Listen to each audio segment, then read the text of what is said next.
Oh, there you go. You got to let me know. Muted. All right, so I missed all that. that's the problem with these lives. There's so many things you got to fucking hit and stuff. And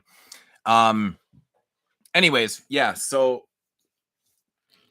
we are live, man. We wanted to try some new things, man. Papa John's got some new items. McDonald's got waffle fries. Where'd that come from? Burger King has some different nuggets and shit. So we thought, fuck it, man. We're gonna hang out. So yeah, we're gonna, try this shit and stuff. I'm sure the audio is working now. I had it muted. That's my bad. All good. Right. Cool. Yeah, what do you want to start with, man? I don't know. Do you want to dip into the fries before they get cold? Yeah, you know what? Let's try it. I'm not even like a huge fry person, but funny story about the waffle fries here. So I said to the wife one day, just a few weeks back, I said, holy shit, man, like more places need to have like waffle fries and curly fries and stuff. And it wasn't like, it must have been, fuck, man, 3 days later. Yeah. She's like, McDonald's has waffle fries. I'm like, really? That's the craziest thing. So try out these waffle fries. I think they're supposed to come with a dip, but I don't think we got them. Whatever. No dip? No, they gave us ketchup. You want ketchup? Yeah, sure. I usually don't even have ketchup.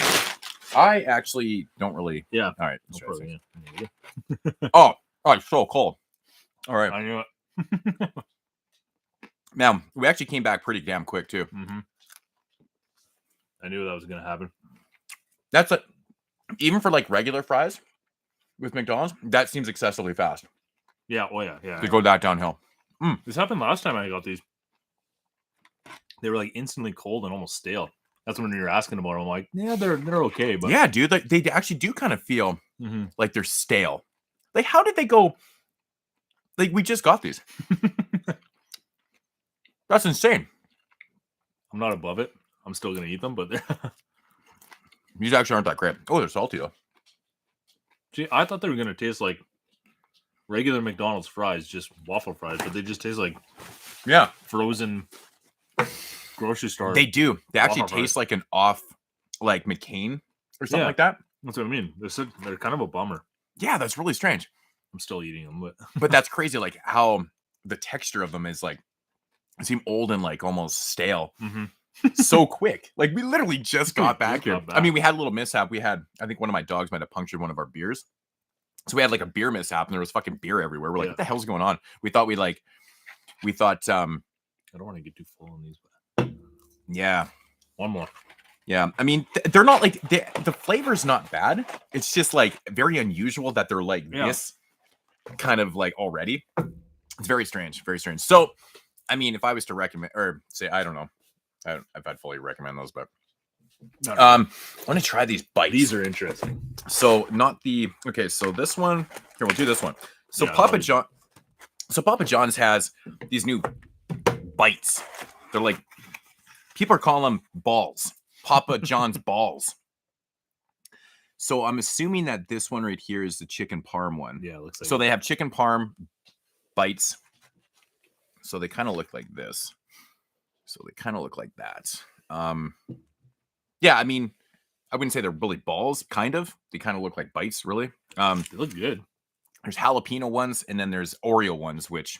save for later. Yeah, obviously, I'm not going to dip into those right now, but here. So this is like a dipping sauce that comes with this shit. It's be a marinara. Yeah. Marinara, which is kind of cool. All right, grab yourself a bite here. Actually, these look pretty good, and they smell good, too. So I'm going to try without the dip first. Oh, yeah, definitely.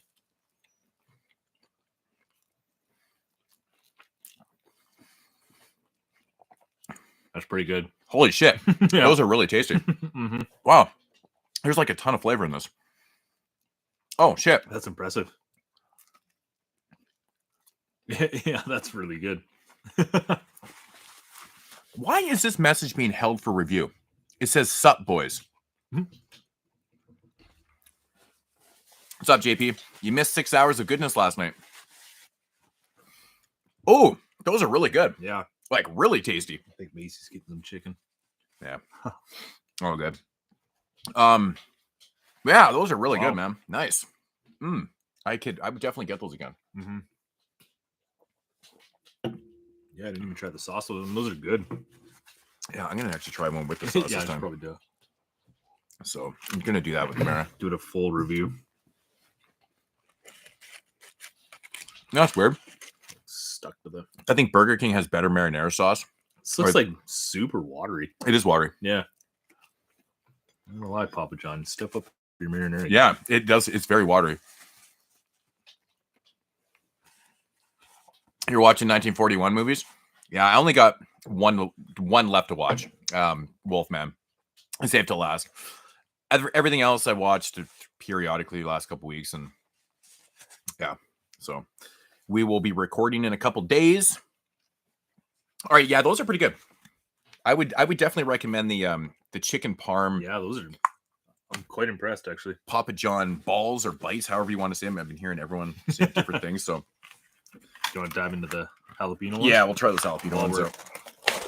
Now, those are wow, like it's like a flavor explosion, man. Yeah, it's crazy. While we're in the neighborhood of Papa John. All right, so these come stocked with some ranch, which I think the ranch sucks. To be honest, I'm not 100% sure on that, but yeah, whatever. But yes. Oh shit. It's like the nacho rule. Yeah. Man. Look at that. That's a lot of cheese. A lot of cheese in there. Look at that shit. So this is like straight jalapeno. I'm assuming just mozzarella in there. So I think so. Definitely one without the sauce first. Oh, I got major jalapeno in that, but holy shit. This is gonna be spicy. Oh yeah, no, it's building. Oh wow, that's like a lot of jalapeno. I was expecting it to be like more finely diced. It looks like they just they hugely diced this shit, recorded it, and put it in there. That's crazy.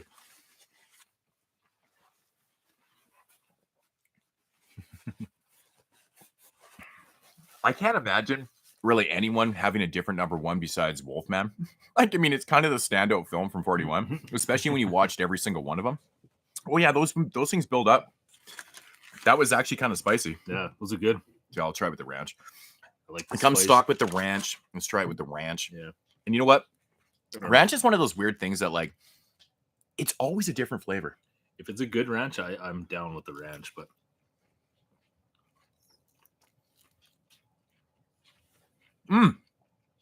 shit, man. These are spicy. These are fucking spicy, man. Holy crap. Usually when you get jalapeno stuff from restaurants, it's not usually that bad. They're always mild. It's always mild. Even when you get the spicy hot chicken sandwiches, they're not really spicy. I think, most people can't handle heat. I love hot food, so this is pretty tame, but it's nice. This is a nice heat, though. It's got good flavor. Not bad. Those are actually pretty good, too. I would recommend those, too, actually. I'm really surprised by this. Wow. I might be visiting those a little bit later. Yeah, those are so there is Oreo ones, but we're not going to dig into the Oreo ones right now. All right, let's jump over to let's get those nuggets going. Okay, so nuggets, which I don't know if I've seen anyone in the States try these, if they have them or not. I don't know what the fuck is what here. Yeah. I think the greasiest ones are probably those are jalapeno for sure. Okay, so there's the chicken sandwich in there too, but just one. Okay, so these must be the jalapeno, maybe? Oh no, that's definitely jalapeno. Yeah. Oh yeah, so this see there's the extra one. We'll just throw these over here for now. All right, so first up here we got cheddar jalapeno Burger King nuggets. Dig into that. Here's a marinara if you want to dip after. Try to straight up. I didn't even know these existed until today. Yeah, I didn't know they had the dill pickle ones either. They smell good. Oh wait. Oh, this one seems a little bit drier. Man, the ones I had before were crazy. Cheers. I tried ones. I just want to try them again because I only had like 3 of them. That's pretty good, dude. You know what's crazy about these? There's so much cheddar flavor. Yeah, and then you're getting the jalapeno. Like very seldomly do you ever have a cheddar jalapeno where you're getting both on equal levels. It's usually like very cheddary or very spicy. That's so much flavor on those. That's crazy. That's actually crazy. Wow. Yeah. Like the cheddar comes out first, which is weird, and then the jalapeno kicks in. That is really good. They are greasy though. Super greasy. greasy, but it's because it's almost like a dry sauce in a sense. It's hard to explain. Yeah, it's like a rub, like a dry rub of cheddar and jalapeno. I need a palate cleanse. Yeah, these are only 8-packs. 8-packs of nuggets is hilarious. Definitely try it with the marinara. Definitely try that. No, see, it's funny how does Burger King know how to do marinara better than a pizza place? Yeah, their marinara sauce there is really good though. Put taco sauce on them. JP. Yep. I actually don't eat much bread. To be honest, I really don't. But all right, man. Chicky later. Chicky later. Chicky later. Yeah. Oh, so those are really good. Yeah, those are like honestly surprisingly flavor explosion. Yeah. Now these are interesting because I find with dill pickle flavored stuff, like sometimes it's like it's really weak and it just kind of and you don't even notice it. You don't really notice it. And other times it's like I've had like, old Dutch dill pickle or whatever, and they're like so powerful. So let's try this out. Yeah. Okay. So again, it's like a dry rub or something like that. These ones are definitely not as greasy. No, they smell good though. Oh. Oh my god. Holy shit, man. Oh yeah, that's dill pickle. Oh. Wow. Okay, I wasn't expecting this much flavor out of these things at all. I thought it was kind of fluke the first time. Because the very first review I saw on the cheddar jalapeno nuggets, they said they had no flavor. And I was like, really? I disagree. Man, it's like flavor. This is crazy. It's like straight dill pickle. If you like dill pickle flavor stuff, yeah, I would definitely get those because that is those are incredible. That's beating me in the face with dill pickle. Macy, okay, seriously, okay, you're get in on the you're video. Not allowed to be in the video today. Yeah, those are really good. Wow, so far we're kind of hitting on all levels here. Yeah. Besides the fries, which were waffle fries were kind of a bummer, but disappointment for sure. I kind of already knew they were going to be. Yeah. I can't believe that texture is like 10 minutes later. So you basically have to. So when they're giving them to you in the drive-thru, you have to start eating them. And like you got to do your. And even then, that's not a guarantee. Go-to pizza toppings. I'm like a Kevin McAllister, man. I like a 6-cheese Tucson pizza. No, my favorite pizza, honestly, is kind of a strange one. It's Alfredo based, and it's spinach and feta. Actually sounds pretty good. Believe it or not, it's so flavorful. You get the spinach, you get the feta, you get the Alfredo. And if I'm not eating that, I'll do like a Canadian, which is like a pepperoni bacon mushroom. Canadians are good, yeah. It's kind of like a go-to up here. Yeah. I know there's this huge debate about pineapple on pizza and stuff, but we grew up like in Canada. Pineapple Hawaiian pizza is just a normal thing. Oh yeah. The two pizzas that were normalized in every single house was pepperoni and Hawaiian. Yeah. So this whole thing with this debate about pineapple on pizza, we're always like, what's going on? Like, where did this even come from? Like, yeah, you put it on. You don't need a muffin salad while you eat. Oh man. So that was a conversation last night. And I was like, you know what? I started thinking about it. I was like, I don't think it'd be a good idea because it's in Italian, right? It's like I don't know if we could pay attention and talk at the same time. I don't think you could do any subtitled movie really. It would be kind of a pain in the ass. I've actually never seen it. I know. Yeah. I've never seen it either. I've had the Blu-ray for years and years, and I've never watched it. That's crazy. I know. It's I explained it last night. I'm like, man, there's just something about like simulated eating poop and stuff that's not really appealing to me. It's kind of crazy. Need a palate check there, but I gotta say, those are really tasty. Oh, we didn't try it with the marinara. Oh no, we didn't. Probably. Okay, so do one with the marinara. But again, dill pickle nuggets actually a thing. They do eat the poo-poo. Do you drink sweet tea? Our iced tea in Canada is just generally sweetened with sugar. Yeah. Right. I know down in the States is like tea is like not sweet, but you can get sweet tea down there too, though. That's really good. I actually don't. That's really good. Man, I like iced tea. Burger if King you're wondering. has stepped up their nugget game like insane. Mm-hmm. Now, they did have an all-dress one sometime during COVID, and I did have them, and it was weird because when I had them, I didn't feel like they had much flavor. Yeah, but then, so I bought they were 10 packs. So I bought 2 of them, and I had a few of them. And I was like, okay, I wasn't really feeling good that night, so I put them in the fridge, and I had them the next morning. Like I just tried one. And it was like a flavor explosion. I was like, oh, there's all the flavor. Oh, that's funny. It reminds me of KFC back in the day.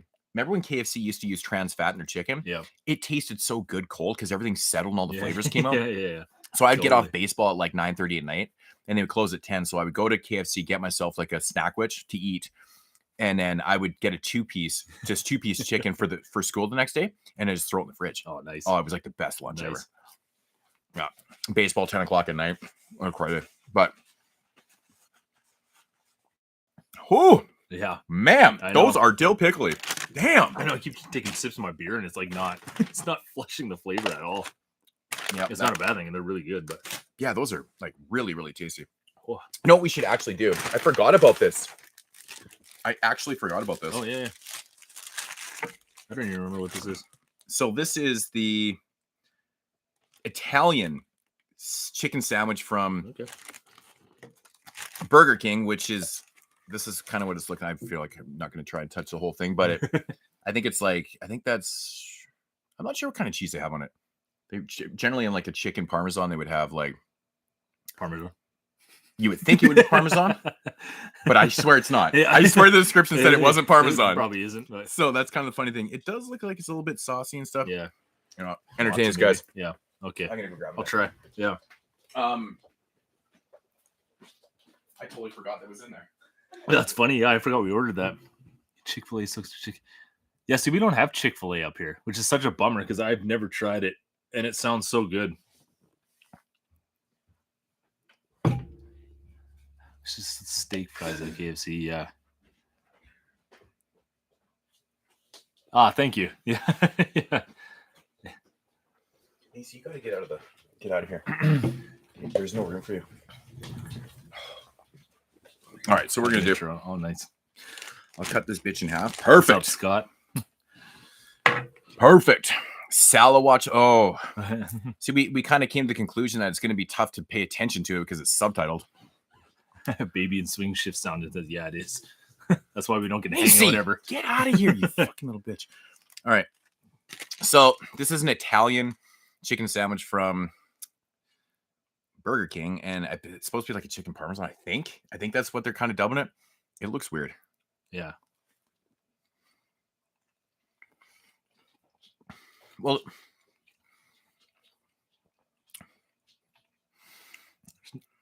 I don't know. It's not bad. The chicken tastes weird. There's not a lot of flavor to it. No. You know what? The chicken that they use on these longer chicken sandwiches, or whatever, is like the most processed shit ever. Mm-hmm. I think that's what it is, because like the regular chicken sandwiches, I think, are more real. Yeah. That's where you get the flavor. Yeah. But it's like kind of dry. You get these football chickens.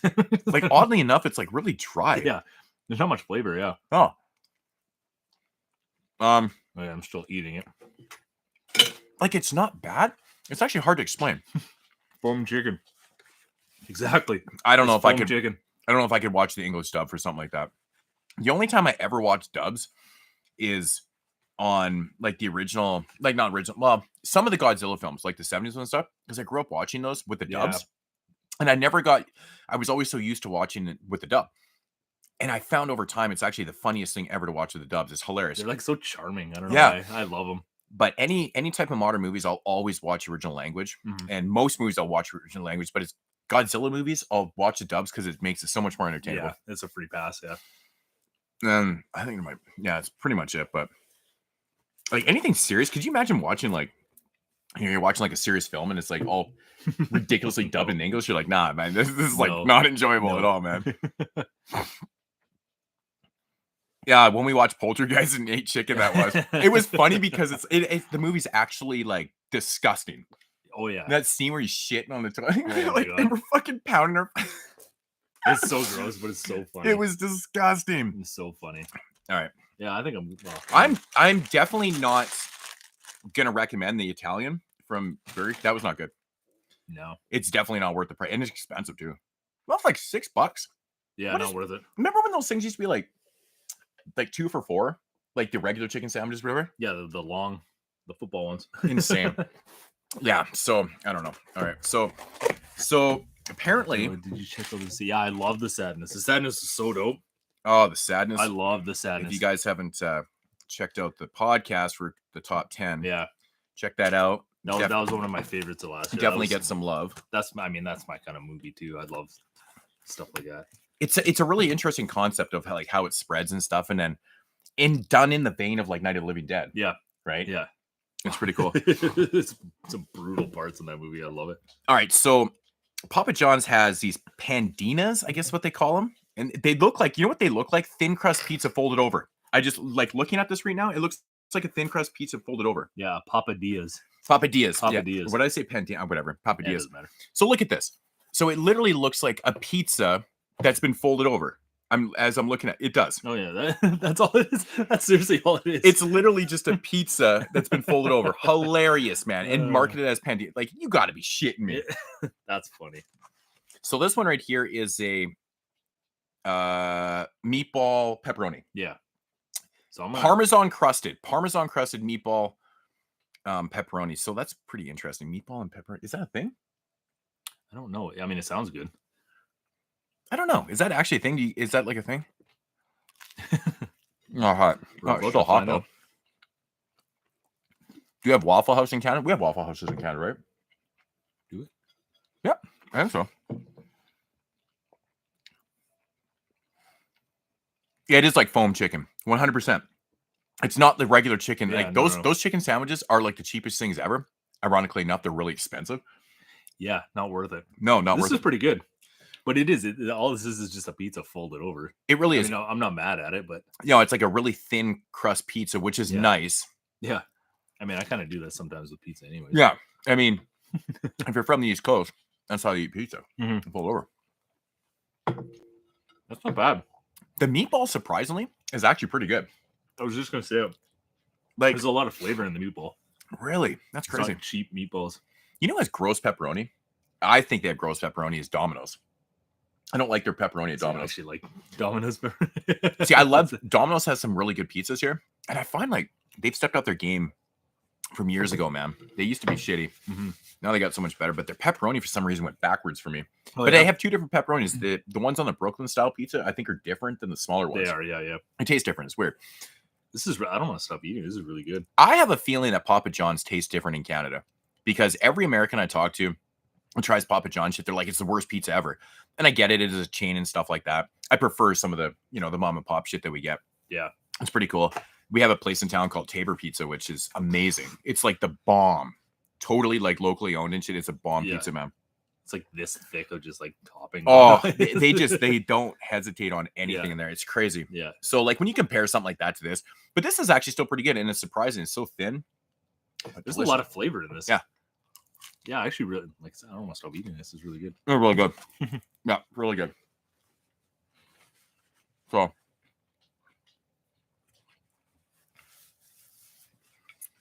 that's right. For a second, we got Dylan. That's awesome. Hey, what's up, dude? Yeah, Southeastern. Yeah, maybe I'm thinking we do have some type of Waffle Houses.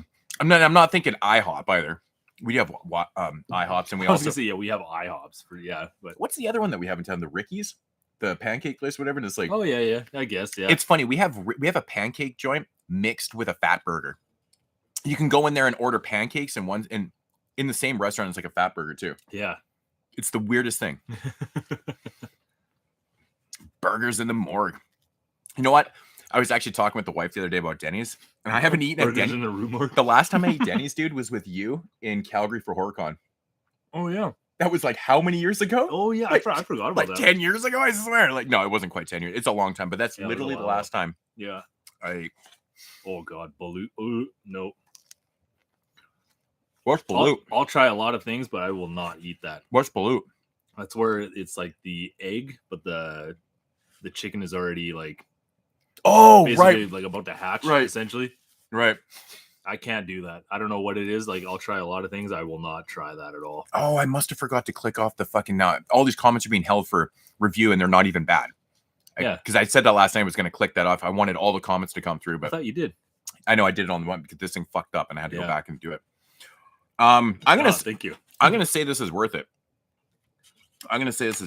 Yes, Dylan... Oh, so the most asked question last night on the live stream... Literally, probably 25 times was, you guys going to do another marathon? Already, Which I expected that. I knew that was going to come up. Yeah, we would love to do another marathon. It's seriously, like they're the funnest things ever, and I want to. Just like our schedules are. Yeah, him working shift work is the toughest thing because like it's it never lines up. It's so hard. And having a baby now, of course. Right. So having the kids and and of course my summers with my kid is like insanity. Yeah, exactly. So I gotta stop. I did this last time with the chicken and I got so full so quick. And I don't want to do it. We're at back this one came with the garlic sauce. I forgot. Oh, nice. Everybody knows that eats Papa John's knows that the garlic sauce is the bomb. This might be the worst thing ever invented for the history of health. But I'm telling you, man, the flavor on this shit is so good. It's second to none, though. It's so bad for you. It's so bad for you. So bad for you. But you know what? We indulge once ever. Like, I don't remember last time I even ate fast food. It's the craziest thing. It's been a while for me too, yeah. So my stomach is probably going to be doing fucking... Yeah. I was going to say sit-ups, but that's just no. The McDonald's frosted Batman cups? No, I don't actually. Do you? I kind of do. I'd have to look it up, but for some reason that's sparking a thought. Does anybody remember the Arch Deluxe at McDonald's back in the early 90s? It came on like a sourdough bun and had this crazy weird sauce, and it was like their patty was different. It was so good. Do you remember the McDonald's pizza? Yeah, I do. I'm an 80s kid, so like, the 80s. Oh. I've talked to people at work and they're like, what are you talking about? They've never had pizza. I'm like, yeah, they have pizza and it was awesome. It was good. The pizza was the bomb, man. Yeah. It was so good. All right, so this pan, what are they called? Pans? Papadilla. Papadilla. I can't say that properly. All right, so this one is the Philly cheesesteak one. This looks pretty good. This is like really thick. I actually like the Philly cheesesteak pizza from Papa John's in general. I've never had it, so it's actually really good. So yeah, I mean, I'm assuming that's what it's going to taste like in folded form. Holy, this is really good. Yeah. Look. This time around, we actually got the food back fast enough and got set up, and it's still warm. But minus some McDonald's. Yeah, that's crazy. Yeah, because that was actually the last thing we got. Yeah, and it's the coldest fucking thing. Yeah, that was kind of like an afterthought. We're like, oh, by the way, we'll just grab some waffle fries on the way back. It worked out so great, man, because he had to grab beer from the beer store. So we walked into Papa John's, ordered, walked over to the beer store. Yeah. Hopped in my truck, went through the drive-thru, and all of our food was ready. Yeah. And on the way home, we stopped at Mickey D's and grabbed the shitty fries. So, shitty fries. The Grand Mac. Oh my god. So, funny story about the Grand Mac. He was down south playing baseball, all-star ball, and after the game, he's like, "I'm hungry," so I took him to McDonald's. He's like, I'm like, "Well, get one of those Grand Macs combos. $18 for the Grand Mac combo." $18, man. I was like, holy shit. Brutal. I know. I was like, that's insanity. I kept the receipt to show people because no one's gonna believe that shit. It was fucking, and the crazy thing was, so that was down south here, about 8 hours from where we live. In town, it was only 12. Yeah, of course. It was $12 here, 18 down in Surrey area. Insanity. Oh, this is really good. Deep fried tarantulas. That is a thing. Actually, okay, so there's another thing I hate tarantulas so much, so I don't think I can eat one. Yeah, big ass spiders are kind of fucking. I can't do it. No, I know a guy. My tattoo artist who did this arm. He was in, where was he in? Not Thailand. Cambodia. I think he was in Cambodia. And there was a little shop on the side of the road, and they had like jars of tarantulas on top of each other, like packed in there. So disgusting. And they were frying them up on the side of the road. And he said like the lady that was working there just like grabbed one with some tongs and like whipped it at him, and it landed on his chest.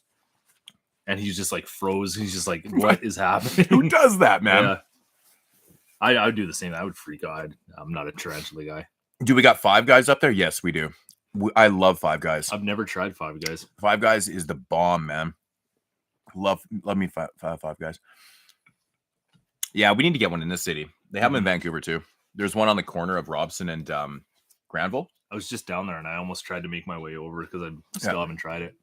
BK Nuggets versus Wendy's. I got to go with BK's, man. They stepped their game up so like good. Crazy, man. Yeah. Crazy. I can't believe how good they are.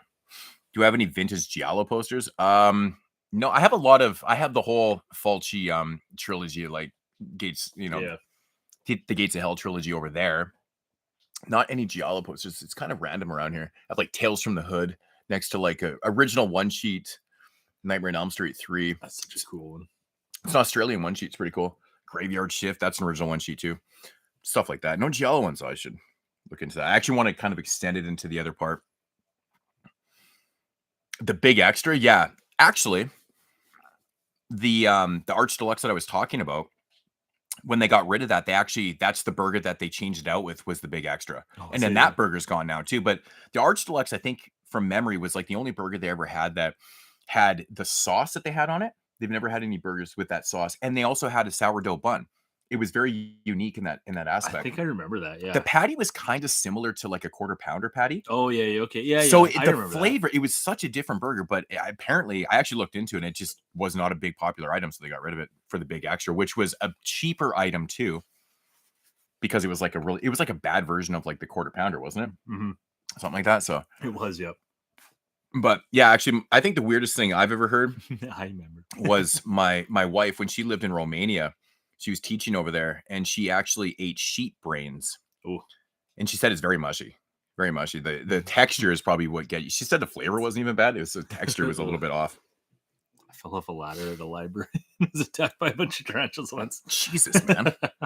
What's worse, falling off the ladder or getting attacked by the tarantulas? Like, that sounds familiar. Adding injury to insult right there. And Burgers Priest.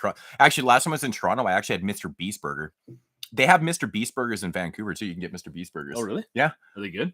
They're okay. They're kind of like standard because they don't. The burgers that you get through them are like what he likes. He doesn't really like condiments on his burgers, so it's like you gotta. If you like condiments, you might want to put that shit on there after. So, but I didn't mind the flavor. They kind of reminded me of like a burger you get after the club from a hole in the wall. Oh yeah, okay. You know, like that, and it was kind of good though. It was but it was like nothing special.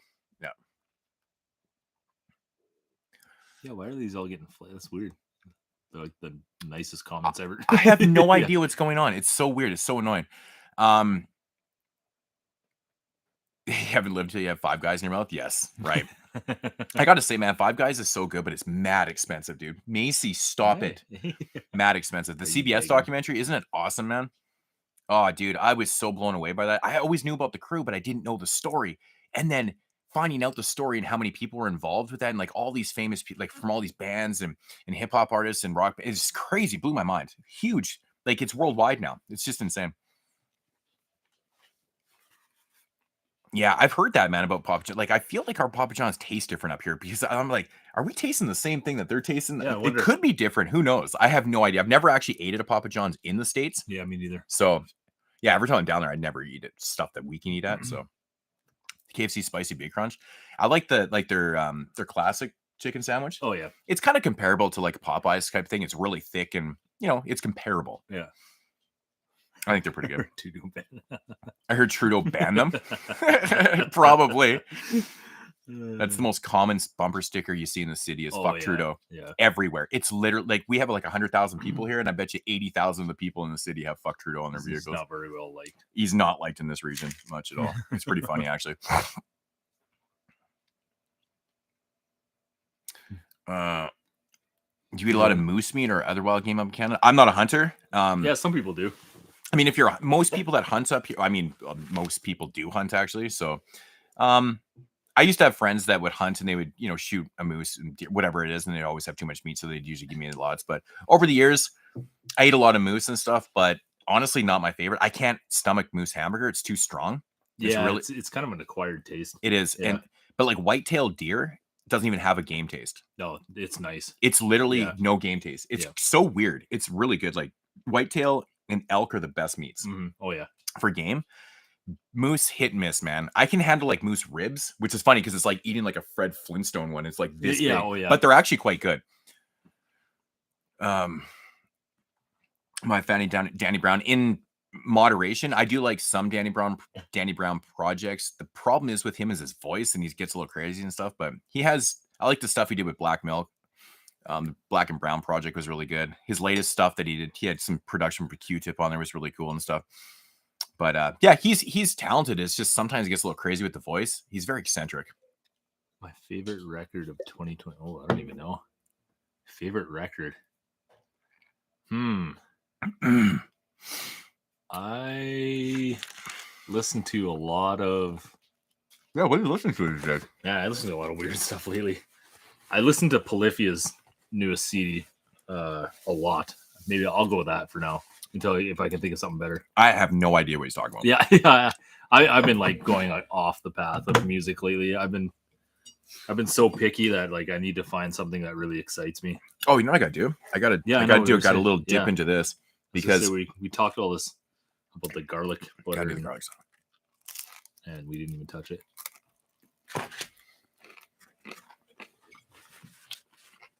Yeah, Danny Brown. I think he's talented. He's got some crazy flows. Like he can change up his flow and his style like to beats, and he's got a wide range of like talents.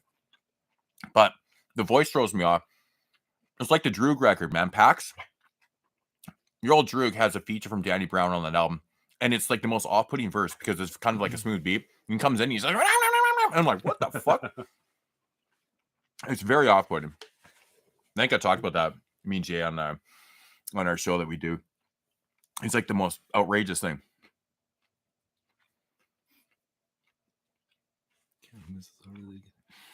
I wish I'd make like more beaver horror up here. I still want to see Moose Jaws. Yeah, Moose Jaws sounds good, man. Yeah. Canada misses the horror. Yeah, I mean, there's a lot of fucking horror movies filmed in Canada. It's just because of our train. It's cheaper to film up here, and there's a lot of good locations for that type of stuff. So, makes sense. Cheat Codes, I think, was my number. I don't know. I just uploaded my top 22 yesterday. I can't even remember. I think it was number 5 or 6 or something. It's a great album. Loved it. Listened to it many, many times this year, man. But if you haven't checked out the top 22, check it out. Yeah, but Cheat Codes is amazing. Danger Mouse, again, I brought it up last night too. Like, such a versatile producer. I mean, from rock music to like, he does so many different genres of music and just excels at them. It just blows my mind. Oh, whoever went to Amon Amarth, I'm jealous. That's still a band I haven't seen yet. You didn't go to Amon Amarth with us when we went down? Oh, no, that was me and Parker. I didn't get to. Oh, shit. I was talking about somebody asked me what one of my favorite bands is, and I said Amon Amarth. Yeah, that's right. You didn't come. It was me and Parker and a couple other guys that went down from Amon Amarth. Yeah, we went. Yeah, we saw Rammstein one time. That was good. That was a crazy show. That was a crazy show. Yeah, favorite concert. Oh, man, I didn't even see a concert in 22. I'm trying to think if I did. Like, as I was gone for like 4 months here. So, like, on the road, I literally just... I don't even think I saw a concert. My number one female hip-hop artist. One of my favorite female hip-hop artists is MC Lyte. I'm a big MC Lyte fan. There's so many, though. There's so many. I'm a big Rage fan. I love Rage. Oh, fuck, man. There's so many. I love early Queen Latifah, man. Moni Love. I like the native tongue stuff. For new modern female MCs, I love Ciroc. She's dope. Rhapsody's amazing. There's actually quite a few good ones, man. Shayna War is amazing. Like, she's another really talented one. Her album that she did with Apollo Brown, fucking batshit, man. Busta Rhymes is a hip-hop icon, horror not so much. But he took down Mike Myers, though, man. He took him down. Yes. I love Jean Grey, too, man. I have all Jean Grey's records, man. She's another great modern female MC, man. I'm a big Roxanne Shante fan. There's a lot of old school women, man. I can't comment. Yeah, he has no idea what I'm talking about. Yeah.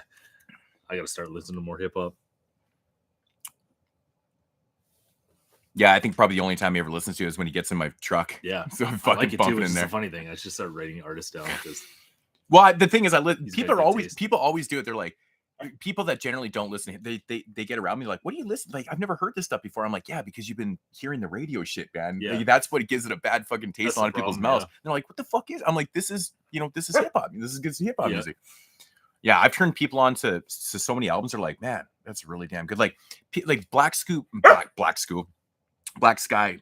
Blue Death, Blue Sky, Black Death. Oh my God, I can't talk. Blue Sky, Black Death, like that type of shit, like that instrumental and Emancipator and stuff like that. Yeah. I got people into that type of stuff, and then they just kind of breed it out. They're like, oh man, Blue Sky, Black Death also produces like for Hellraise and they did that unauthorized project with Jean Grey, which was actually pretty fucking cool.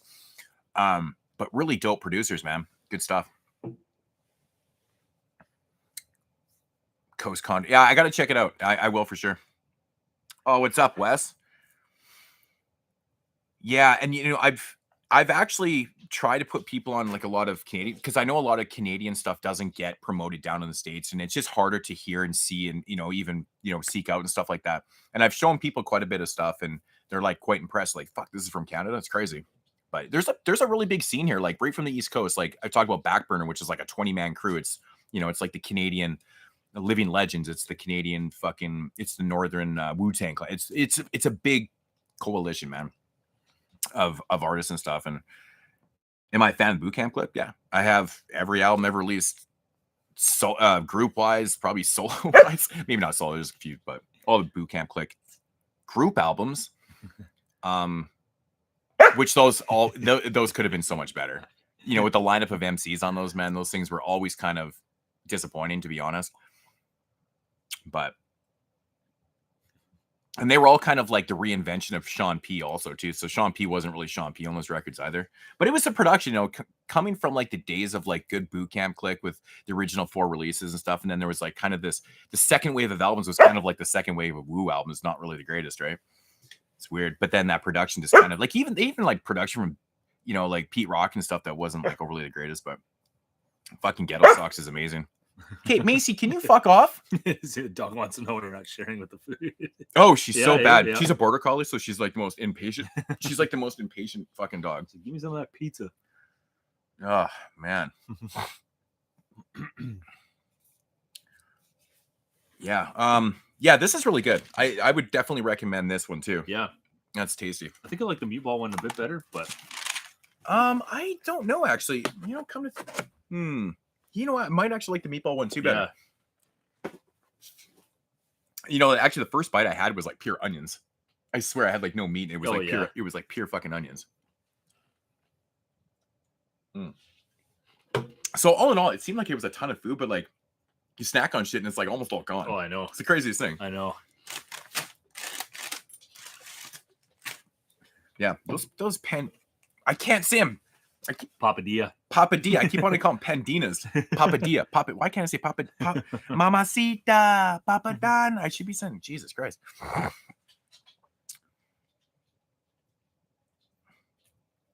Roscos's twin sons are in that group. Oh shit, that's cool. I did not know that. That's pretty cool. I didn't actually even know Roscos had twin sons. Hellscale's the best BC. You know me, man. I don't fuck with the word best. My favorite Boot Camp album is hands down End of the Stage, and then The Shining. But it is what it is, man. People have different tastes. It is, and honestly, man, I love OGC's album, man. OGC's second album is hard to digest, man. Out of like the 4 follow-up records, OGC's is like the one it's so hard for me to digest. It's just so different and just odd. Yeah, End of the Stage, man. I have so many editions at End of the Stage. It's like it's one of those albums. Mate, oh my god, Macy, go lay down, get out of here. You are being a fucking just bitch. Want to be on the video. Oh my god, that's so aggressive. And it's funny that she's not doing it to me. Yeah. Go, get going. I'm gonna throw you outside, and it's like minus 20 out there, literally. Made it through half a Rose Red. Well, according to JP, you should watch those long, I guess made for TV television Stephen King adaptations. Yeah. In 2 nights. Yeah. It's Buckshot's like the weirdest MC, man. Like he's so different when he's with Black Moon, and then you get him like solo wise, and he's done so many different projects. Like he always sounds different on shit, man. It's weird. It's like he has multiple personalities. It's strange. The Chinese would have ate the dog, probably. Oh yeah, you're not gonna put up with that shit, man. Fucking barking. She was pawing him, literally pawing him. She's so fucking bad. She licked the pizza a couple times too. And she's only doing that to him because she's like, well, maybe he'll put up with it, man. She won't do that to me. Yeah. 9, one of my favorite MCs, man. Love 9. I got to really re-up my top 25s, man, because I know 9's still in there, but I even like some of 9's later stuff too. I mean, his album he did with the Snow Goons wasn't really. It could have been a lot better. I mean, the Snow Goons were actually, I think they were kind of falling off a little bit at that time. They were putting out all these albums, and the beats weren't as great as they once were. And I think that album kind of fell into that time frame because 9 he sounds good on it, like for being so much later, but. The best way to grow a YouTube channel, Oh, that's all you. Dude, honestly, I piggyback off. I honestly don't even know, man. See, the thing is, like, the reason why my channel, like, I got up to 10,000 subs is because when I started YouTube in 12, there wasn't the algorithm that was going on. I honestly haven't grown at all in the last couple years. I mean, I'm not as consistent as I used to be either, but even when I do put out content on a regular basis and stuff, like, I can't get subs. I can't get my views are way down. Algorithm just fucks everyone. How many people I have message me all the time saying, "Oh, you uploaded videos?" Like, they don't even know I'm uploading videos. It's not coming in their feeds. It's like it's like a total mess. And I hear this from a lot of YouTubers. The algorithm is really it's really catering to the bigger channels because that's where all the income is with the ads and stuff like that, right? And plus, when you have a channel like mine that a lot of stuff you can't put ads on because I have the word horror in my fucking title, that you can't you can't monetize, you can't get all that type of shit. So therefore, you cannot grow. Your videos will never be in the sidebar and blah blah blah. But really, if you want to try and make your channel bigger, it's regular content and stop and don't do clickbait shit, man. Do not put clickbait in your fucking titles and shit. That's people read through they see that shit and they'll never sub to it, man. I've always been real with my channel. I've never clickbaited anybody. I'm honest with my reviews, and that's I think that's one thing that I take pride in is just being honest. I like the fact that you don't when you're honest and companies get mad at you for it. Wild Eye kicked me off. Like, I don't care. I did reviews for Wild Eye twice. Yeah. They kicked me off the first time. Exactly. And the guy's email, and to this day, I wish I had kept it. It was the funniest email I ever read in my life. He was legitimately swearing at me. He's like, "Dude, that was so fucking rude." And I'm like, "What? The movie was terrible." Yeah, I'm like, I'm like, it's my name. I'm not going to recommend this movie that I give a 0.5 out of 10 to. Yeah, exactly. Just to keep their free screeners. Yeah, and I didn't care about that. I like doing the reviews because it was fun to do, and I like talking about movies, right? It's just it's fun. If you get some free films, that's fine. Yeah, it is what it is, but it's not the end of the world. You're gonna kick me off. So, anyways, they brought me back like about a year and a half later, kicked me off again within like 3 weeks or something. The first couple films were actually not bad, and then I gave a couple like negative reviews or honest reviews. I'll call them honest reviews. Kicked off again, and it was the funniest shit ever. And he didn't even email me. It was the same dude too. It was the same guy. Yeah. My favorite horror film. I don't even know. I didn't really actually choose one. I really like The Sadness. I'm doing good, Bobby. I really liked X and Pearl. I just actually watched Pearl the other night. Finally, I finally got around to it. I really like that. And I really like The Leech. Moodz actually got me The Leech as a Christmas present, and I absolutely loved it. Oh yeah, I forgot about that. That was one of the funniest movies I've seen in a while. So I would say, yeah, I mean, somewhere between The Sadness, X, and Pearl would probably be one of those. Would probably make my favorite film of last year. I think I was actually thinking about this last night when I was doing the live stream, and I never really said anything, but I was thinking about how me and Dave had the same top 3 on our year-end show, and I don't think it's ever happened, and we've done a top 10 from I think 13 all the way to 22. Yeah. So it's never happened where someone's had the same top 3. JP's number 10 is usually my number 1 every year. It's the weirdest thing. It's the weirdest thing.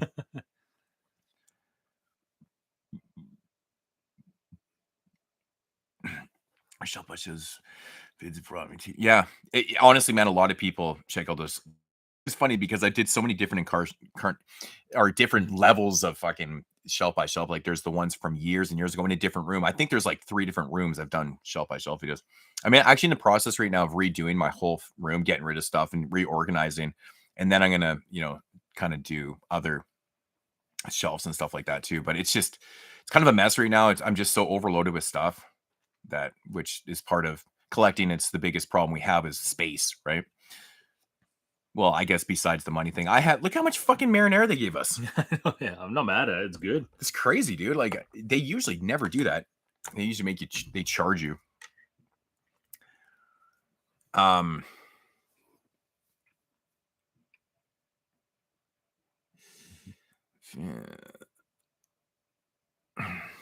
The Funky Friday videos. Oh yeah, man, that's so long ago, man. I think I was shooting like with 480 cameras and full screen and shit, and I was like 100 pounds heavier. It's funny. I called the live stream like Friday, like how I spelt that before, and that's actually what I was thinking of was Funky Fridays. That's kind of funny. I thought about actually redoing that, like just picking certain albums, just talking about, like not doing like full like in depth reviews, just talking about the albums and shit. I'd rather do that. In my horror collection, How much money? No idea.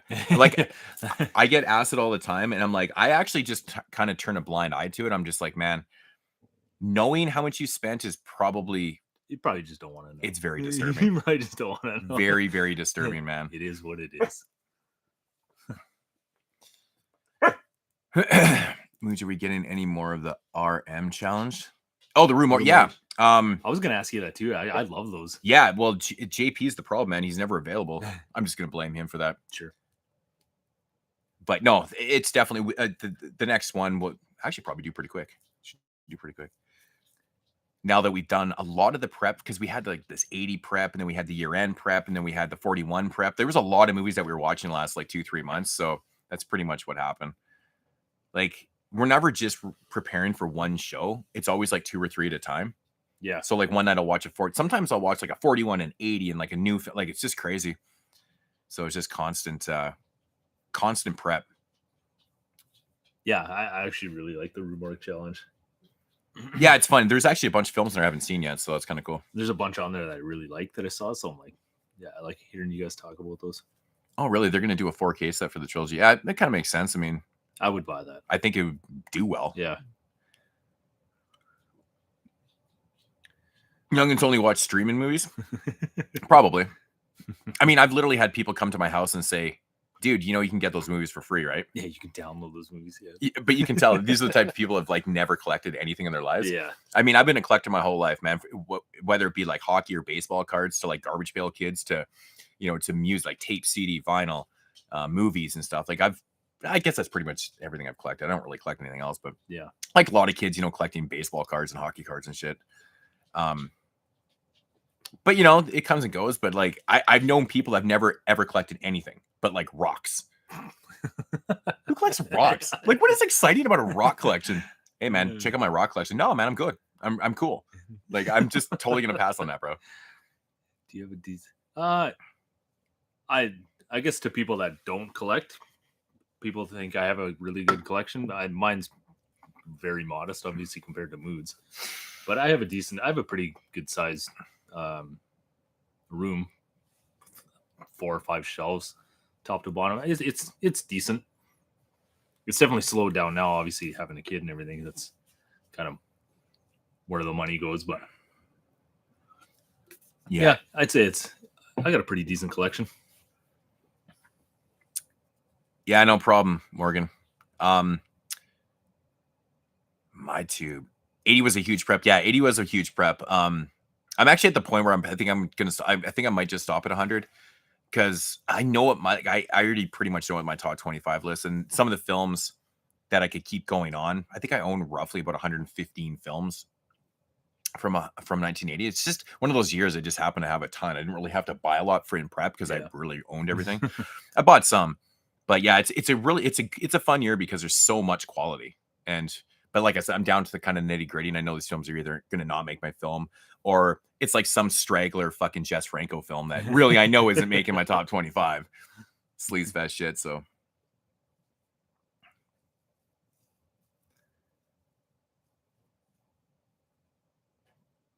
do I buy 4K or stick with Blu-ray? I mean, I buy some things on 4K. I don't upgrade everything. I make a point of not upgrading everything.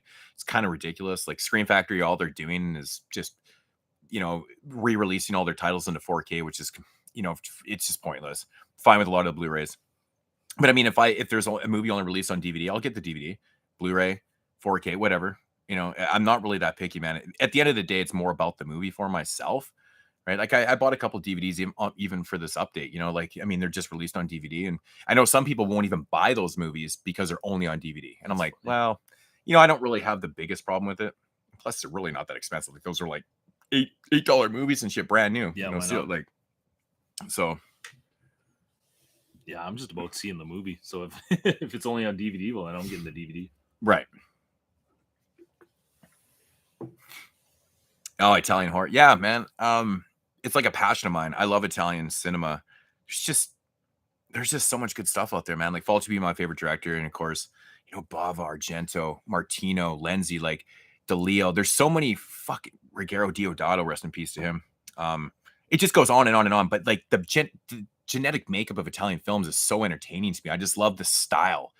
the very bizarre storytelling, Mhm. right? And like how they didn't record with sound, and like Yeah. everything that makes up in the way they did that they did their effects and stuff. It's just everything was so much different than our North American films. Drew me in. Yeah, you I can was tell right away. I love that. You're like, oh, this is yeah, like aesthetically beautiful films. Like I'm not saying that nobody in North America was making films with lighting like Italians, but no one did it like that. Like they were the ones that start like Bava and stuff like that lighting schemes and Oh, shit that you see in modern films. That love all it. derives from Italian films, right? There's just something aesthetically beautiful and like sleazy. Even like you can have the sleaziest film that's so beautiful too. And it's like it's so look at Argento, like when he kills off, the girl in the beginning there. Like it's like like a beautiful aesthetically kill that like just shouldn't be like that. It's just done so perfect, right? So It yeah, always cracks me up when there's like something horrific going on screen, and it's got like the most like beautiful score going on. Yeah. In the background. It makes no sense, but it works. Actually, that's another point that drew me into Italian films was the scores. Mm-hmm. And like a lot of scores from the Argento films and the Fulci, like that shit I love music, right? And that shit just it literally gives me goosebumps. And that's one thing that makes or breaks a lot of films for me too. Like I can enjoy a film, but if the music is really bad, like I was watching a film, it wasn't a horror film, it was a film from Fun City Editions the other night. It was kind of like a drama film, but the music was so bad in the movie, I was having a hard time focusing on the narrative because the music was so fucking bad. It actually turned out the movie was insanely boring anyways, but the music was so off-putting, and I was like, this is crazy, man. Like I love, one of the reasons why I love the 80s is because I love synth music. I legitimately always loved synth scores and synth music and stuff, and I love the whole new wave of synth groups that are coming out that all sound like they recorded in 1983. You wouldn't even fucking know. Yeah. You would legitimately not know these groups are not from the 80s. It's so good. Like new retro wave on YouTube, man.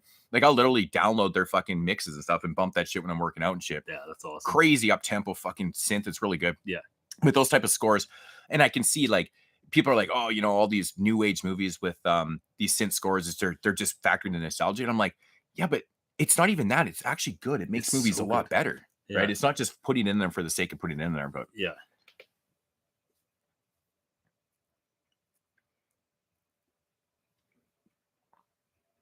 Oh yeah. Yeah. If you had the $7 return, yeah, get the 4K. It is what it is.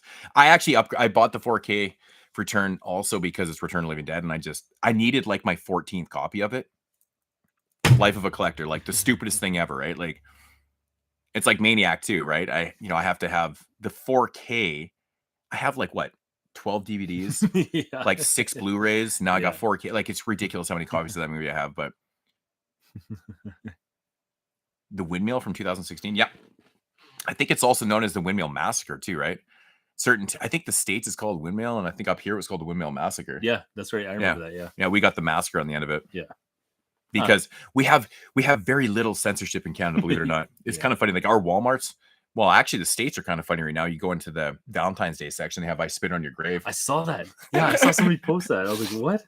But like here, it was funny because I saw people back in the day and they were looking. They're like, "Oh, it's the Windmill." And I'm like, "Man, mine says Windmill Massacre." So, thank you, Mark. Oh, it just got retracted.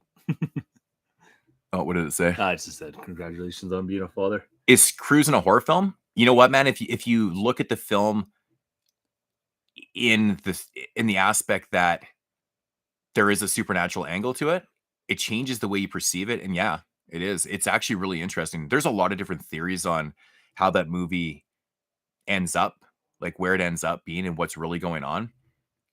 It's funny. I've had that movie in my Amazon cart for probably 2 years now, and I just still haven't pulled the trigger on it. I still need to see it. It's incredible, man. And it's such a ballsy movie to make because in 1980, making movies about gay people in New York was very taboo, very racy, it got a lot of hate. It took a lot of fucking flack. It didn't get respected. It's too bad because I heard it's really good. It is. It's a really good movie, and it's such a shame. And Pacino was the lead, and it's still just like people were like, "Fuck this movie, man." But it's incredible, the narrative, because it's so subdued. It's so it's so subtle that if you take it for face value, you'd be like, it's not a horror film at all. But if you're reading in between lines, which I think that's what Freakin' was doing, right? Yeah. So it's a very interesting watch. But yeah, there's so many different theories on it. I don't think Freakin' has ever really said if the ending is the way most people think it is that believe it's a horror film or not. I don't know if he's ever revealed it or not. I think it's more just speculation and theories, basically, which is kind of cool in itself because it makes for a good debate about it. I feel like I'm gonna sit on. But I mean, if you took it for face value, it's fine too. But I think it's better if you don't. Yeah, it's a very fascinating movie, man. Yeah, actually, Dave's video with the guy, he's got the theory, man. That's the craziest theory ever about the ending of that movie and stuff. And I think it works because me and Dave actually talked about that once before. I didn't realize how in depth Buddy had his idea about it too, but we were kind of on the same page, just different levels. But yeah, it's serial killer, but it's like there's definitely something else going on. I just don't want to give it away because I've come to realize a lot of people haven't seen. Yeah, I Cruising. I still want to see it. So. Yeah, a lot of people just haven't seen it. Favorite domestic beer out in Canada? We don't really drink a lot of this is local. That's my favorite ever, and it just happens to be where we live. So it's literally from the city. And it's honestly the best I've ever had. It's a micro beer. Yeah. Microbrewery beer. And these guys started by, just 1 or 2 beers. Now they must have we were just talking about this, over a dozen. Yeah. They do a good job and they're all good. Yeah. For the big beers, I honestly don't even think people drink, do people actually drink Molson Canadian and shit? I haven't seen anyone drink a Molson Canadian in years. Yeah, no, I don't. Everyone around here is very kind of almost hipsters not hipsters, but most people drink craft beer because it's just better. It's way better here. It's not even that you're not trying to fit in and drink craft beer. It's actually just better beer. That's the thing. Do you remember the last time we drank a Molson Canadian? No, when did we drink one? It was very Canadian that night. Oh shit! Yeah. Totally, man. Yeah. So I was explaining, a lot of people do know about the fact that we did a Canadian marathon that we end up losing a bunch of the footage. Basically all the times that we were reviewing and talking about the movies, all that footage got corrupted inside this program. Yeah. And I couldn't use the footage. I'm like, what the fuck happened, man? It was the craziest weird thing. It's such a bummer. So I do have all the other footage and stuff, but yeah, it was a Canadian themed one, and we had Canadian foods, and we even got a Canadian beer, just one Canadian, just because it was kind of cliche and it's kind of a stereotype, right? Yeah. So that was kind of funny, but we had all cool Canadian shit. I think there was Nanaimo bars, and we had Hawkins cheesies. And those things are specific to Canada, right? Yeah. Maple cookies, cookies, and yeah. We even rented a beaver from the local zoo. That's not true. I'm totally lying. Just to hang out with us and watch fucking. Yeah, totally. Yeah.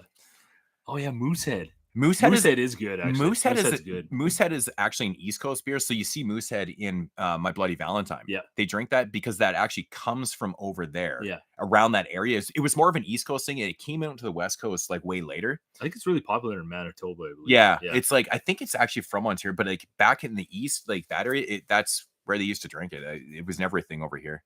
Growing up, I've never seen a Moosehead beer. It's pretty rare even to find it now. Yeah. Are you able to? I just feel like I'm sitting on her. Oh, planners. Holy man, what a lazy fucking. Max says is real greasy. had Coors Original. Yep. Are you guys a couple? Yeah, obviously. Are you guys a couple? Yeah, man, we are. He must be new to the channel. Yeah. He hasn't seen my wife on the channel before. Yeah. Moodz was the one that carried my baby. Yeah. We're talking about our kid. Well, I guess they could be adopted. We could have adopted children. Yeah. True. Yeah. Are Bevo rentals cheap nowadays? Actually, surprisingly, no. Our dollar sucks. Back in the day, they used to be $5-6 an hour. Now it's $50-60 an hour. So you want to rent a beaver for an hour? It's not even worth it. Yeah, it's almost not worth it. Because what people don't realize about beavers, they're actually vicious. Yeah, they're kind of jerks. They're vicious animals, man. You don't want to fuck with a beaver, man. Yeah, scratching myself. I'm not on drugs. I swear. I got burnt up at work. You did. So I'm wearing this sweet mesh turtleneck that covers my burns. So, in case you're wondering. Man, I'm going to be doing this all night. There's so much marinara sauce, but you can be set for days. Honestly, not a bad thing. I don't think I'm going to finish that. There's all the bread out the window. Yeah. But dip into the nuggets occasionally. Which one? Oh, yeah. I was going to say which one's which, but this Oh, the cheese jalapeno, for sure, yeah. the jalapeno cheese, man. Here, I'm gonna try a little bit of the garlic sauce. These are really good. Montreal corner stores have 40 ounces. Wow, that's crazy. Yeah, that's the funny thing about Canada is that you can't just go into like a corner store and buy liquor. They're either at like the provincial liquor stores or beer stores. Yeah. You can buy hard liquor and beer in both, but those are like privately owned. And then there's, you know, the government ones. So you can't just go into like a 7-Eleven and buy yourself a 40 or the local corner store. They're just not, they don't have liquor licenses. So it's actually kind of annoying. That's what I love about going to the States. You know, you can go to any place and just grab a beer. Like there were so many times we just like stop at a place. I'm like, oh, fuck. And 7-Eleven, like when I was just in Cleveland, me and the wife, we went to grab some food and I'm like, oh, 7-Eleven's right there. So we went and grabbed our beer. Whole pile of shit. It's so cool, man. It's so convenient. Need some snacks and beer and one-stop shop right there. Yeah, it catches you off guard when you go down to the States. It's like, I guess you're allowed to do this. Cool. Is there anybody here from the West Coast has tried like E40's burritos? Does anybody know who E40 is? But I know he's got his own burrito. Oh, that's awesome. Yeah, and I'm like, they look good, but even though I can't like package like burritos and shit, it's got to be the worst thing ever for your guts. Yeah.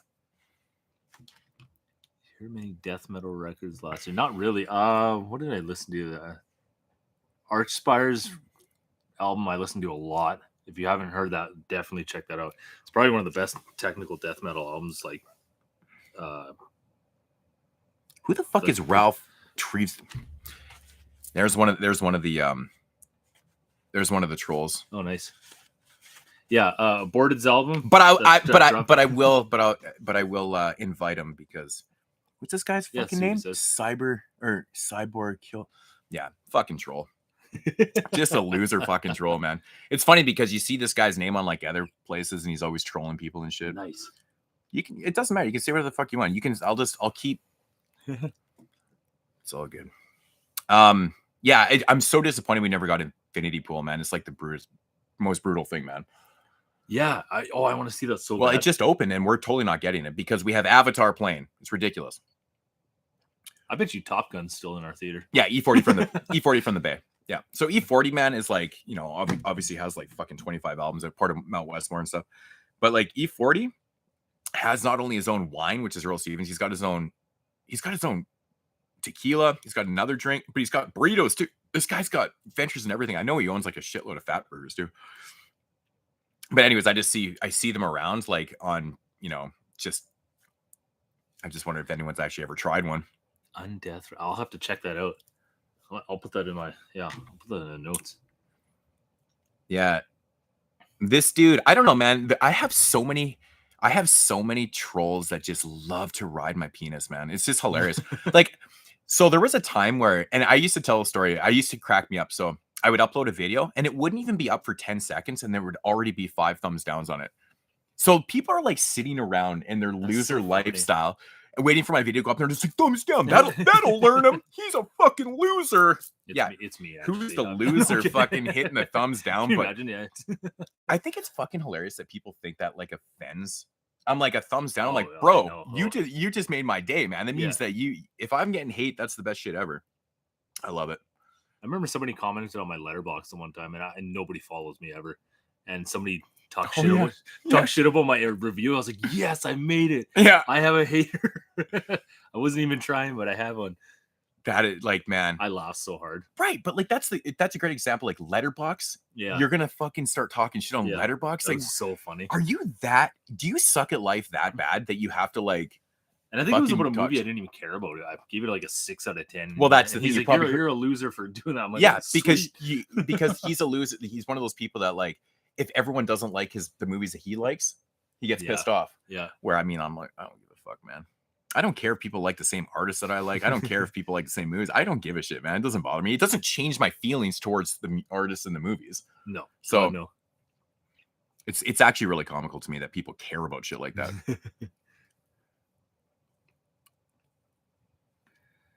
You know what's a good place to start that are still available is all the ones from Umbrella. What is the name of the series? I don't know if they actually like the drive-in ones and stuff. Oh yeah. What is actually driving? Oh, I know what you're talking about. Yeah, like there's like 6 or 7 of them. But check out those ones. Garage House has like 4 of them. They've got like the all 80s one. They got 2 volumes that are just kind of a mash. There's an all 80s one. There's a TV one. Those are all really good. But like the Umbrella ones, man, whatever that series is called, they all have different kind of names and shit. They're really awesome. And all those are like 6 to 8 hours a piece. Like they're worth your money. And some of them are actually quite cheap now. Yeah. So. But yeah, I literally watch those things all the time. Like if I have a bunch of people over and partying or whatever, I'll throw that on TV, and it's always a good conversation starter for people that aren't into like horror and exploitation. They'll look on the screen like every time I look on the screen, I see titties. It's true. My buddy literally said that one night, and I was like, dude, I just laughed and just kept going. I was like, dude, it's so funny. They're so fun though. Yeah.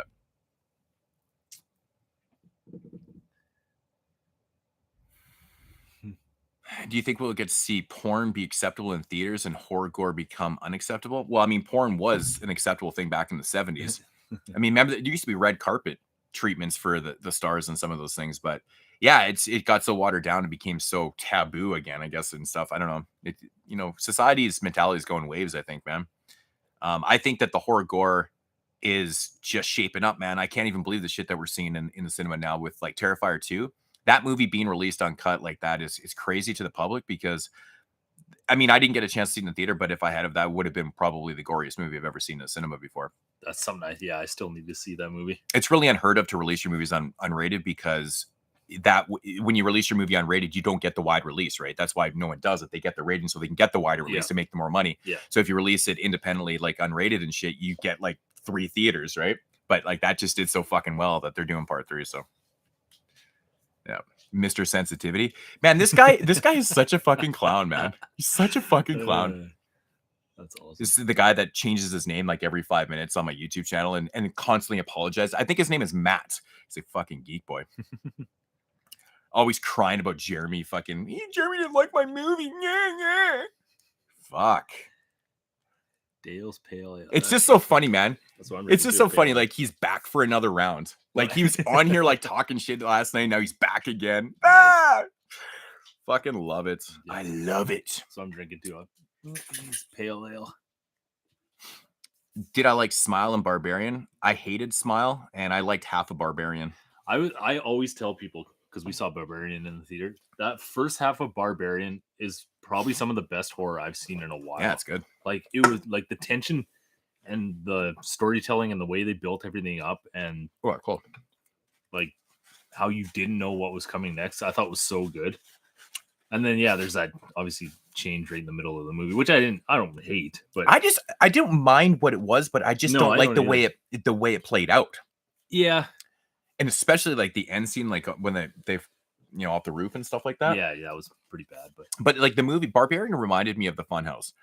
Toby Hooper's The Funhouse in a sense that the first half of the movie is like way more interesting, and then when you get to like the second half, like into the climax and stuff, third act, it doesn't really deliver the goods, and it kind of like the same thing. You have this good first half, a great build up, and then where it goes, you're just like, I don't know. And I'm not saying that the Funhouse is a bad movie or nothing. I just prefer the first half. It's like I mentioned a lot of times with Texas Chainsaw Massacre 2, I'm a bigger fan of the first half of the movie than I am the second half for some odd reason. Right. I don't know. And I don't dislike the movie. I just like the first half more. Dale's Pale Ale. Man, that's a mouthful. Dale's Pale Ale. And Double Dale. Yeah. I'm a fan of Pale Ale, so. Slayer is the GOAT, man. I was lucky enough to see him at least once before they decided to. I saw him on the God Hates Us All tour in 2002. Oh. And so the album actually came out on 9/11, right? Yeah. So it got delayed a week. I remember that because I was in Vancouver and yeah. So then it was early 2002 when they came through Vancouver and we saw them with I can't remember who they played with, but it was a great show. That's awesome. My wife actually just got us tickets to Metallica and Pantera. Oh, that's so I heard about that. I was like, what the fuck? That's so crazy. Yeah. I didn't even know Pantera was touring. Like who do they have playing guitar? I think it's Zakk Wylde. Is it Zakk Wylde? I'm pretty sure it's Zakk Wylde. Crazy. Yeah, which is impressive. Now he's sucking Jeremy's dick. Man, he'd actually probably like that too. He's like, oh, I'm finally getting some. Yeah. Do you guys smoke? No. Unfortunately for my work, I can't. Drug tests. So sometimes when I'm out, Sometimes when I'm out at the lake, I will, but not really. I'm not against it, but it's all legal here. We have a weed store in every corner here, man. Yeah. We have more weed stores than beer stores now. It's ridiculous. But I like gummies. I'll do gummy, like eat a gummy, watch a movie or something like that. But I'm not like avid into it, man. Yeah. Got nothing against it. Never did. I mean, when you grow up around here, it's just like a normal thing. Oh yeah. Like smoking a cigarette and smoking a joint is literally the same thing around here. Yeah. It's so common. Even before it was legal, it was accepted. Police would never. They never did anything. They didn't do shit around to you, man. Like fuck. They don't give a shit that you're smoking a joint. Fuck, no one ever cared. No. So like when it became legal, the cops were like, oh, well now I really don't have to think about it. Yeah, exactly. Yeah. Although, I mean, when it comes to, I guess, driving and stuff, it's kind of a problem. But then again, so is drinking around here because everybody fucking drinks like fish around here. Why Hostel 3 never got a Blu-ray release? Because it sucks. No, I don't know. I think it's probably just who distributed it. Maybe, I don't know. Actually, Hostel 3 is not the worst thing in the world. It actually isn't. So many people hate that movie like crazy. I'm pretty sure I don't remember it. I'm pretty sure I've seen it. Yeah, it's been a while since I've seen it, but I don't remember like not hating it as much as most people did. Zach Wildland. Oh yeah, that's right. It is the drummer of Anthrax. I always said if there's one person that's gonna take over Dimebag, it's got to be Zach Wild. I mean, being best friends. Like, who else is gonna play Dimebag stuff? Yeah, I was bummed out. I never got to see Pantera, obviously, back in the day. I'm a little bit younger, and they were broken up by the time I was into them. So the fact that I kind of get to see them, with a couple original members is pretty exciting. Oh, I forgot the chips. Oh, yeah. Man, I got like a grail today, man. It's the craziest thing. The Bad Influence album. I don't know if you Irish, if you're a fan or not, but rest in peace to Rap and Ron. But yeah, it was like a holy grail. This shit usually goes for like $100, man. It's crazy, but I got one in today, and I got it for 25. There was an eBay seller selling. I was kind of freaking out that it was going to be a bootleg, but it turns out it's not. So pretty stoked about that. I'm gonna try another one of these. Where's my boy Matt? Oh, did he leave? He's not gonna troll us anymore. Yeah, you should see some of the comments, man. On the videos, it's just ridiculous. Oh, yeah, nice. It's so funny. Yeah. Can I finish up? Oh, holy man! They hit that much harder, or what? Okay, so when I bit into this, I thought I was biting into jalapeno cheddar, and it was still pickle. Not so much. Oh my god, they're really good. I think they're almost better when they're colder. Oh my! The flavor is insane on these. Holy! They're so potent, man. Like in a good way. Oh. Yeah, I've got the Double K CD. I get all the packages from Chopped Hearing. I have their whole CD line, every CD, like the 124 now. It's one of my favorite labels, man. I've been supporting Bruce for years now. I talked to Bruce actually quite a bit. Good guy, really, really good guy. Got a good sensibility for finding very obscure shit, and I like people like that take pride in what they're doing. And yeah, it's so fucking sad to me because Putz is my favorite group since '98. Ever since they came out in '98, they've been my favorite. I mean, since that time, modern. And like losing Double K was just like the biggest tragedy ever to me. But it was cool, man. Doolio, man. I'm a huge Doolio fan, so that was a weird combination. It's too bad they never got to do more tracks for that project they were working on, but what a combination that is. What was your band's name? Montreal and drummer got arrested. What band were you in? That's funny. Why do I keep that? Oh, it's every time someone swears. Fuck, I really gotta take that off. I wish you could do that right now, but you can't. I'm afraid to hit anything. Camera angle as much as Sam Raimi on digital recording. I don't know. Sam Raimi's like the king of angles, man. That's a badass name. Do I buy Vinegar Syndrome? Maybe 600 titles. I'm not joking. Yeah. I have, I think almost the entire Vinegar Syndrome catalog besides the porno. I have a couple. I don't buy the porno, and I buy a lot of the sister stuff, but I have pretty much all the horror and exploitation stuff. I think I might be missing one or two or stuff, but Vinegar Syndrome is like my favorite label. They polish turds, man. you know, in a good fun way. You know, like they take movies that have the worst transfers ever, and they make them so much better. What the work that they do is incredible, but they, you know, I've talked about this before. They have the machine that they use is actually the machine that Peter Jackson invented for Lord of the Rings to, you know, clean the film and stuff like that. Oh yeah. It's one of a kind, and they bought that, and that's the machine that they use to clean their prints up. Wow. For when they release all their movies and stuff. That's why their prints are so fucking good. This machine So good. is literally one of the best things ever.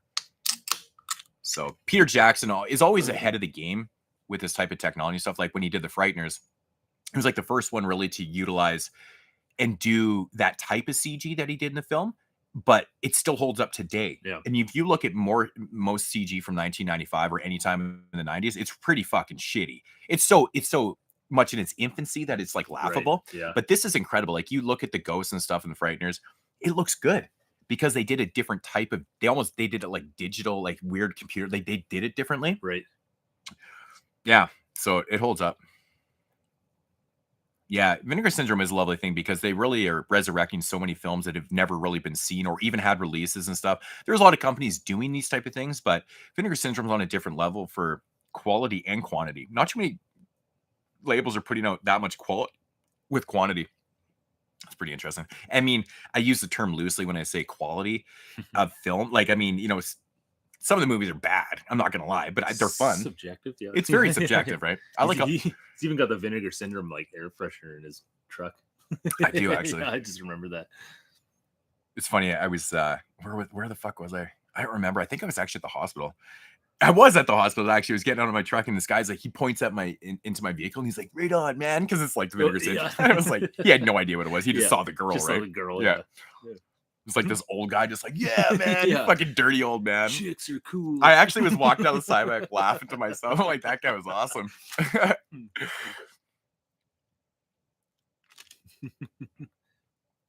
Well, I wouldn't expect Phil's voice to be the same because he has like 19 bands. Yeah, he's probably ruined it, man. Like legitimately. Oh, he's got to be getting up there too in age. Oh yeah. I mean, you think Pantera started in the early 80s, right? Yeah. And like all the bands, all the projects he's done, you think his voice would just be tortured by now, man. Yeah. I know I was like Chris Barnes there for a while. Like he had lost his voice, right? Like he actually had vocal. Really bad. Really bad. Really bad vocal damage. Yeah. Well, DMC from Run DMC, same thing from all the shows over the time and stuff. He lost his voice too. He can barely even talk right now. Brutal. Actually, they're doing like their last show and stuff like that. But like you see him do interviews and you almost want to cry because it sounds like he's struggling to talk. And you're just like, bro, it's like so much energy and like all the years of just screaming. Yes. Hey, did you watch that Gwar documentary? No, I haven't yet. Oh, it's so good. No, I haven't. Yes. That's really good. I actually completely I love that documentary. I actually completely forgot about. Thank you for reminding me about that because I completely forgot about. I love Odorous Urungus. I saw Gwar play in Vancouver. Yeah. And it was I think when Bush just came into office or whatever, and they had the big doll and they fucking cut the head off and it sprayed the crowd with blood and shit. It was pretty gnarly, man.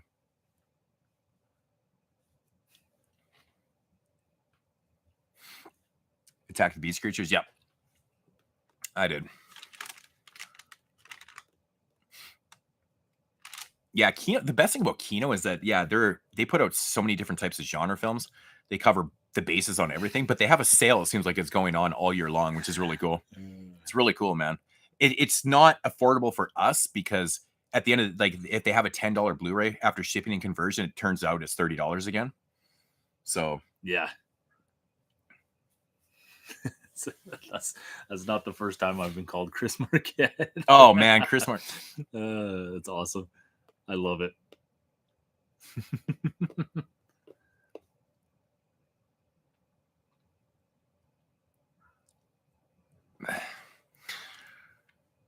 Yeah, that was sad when Dave Brocky died.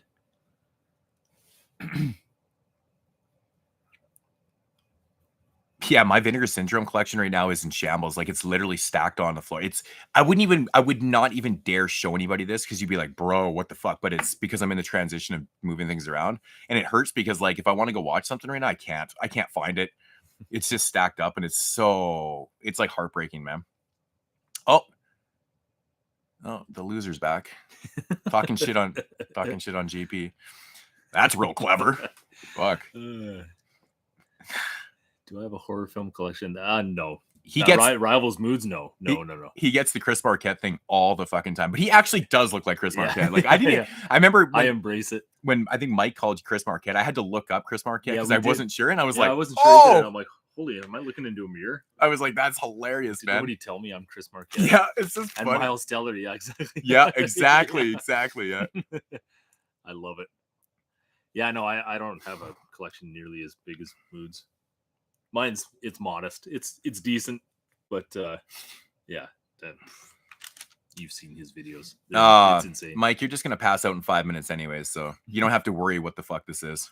It's gonna be. I don't know if you guys ever heard the podcast with the snoring sounds. Well, those are actually legit snoring sounds I chopped up from Mikey, who is Nosebleed Seats Man, sleeping on our podcast. Sleeping while we were doing the show. Probably because JP was so fucking boring, right? He might fall asleep. Yeah, right. And fucking I chopped that up and put that in there one time. Oh, it was fucking hilarious.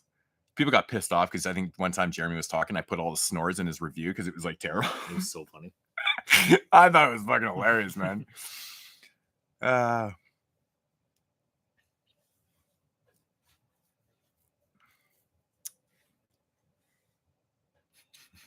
Arrow stuff?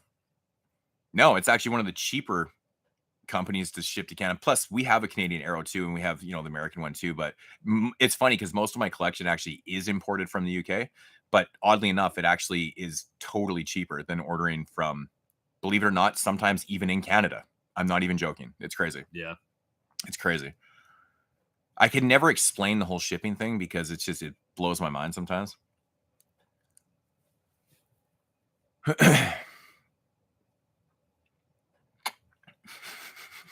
Fuck.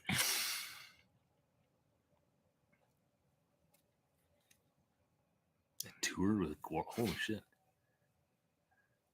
Damn. Touring with Gore would have been batshit, man. Awesome. It would have been totally batshit. Yeah. That's awesome. I'm jealous. I was like, one of the best concerts I think I've ever seen. Seeing them. What? Like, god damn, I gotta remember to take this off. I keep having to fucking. Oh, yeah. The best part of Moodz is Jeremy. Does that even make sense? That one fell like 30 yards from me. This guy's the biggest moron I've ever seen. Seriously, bro, go take your fucking meds, man. Meds are good, right? Cocaine's a hell of a drug. Cocaine's a hell of a drug. That's funny. Fuck. God, I miss fucking Chappelle's show. Man, that was the funniest shit ever. I can hear that fucking dog again. Just trying to get food from Chris Marquette over here. Trying to get on the video. No, it's not Jeremy, actually. I know that's not Jeremy because, first of all, Jeremy's not like that. He wouldn't actually do that. Jeremy's a lot of things, but he's not that. And I know who this guy is. His name is Matt. He's changed his name many times. He used to comment on I just ignore the shit out of him. Can't talk to him. He thinks every time you respond with facts, straight up facts, that you're being sensitive. It's all good. It's all good in the HOOD to the Z in the hoods. We still got our little Oreos. No, it's totally not Jeremy. I know it's not Jeremy. 100% not Jeremy.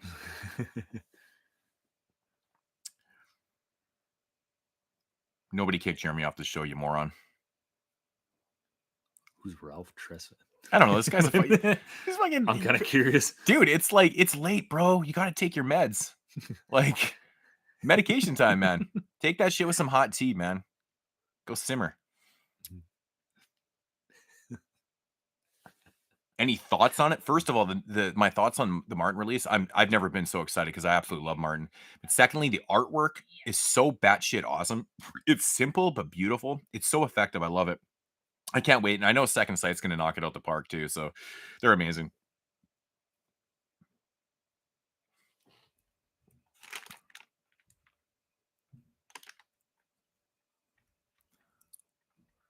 I don't see the resemblance. What? Ralph Tresvant? He's black? Okay, now I'm really confused. I guess you learn something every day. Yeah. I don't know how I look like him. I mean, it makes really no sense at all. Yeah, we watched Martin on one of our marathons. Yeah, we did actually watch Martin. Yeah, the first time I've seen it. It was good. That's a good movie.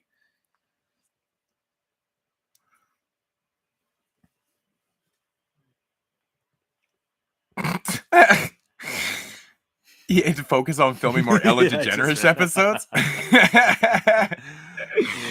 Dude, that whole Ellen DeGeneres thing, degenerate thing is the funniest shit ever, man. I Mike, you actually come up with some pretty funny stuff every once in a while. That was one of the better ones. Ellen DeGenerate, yeah. Because I swear once someone had mentioned, or it might even been me, that I said that he looked like Ellen. Pretty funny. Yeah. Although he looks like Paul Dano more than anything. Is Maniac going to be the number one for 80? Well, I guess we're going to have to wait and see. I'm so excited to record that show. And I think we're going to end up doing it in 2 recordings because we're doing a top 25. Like, we're doing 25 to 11 and then a top 10. But it's just because there's so many good films and everybody kind of can make the list a little bit easier than most.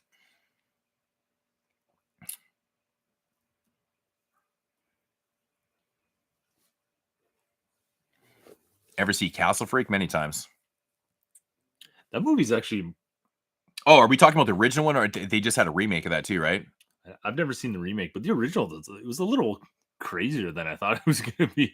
I was like, well, this gets pretty wild, this movie. I love the original film. Jeffrey Combs is like one of my favorite actors in the world, right? Super nice guy. But the remake for Castle Freak, man, fuck, no way, man. It wasn't very good, yeah. I have the personality of a breadstick. What the fuck does that, like, dude, go take your fucking meds, bro. Seriously, you make literally no fucking sense. I like it. I don't know. God, I love my trolls, man. Yeah. God, like, man, you better move over. This guy's giving me a boner, man. Yeah, I know. I'm gonna fucking poke your eye out over there, man. By the time you record this, Goddilla. You know what the funny thing is? I just told Moodz this. I don't know if you were here when I got kind of messed up at work, but I was supposed to be getting tattooed today on my other sleeve. So that's funny that you say that. I had to cancel it, obviously, because I got all injured, but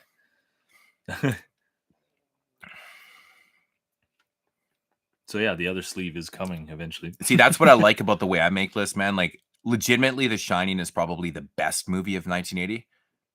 Best and favorites are 2 different things, man.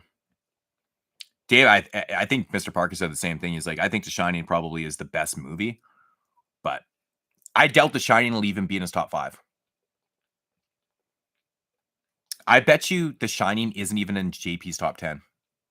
That's crazy. At this point. Yeah. I don't know. Like, he sometimes makes his list differently. Like, he'll make them where, he incorporates best and favorite, and he kind of does it like that. But yeah, I'm like straight favorites, man. That's why, like, for 1980, you could see like something like fucking Don't Answer the Phone at number 1 for me. Like, it's like incredible to me, like, how many people don't understand the difference between that. Some people think there is no difference, but there is a difference. Subjectively, there is totally a difference. Oh, excuse me. Thanks, man. Could have been worse. I appreciate it. Yeah, the remake to Castle Freak, man, was very disappointing, man. It was funny too, because the first couple people that watched it told me, yeah, you're probably gonna like this, and I'm like, I didn't hate it. I just didn't care for it that much. Yeah, I never bothered watching it, to be honest. Jeremy, he did actually hate doing the show. He would say it all the time. He fucking hated the show. He hated putting in the effort because it took lots of hours and stuff. Replacement band for Goblin. Can't replace Goblin. Oh god, they're so good. Goblin's like amazing. It's one band I would love to see live. And they still tour, don't they? Yeah. But there's like, isn't there like 5,000 different incarnations of fucking Goblin though? There's like 1 million different people that have been in and out of that Probably, band. Yeah, I could see that. Yeah. No one cares what's on JP's list. Because he's probably going to start at a fucking number 11 again. What a fucking... we've done, 25, 30 top 10s? And the one last year for 2021, he started at number 11. He gets to number 8, and he's like, oh, wait a minute. Yeah. He's like, I started at number 11. I fucked up. Oh, my God. I'm like, bro, how do you do that, man? I've never heard of that ever happening to anyone on a podcast before. It's crazy as shit. Yeah, I'm thinking the 1980 show might even be longer. 6 hours. Yeah. Oh yeah. What's up, Pop Culture Massacre? How did you get injured if you don't? Oh, I got burnt with hot water essentially out of nowhere. Yeah, I got some at work. pretty nasty burns on me, but it could have been worse. Because of it, I get to hang out with my buddy now. Yeah, it worked out really well. Yeah. I didn't even know him. He's like, I felt so bad too. I'm like, yo, man, what are you doing Saturday? He's like, oh, come over for beer. And so he's like, yeah, I'm just off work right now. I got burnt. So I'm like, well, do you want to come over? I felt like it was like so insensitive, but I was like, but I hate texting conversations like that. I'd rather just talk in person. Yeah. Then it seems a little bit more like, that's why I fucking FaceTimed you the other day. I was like, man, I can't have this conversation over texting. It just drives me nuts. Yeah.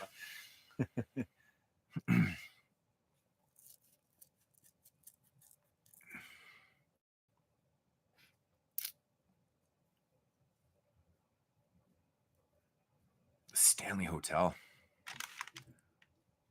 Is it named after Stanley Kubrick? Because the Overlook was set in Colorado. It's just all these kind of third degrees, 6 degrees of Kevin Bacon. Because he's the height of the average 11. He is, man. JP is really short. Fuck, JP uses the same joke every time too. He's so funny. He's like we'll be getting ready to record in like 5 minutes. He's like, wait, like hold on, I'm still making my list. Every fucking time. Every single show that we do, he says the same shit. Parker got so mad at him this last time. He's like, fucking stop using the same fucking joke. And I'm like, damn, I should have recorded that. I totally would have put that in the show. I wasn't recording yet.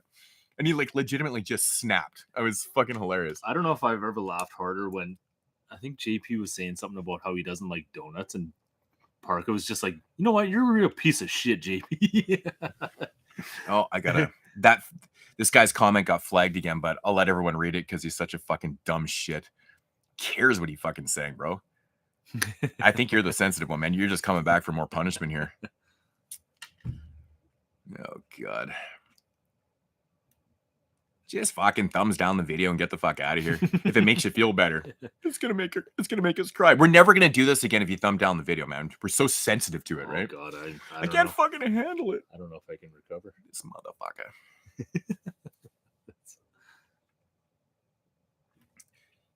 Oh, when I read, I can listen to the intro. I was like, oh, thanks, man. But he's talking about the talking part of the intro. Oh, I like the intros I've been making, man. They've been fun. I love the intros because they're all like retro wave style. Yeah, I love it. I use the stuff like I find from the web or from the couple websites. It's all copyrighted stuff. Oh, nice. So I just find the movie samples and chop them up and stuff. Yeah. Yeah, they're fun to make. It's probably the hardest part about doing the edit.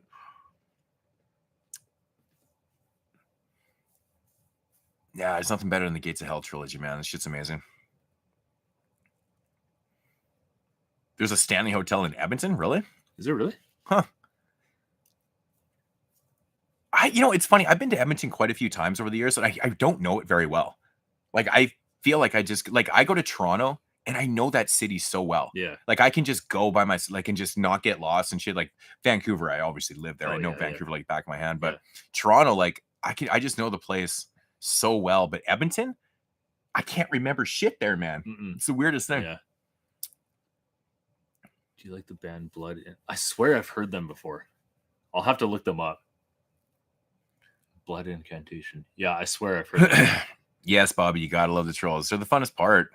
No, I mean besides you guys that are actually being cool, but you know what I mean.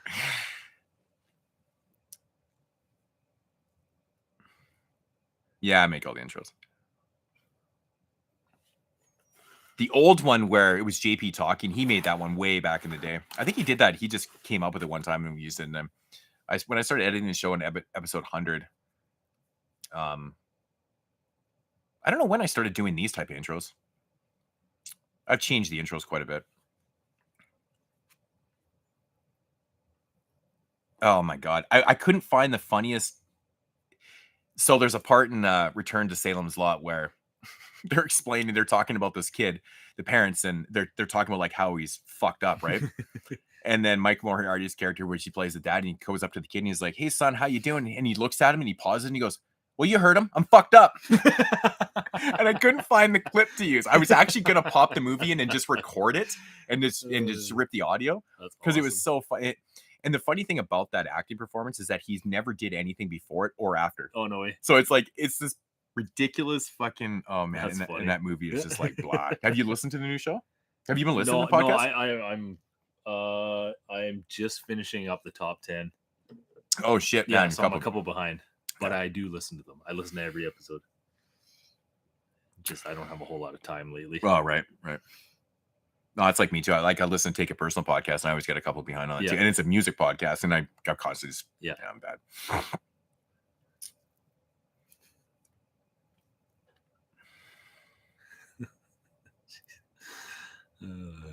Who the fuck is trying to be Joe Bob? When did I try to be Joe Bob? This guy's cracking me up, man. I'm actually gonna go put my Joe Bob rig shirt on right now just for this guy. You all don't know. Actually, when I met Joe Bob, he said, "Man, he's like, when I die, he's like, Moodz, you're gonna be the new Joe Bob, 100%, bro. You got to be the new. You are the new me. You're the Canadian version of Joe Bob." Yeah. Joe Bob was awesome. He was such a cool guy. Joe Bob and Doug. Man, I miss my old gore intros too, but YouTube's has been telling me to fuck off with those. I get flagged and like all my videos are like getting taken down, and I was like, I had to fight all these things, and I'm like, fucking bullshit.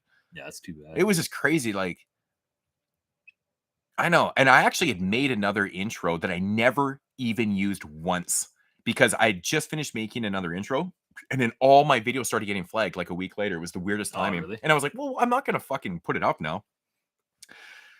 Because I know a lot of people like they watch the older videos and shit like that. And I'm like, well, I don't want them getting taken down. Yeah, exactly. Well, that sucks. Yeah. Thanks, Bobby. You know, it's really annoying, like, because like that type of intro was totally fine like 5-6 years ago. And the whole world is like just done a backflip, man. Everything's gotten so sensitive. Everything's gotten so PC and shit. Sensitive. Yeah, that was me. I got so sensitive. And but yeah, no, but like when it comes to YouTube and what you can and can't do on here and what gets flagged is absolutely incredible. Like my live stream got flagged last night too. I'm not sure. Probably this guy probably fucking flagged me. It's probably just from swearing. I don't know. I mean, there was literally nothing on the live stream that could have been possibly bad or flagged. It's probably just swearing or something like that. But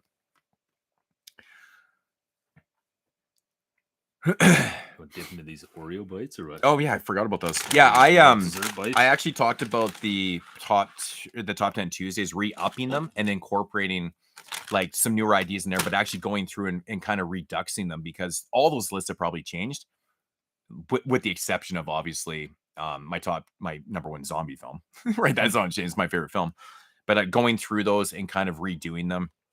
And throwing in some other ideas, maybe doing like a director series too, because there's so many directors I could do top 10 lists for. And I believe I probably did some of them during that 110 episode run, but yeah. No, I don't think my stuff's bad. I think it's perfectly normal. I think the one intro that I had with the pound of bacon that was frying up and shit, that definitely got me flagged. Like Canadians with their fucking bacon. Yeah.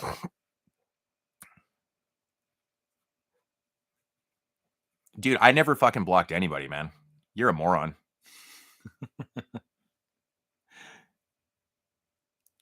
Shout out to Jeremy. This guy's dude, you're just making a total fool of yourself right now, man. This is ridiculous. That's awesome. Even Jeremy's calling you a fucking idiot. If Jeremy was reading this, he'd be like, "You're an idiot." He totally would. You can't stand people like you.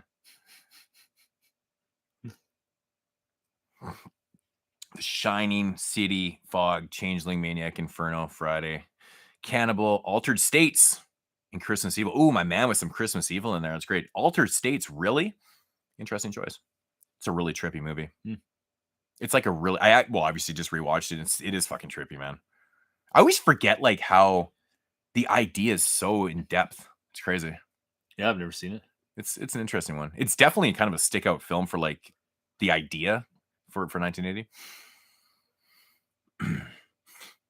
Top 10 Tuesday videos were easy to do because they were like POV. I just put it on Rue Morgue and go to town and stuff. They're always those videos. Yeah, I always like doing them. Yeah, they're fun. The top 10s were fun.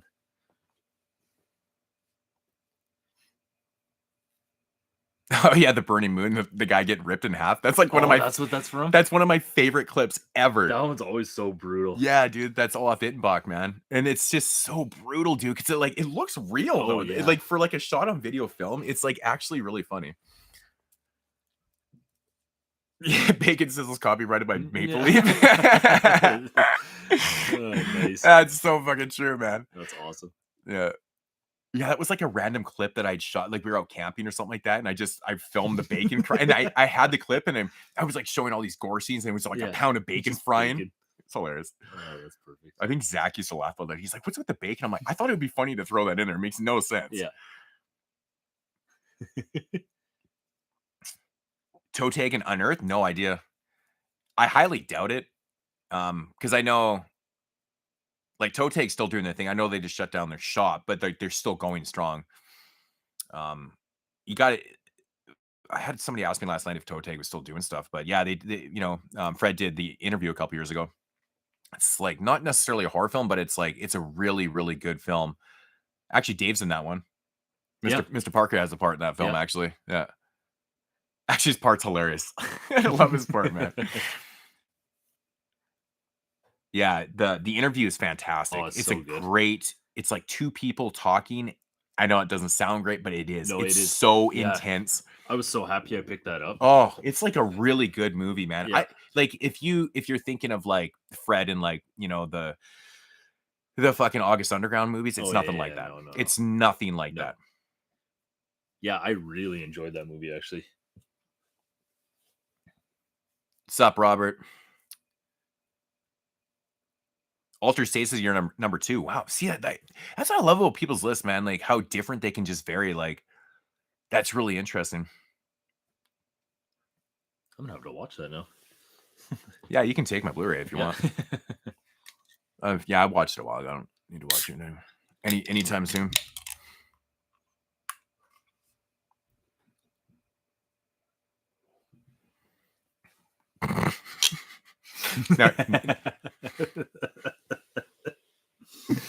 Oh man. No, it's fucking amazing. What is Dave's day job?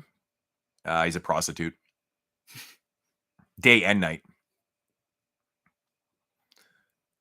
He's a male whore. Probably does pretty well. No, he actually works in like a plant. He works in like a mill. He's a mill worker. He's a dirty mill worker. So that's why he can afford lots, because he makes good money. Thanks, Messy Marv. Yeah, I think that like the Midnight Video logo is like one of the coolest, man. It's so like just basic but cool. Yeah, it's like one of the cool. They were one of the coolest VHS releases. They only did like so many releases too. It was very small. Run. Yeah, man. Dave's part in the interview is like, it's totally nothing what you would ever expect from a Toe Tag production or like narrative. Like you would just never expect anything like that. It's so well written. It's so intense. Like it's really well done. I'm pretty sure I have a picture of Dave from that part in the movie, because I said this is the only place where I want to get my news from, and it was a picture of Dave doing the news. Oh shit! Okay. The only man I trust for news. All right, so I like completely forgot about this. I thought we were done. It might be a little bit cold, but that's all right. So these are Oreo. So the Oreo Papa John balls bites. Yeah, weird. I mean, really, does it have to be warm? I mean, I guess whatever. Yeah. Oh, well, yeah. It still tastes fine. A little doughy. It tastes pretty good, actually. Oh, but the flavor's there. I'm a big Oreo fan, so anything Oreo is cool by me. What's your favorite type of Oreo? I really like the birthday cake ones and the cinnamon and the when they come out with them, the gingerbread cookie ones. Those are good. Oh, the cinnamon ones, yeah, are really good. Cinnamon. And the ones, I don't know what they're called. I think they're called like the snow covered ones or something like that. I don't think I have those ones. They're frosting like all over, and then they got the Oreo in the middle. Those are not good for you, but they're good. Yeah, Cinnabon, birthday cake, and I love the gingerbread, but they only come out like Christmas time or whatever. Mm-hmm. There's like so many Oreos that I've never been able to try because we don't get them up here. Like I always watch people eating them on YouTube, and I'm like, holy shit, those kinds are crazy. Actually, the carrot cake ones are really good. I had ones that were blueberry menthol. Blueberry menthol? Is that even a thing? Serious. And I swear to, like, you breathe in and you get that menthol, like, inhaling. That is the weirdest combination ever. So weird, and they were actually surprisingly pretty good. I'm a female and Parker's a very compassionate lover. Would you be in a movie, Moodz? Yeah, if somebody wanted me in a movie, for sure. I don't know what they would cast me as. I'm sure I'd get casted as like a cliche Canadian or something like that. I played like Bill and Doug from like fucking Strange Brew.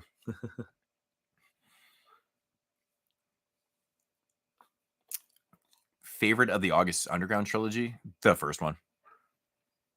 Mortem is brutal. Like, it's actually like hard to watch. And then the third one, Penance, is like it's a little bit more polished, I would say, or something. There's something different about it. But Mortem is actually tough to watch, man. Tell him who you got to watch Mortem when you were watching your house. It's a funny story with Dylan one time. So he used to house sit for me, and I would my old movie room. I would, you know, because he would come after we left or whatever. I'd pull out movies in my collection. I'm like, yo, man, check out the movies I pulled out and stuff. And I'd pull out stuff like Regurgitated Sacrifice and fucking Mortem and like Vomit Slaughtered, like just the nastiest movies ever. And that's how we ended up watching. He's just like, dude, never again. And I don't blame you, man. Like, Lucifer Valentine films are just on a different level of grotesque. Mortem was probably the worst, though. And he's Canadian. The dude's like from Vancouver. That's crazy. Yeah. Yeah. So yeah, Mortem is nuts. Like, it's almost too much. Yeah. I think it's because it just feels fucking real, dude. I don't know, man. Their effects are too good, man. Smashed Oreos and milk. I'm not actually the hugest fan of the Oreo cereal. I tried it once and it kind of tasted like cardboard to me. It might have just been the one I had. I don't know. But birthday cake ones are so good. I like anything birthday cake flavored though. It's good. Me too. That's funny that you say that. Yeah, Mortem is a hard watch, man. It's good, but it's like they almost did it too well. Like, if you took the credits out of that movie, you would think it's legit. Yeah, you would think you were watching people getting fucking murdered because it's so real. Yeah, it's crazy. Which was the original idea for August Underground, right? Was to, Fred was actually going to release that film on VHS tapes around the city. Right. Just put him. And then he got thinking. He was like, man, if the cops got a hold of this, they might think this is real. I might go to jail like Ruggero Deodato and Cannibal Holocaust. Yeah. And this is a different time. They might actually come the fuck down on you pretty bad. Like, so he was like, yeah, I should put some headers on this thing and not do that. Pretty interesting story, actually. Yeah, final interview was great, man. The I love Redson Tower is like my favorite Fred movie. I still need to see that because you've recommended that for years and I still haven't seen it. I really like it, man. It's good. She hasn't forgave you for years for recommending Mortem. I don't blame her. I don't think Dylan has either. Yeah, I keep bringing it up. I still think the Lucifer Valentine films are worse, though. Like, in terms of, like, being just nasty, filthy, disgusting shit. Gross, yeah. Like, it's fucking... Yeah. I mean, they're just pure fetish films, right? Like, the guy obviously has a puke fetish and a piss fetish and stuff, and he puts them into his films, and he lives out his fetishes in his films. That's what he does. The toe tag effects are, like, Fred and company. Cook. It's actually Marcus Cook. He might have worked on something before, but like the toe tag is like all in-house done. It's all Fred and those guys. Yeah, they're effects artists. I mean, it makes sense that Fred is. I mean, growing up in the area, like the Pittsburgh area with like Tom Savini and shit like that, being his hero and stuff. And I know he's worked with Tom Savini.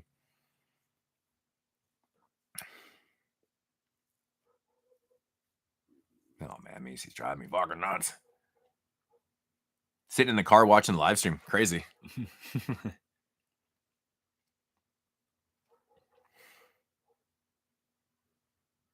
The Oreo cardboard flavor.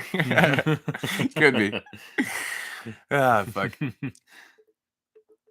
Yeah, I'm a Trix fan, man. I love me some Trix. I actually have a box of the Trix with marshmallows. It's imported from the States. We have this awesome import place in town. We get all the shit that you guys just get normally in your grocery store, but that's my favorite place in town. Yeah, I love it. So I have a box of those right now. They're pretty good. Takes me forever to get through. I don't really eat cereal much, but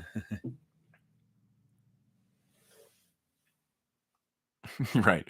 I know it's funny, right? You can watch Cannibal Holocaust like over and over again. You pop in Mortem, you're like, it's like mortified. Yeah, the Soska sisters are in that, and you know what's funny about that? They're uncredited, and it's not even on their IMDb's or nothing. And the Soska sisters actually make films like just by where we live. And I've always wanted to meet them when they do a convention in Vancouver or whatever, and actually bring that movie to get signed and see what they'd say. I've heard from other people not to do it. I've heard stories that people have done it and they refuse to even talk about it. They won't even talk about it. They'll kick you out of line and stuff. And I'm like, man, something obviously went down with that shit. Yeah.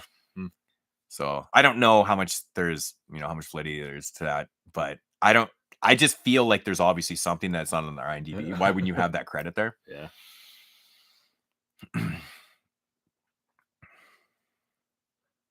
No, the original Guinea Pig series, no, and the Americans, no.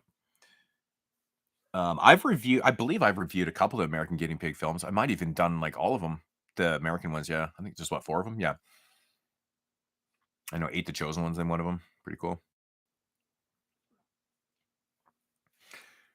Horseball Club, yeah, man, I would love to. Yeah, he was supposed to be at Wasteland this year when like me, JP, and Carly and my wife was there and Dave was there, and so he was supposed to be there. He actually already had his tickets and stuff, but that something came up and they ended up having to cancel and shit. It kind of sucked. It was really too bad because I hadn't seen Tom in a few years. Last one was at Wasteland. And we had such a great time. I've never met him, but I've always liked watching his videos and stuff. He seems like such a cool guy. Yeah, I always look forward to the reward show that he has every year. Yeah, award show. Brian Paulin. Yeah, Brian Paulin. What did you think of the new one? I know a lot of people really didn't care for it too much. They just feel like he hasn't like progressed. That was kind of the consensus I was getting from a lot of people, that Brian Paulin's films are just the same as they were 20 years ago. But I'm like, I don't really have a problem with that. They literally look like, I don't know how he manages to capture the same look and feel to every one of his films. It's just crazy. But Septic was, I thought it was decent. It's got some nasty moments. It's got some pretty unexplainable moments in it too, where I just didn't understand what the hell was going on. But should I let her in? It's pretty cool. I'll grab her. Yeah. Yeah, I know. I was actually purposely letting her cool off. Oh, yeah. I think she's just warming up. Yeah.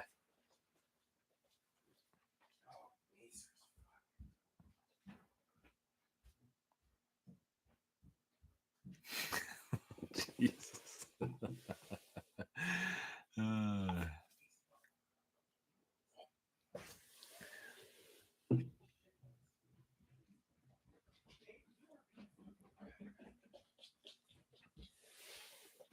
Hey, come here. Oh yeah, there was fucking someone in the pathway. That's why she was. Oh yeah.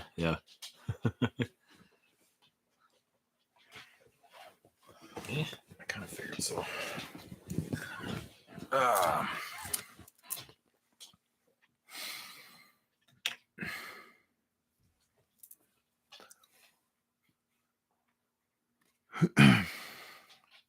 Night, Bobby.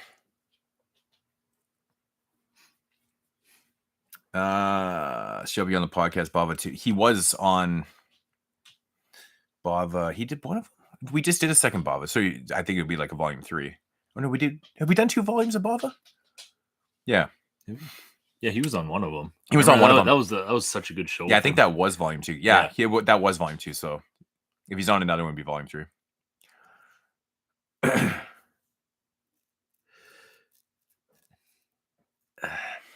Oh, now he's just being prejudiced. Oh man, we got a homophobe up here. Nice, that's real classy, bro. Now you go.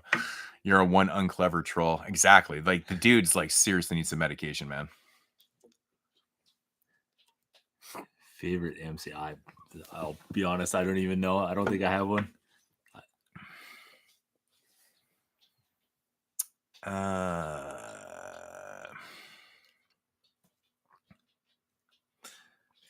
The channel Cinnamon's Underbelly. I actually don't know that. Yeah, I had to pick up Septic from. He was selling them on eBay. That's the only way you can buy them. And I think Dave told me that. I was like, "Where do I get Septic?" He's like, "Yeah, you sell them on eBay, and it's the only place you can buy them." I'm like, really? And it sucked because it wasn't overly expensive for the movie. It was the shipping that sucked. It was like as much as the DVD. That hurt me. His favorite MC is me. You gotta say. Yeah, there you go. Yeah.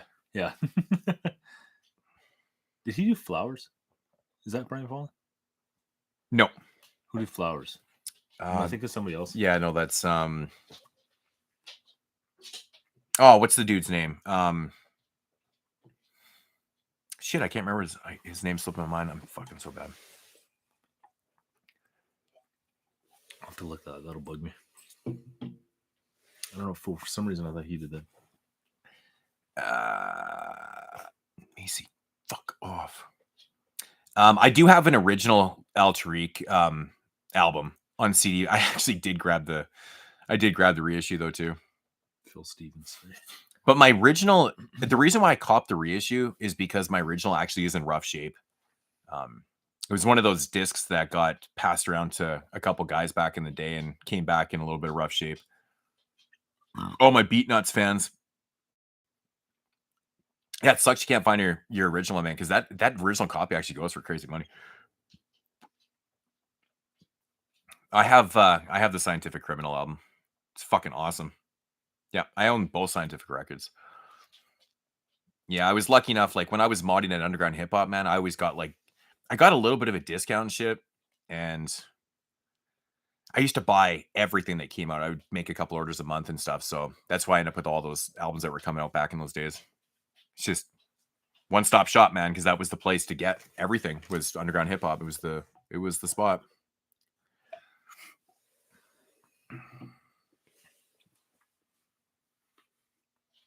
Man, you can never go wrong with Anthony Wong. He's like the best. Dude, he's the best. He's the best villain ever. He plays the best villain. I don't care what anybody says. That dude is so evil. Dude, his fucking eyes are priceless, Oh man. my God. This thing got crazy fucking eyes, man. Yeah, Phil Stevens. Yeah, that's who did it. Yeah. That's right. Yeah, the folklore one. Yeah, I think it's I think that one's in the box set also too, right? The Severn box set. I think it's in there. Is that the one? Yeah, God Connection is amazing. I love that record. I wish Tariq was in the Beat Nuts more. I always liked Al Tariq.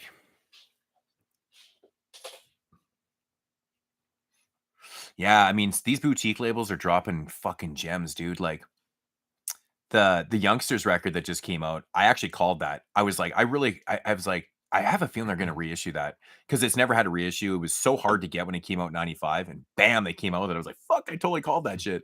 I was so happy because I didn't have a copy. It was the only Youngsters record I didn't have. I actually was bumping it this morning before I did a bunch of shit today. Peace out, doctor. Yeah, I bet that Criminal album is really, yeah, all those reissues from that time, well, those issues, I should say, it just got so pricey, man. Yeah, Phil. That Phil, Yeah. Phil Stevens. That's right. That's Yeah, his yeah, name. yeah. I kept thinking Phil. I couldn't quite get it out, but yeah, those movies are good, man. I like Yeah, no, I actually enjoyed that movie. Yeah, it was dark. Yeah, totally. Yeah. He's so good at it, man. He's so good. God, he's evil. I wish he had done a ton more movies like that. Mm-hmm. You know, like, man, he was perfect. Yeah. Okay, Macy, can you fuck off? Seriously. Okay, I'm gonna try this with the rock hard icing. Yeah. I don't think I'm getting any in there. Is there icing any good? Or...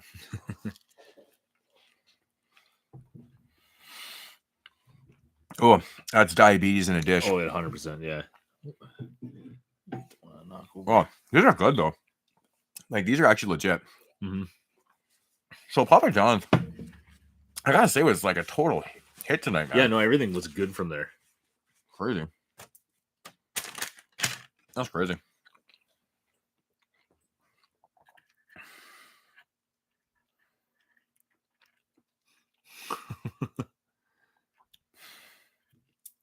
Yes, gutter balls. Rest in peace to Ryan. Yeah.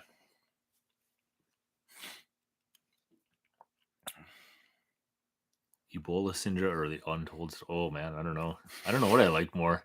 They both have their So many pros, man. I've seen Ebola Syndrome more. I think I've only seen the Untold Story once. I've only seen Untold Story. We watched it. Yeah, we watched it the one time. I think I've seen it 3 times now, actually, because we did it for the show. I watched it with you. Yeah.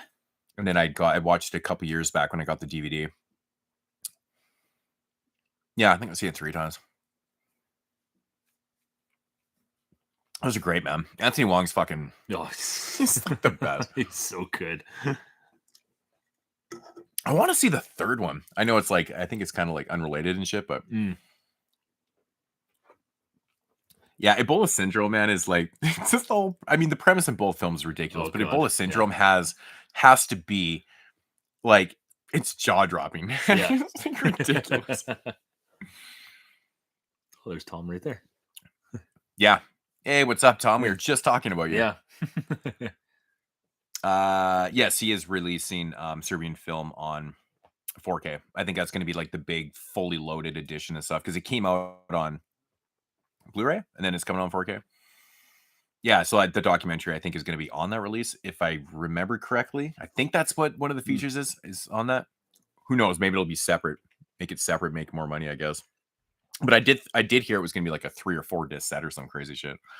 That's bad shit for that type of movie.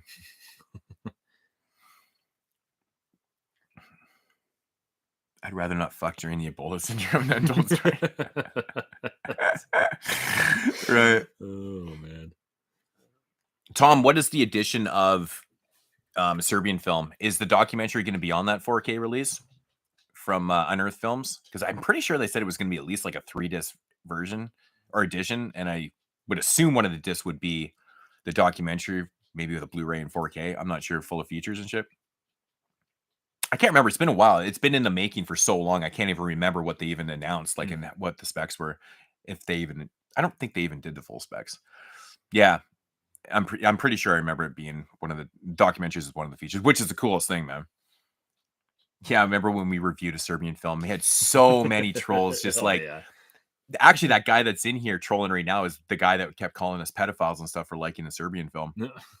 You guys are fucking pedophiles. You like to fuck kids because you like Serbian film. I'm like, it's like one fucking part in the movie. There's so many layers to the movie, and I'm like, fuck. Oh man, it's fucking, Yeah, when we brought up the whole censorship thing, it's kind of like your birthright thing with Necromantic, make it against censorship and stuff like that. I'm like, Serbia was the same thing, man. They were completely being censored to death, and they're like, well, let's make some shit that you can fucking censor. So let's go extreme. Nope, that's not what it is. It's just shock value, straight shock value. You guys are pedophiles and kitty fuckers. I'm like, yeah, because we like a Serbian film. That makes a lot of sense, bro. Fucking people, man. Oh yeah, Dave was pissed himself. He's like, oh yeah, he's like, that is just totally. We actually called the hate that was going to come. I said, guarantee people are going to call us pedophiles and shit, and sure as shit, we laughed about it after the next show. We're like, fuck, man, we totally called everything that was going to happen.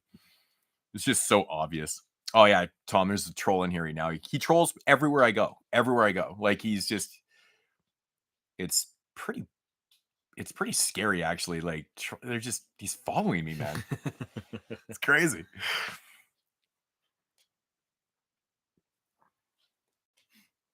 No, I don't even bother with Travis Scott. No, that's not my thing.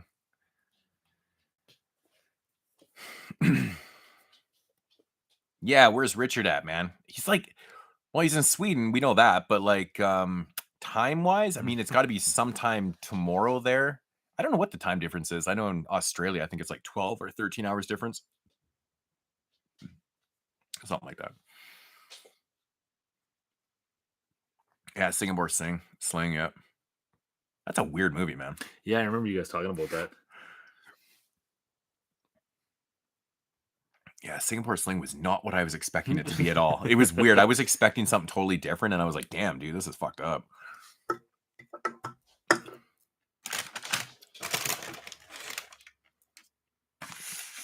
Do you want any more of this? I think I'm good. That's a lot of food. I'll be crushed in like the first 20 minutes of this video. Fucking need a nap right now. Yeah, no kidding. It's crazy, like, yeah, man. Lisa, can you fuck off? It's so bad. All right. Well, those. Yeah, we have a lot of nuggets left. Yeah, fries. Oh, Macy, did you put that on my fucking? Come on. Yes, Heavy Metal Real.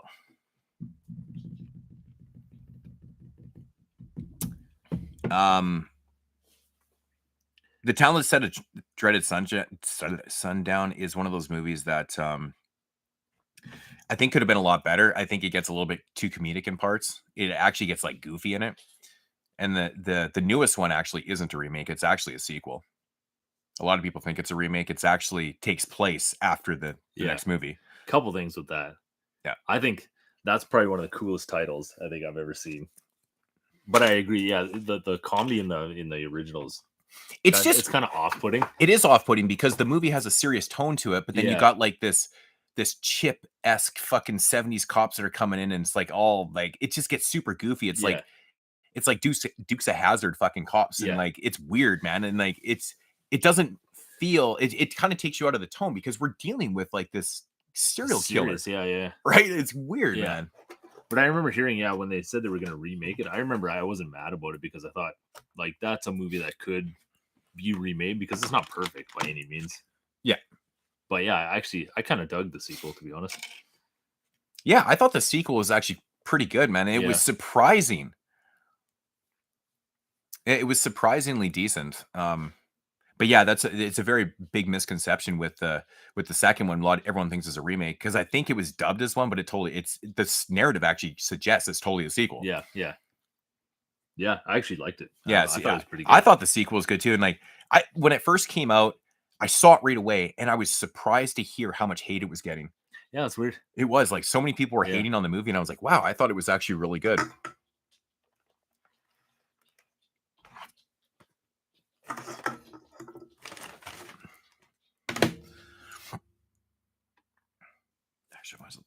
Where's the? Can we finish up one of these? No, whatever. Or is this? I don't even know. I don't know. Somewhere. I got shit like everywhere up in here. Here, I'm just gonna put this over here so I fucking spill this stuff. I should probably get some of that dip off there before I got the greasiest computer. And the greasy fuck off.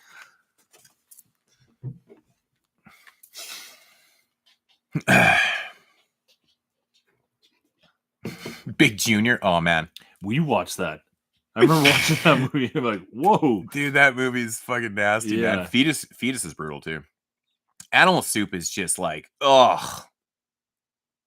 Yeah, I have all those movies, man. Animal Soup's nasty. Big Junior is fucked up, man. Yeah, I remember being kind of caught off guard with that one. Yeah.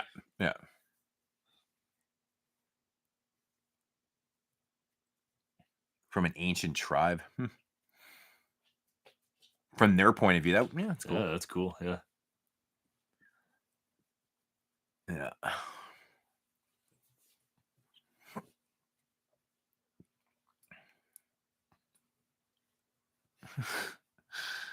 Yeah.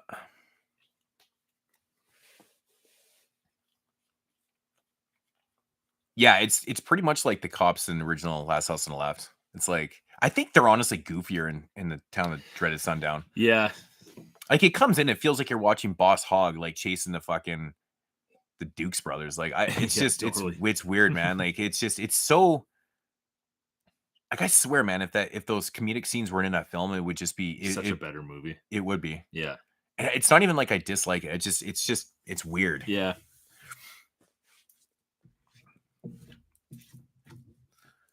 And you know, the funny thing about that too is like it was a time period of filmmaking when you didn't really see a lot of shit like that. Maybe once in a while you seen the goofy shit, but like it was weird, man. Besides Last House on the Left, I can't think of really any other films that like had moments like that in the 70s where it's just like, whoa, yeah, that stands out.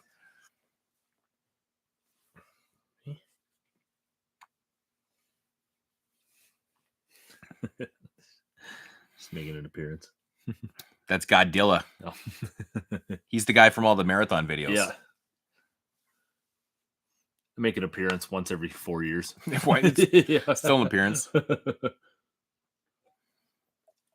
Honestly, I seriously doubt the rest of the Halloween franchise will get any Blu-rays. Because it's like, the movies are so bad. I mean, really, one's classic. Two, is fun, laughable shit. And then everything after that, I can't stand. Part 7 legitimately isn't even a movie. I was telling somebody at work. It's not a movie. About you guys say it's just an hour and a half long country music video. It's hilarious, man. It's like written and directed and starring the same dude. It's like a passion project, but he used like locals, and the whole movie is just like a country western music video. That's so funny. It's fucking horrible, man.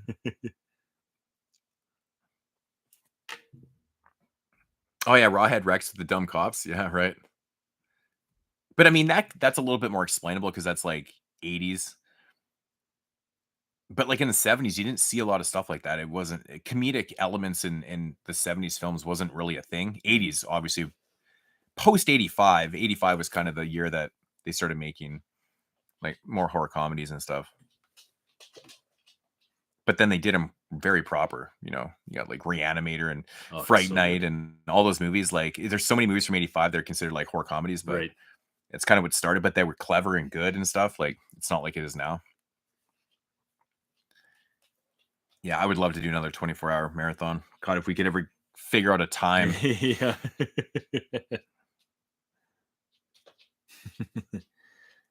I think it'll happen. It'll happen. I want to. You want to?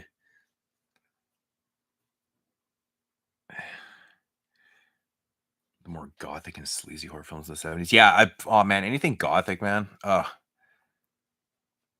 And like sleazy giallos are pretty much like one of my favorite things. But I always talk about it, man. So Macy, fuck, you are such a bitch. Why are you being such a bitch? Hey. God, she's so bad tonight. This is crazy. Hey, you just want some attention, hey? No, she just wants the food. She doesn't give a shit about the attention. Or the food. Okay, I'm just fucking done with this guy. This guy's being a fucking moron.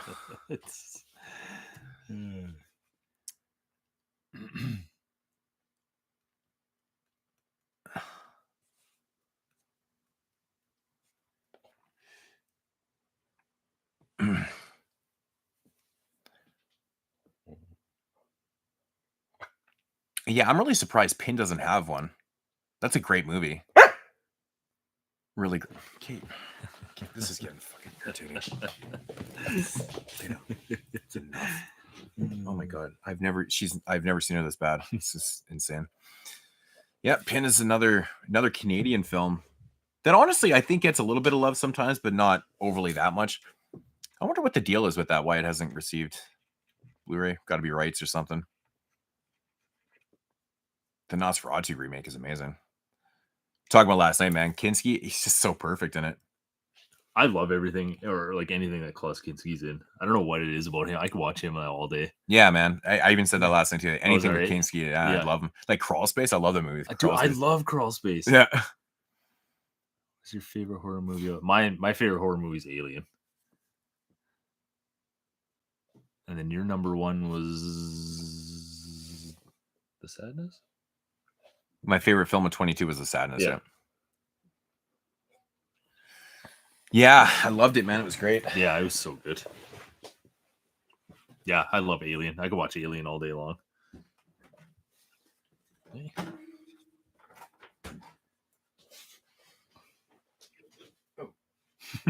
I like Malignant too. Hey, we both. Other than the weird action scene, I thought Malignant was pretty. I got a runner here. It's pretty funny. Oh, that's crazy. Oh, that's so crazy. Piece of my shirt. Oh yeah. Yeah. Took it right off. Yeah.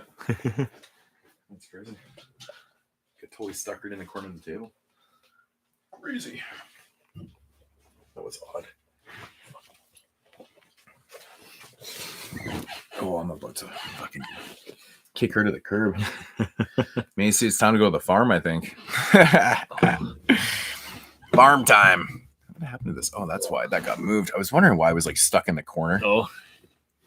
Shit. Man, Malignant was like it was just a crazy film, man. Yeah. I had fun watching that movie because I had no idea what was about to happen. I like that they actually shot in the underground city of Seattle. That was actually really cool. That was really cool. And I mentioned it before. I've been to Seattle so many times, and I've never done that tour in the Yeah, me underground neither. tour. It's so weird because I'm always there to watch baseball or something, right? So we Yeah. never really have time. But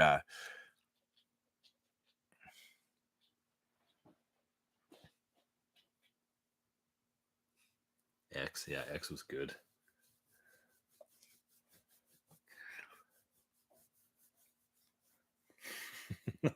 One scene where the dude opens the door and he's just standing there naked, and you just see the silhouette of him. yeah, Oh man. yeah, that's classic right there. Yeah. Favorite concert that I've attended all time? What's your favorite concert? Do you have one? I have a couple. Ramstein was really good. Yeah, that was very memorable. Yeah, Gwar was really good. Mhm. I really like Gwar. What else? I've seen so many. Those are the two that really stand out. Mastodon. I've seen them twice, and they're really good both times.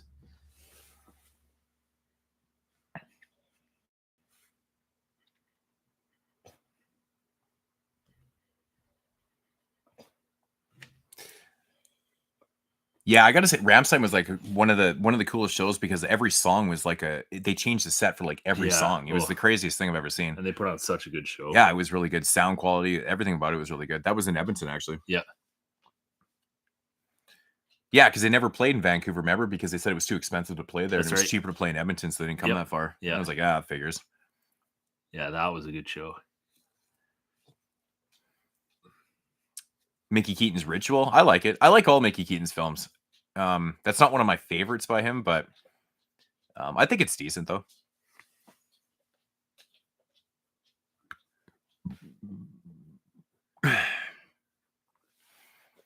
Yeah, Under the Skin is a really interesting film because the fact like how they shot that and stuff is so unique. It's so unique.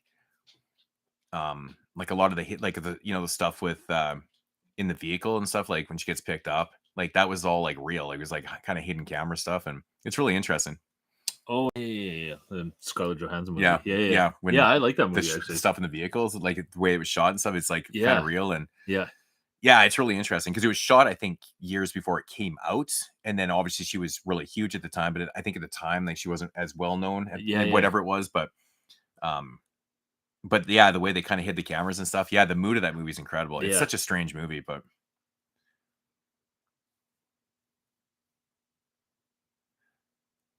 Ozfest in '99, yeah, nice. Mastodon, Slayer, Children, but yeah, that would have been a good show. Lamb of God's really good live. Slayer's good. I seen Lamb of God play at Dixon Dix one time. Oh, nice. Yeah, they actually opened up for Mushroom Head. Oh, really? Mushroom Head was the fucking headliner wow. that night. Yeah, How things have changed. right. And it was so funny when we saw Mushroom Head too. They kept saying to the crowd, they're like, "Yeah, fucking Slipknot ripped us off," and blah blah. And they kept saying it, and everyone's like, "Fucking cares? Just play your fucking music, man." They never dropped that. Yeah, they've always. never dropped I that. I was like so annoyed by it. I was like, okay, fucking Yeah. put Lamb of God back on. It was crazy. I'd never heard a band ever do that before. Yeah, Like that's the talk about thing, yeah. beef and shit. I was like, Yeah. the fuck? So weird. Yeah, they don't let that go.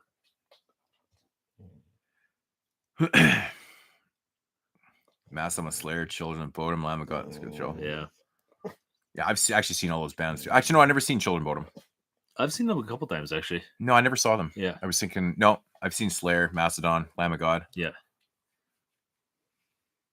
That was the thing living in Vancouver is like you could go to a show 5 days a week. There was a show every night. I guess that's not every fucking night is, but you could literally go see something probably every night. yeah.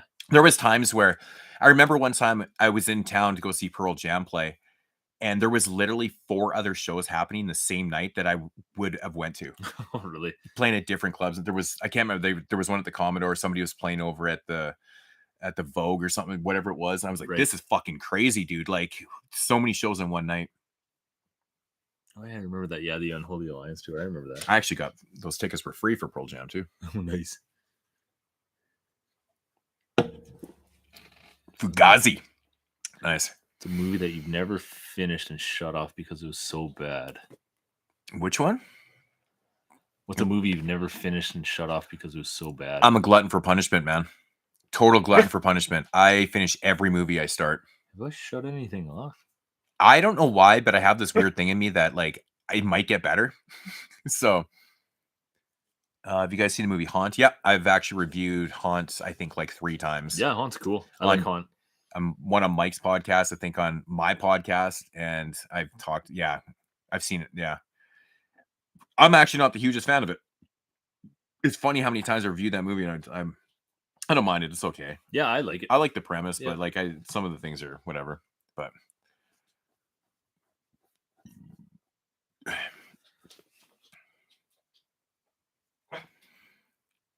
yeah, I'm bad. Like I seriously will watch movies read to the end. I'll hate the movie 10 minutes in. I'm like, well, it might get better, and sometimes they do, and sometimes they don't. It's like I'm sure I've shut a movie off. I just can't think of any. I'm sure I have. Do we think of Nightmare on Elm Street movie in 2024? No. There's rumors, there's rumblings that there's one in the makes and stuff, but who fucking knows? You hear this shit all the time, and it's like ridiculous because I get tired of hearing it. Better box set would be nice. Yeah, exactly. Better box set would be the best thing ever. Christine, your favorite King adaptation choice? What year was the Pete Rock and Still Smooth reunion show? Because I know they did a couple shows at different times. Digable Plans, Karis. Man, I've seen so many hip hop shows. Like one of my favorite shows actually was the Alcoholics, man. They fucking sprayed the crowd with 40s. Fucking, it was hilarious, man.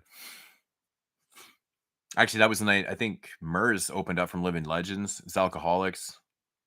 Who else was on that? That was at the Commodore too. Yeah, rest in peace, man. Yeah. Fuck, man. Yeah, that was a bummer. Yeah.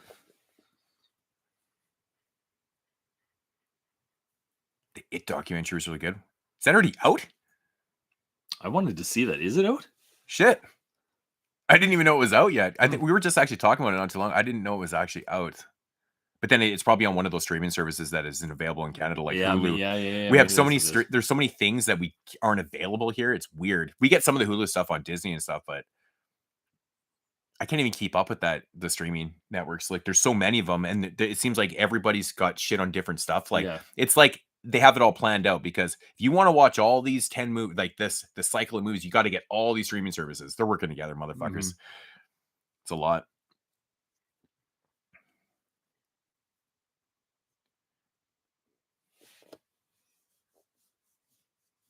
Killer camp out. Yeah.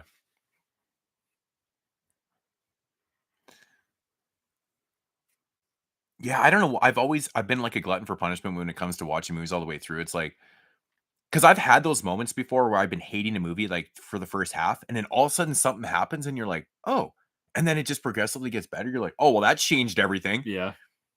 But then ends up being like a 6.5 because, like, well, the first 45 minutes movie was donkey dicks. but yeah, I've had movies completely turn around. But I mean, it's no different than starting a movie and the first 45, 50 minutes, an hour of the movie's great, and then the third act sucks. Yeah, that's fair. Yeah. And then you're like, oh shit. Yeah. Well, that kind of ruined the movie.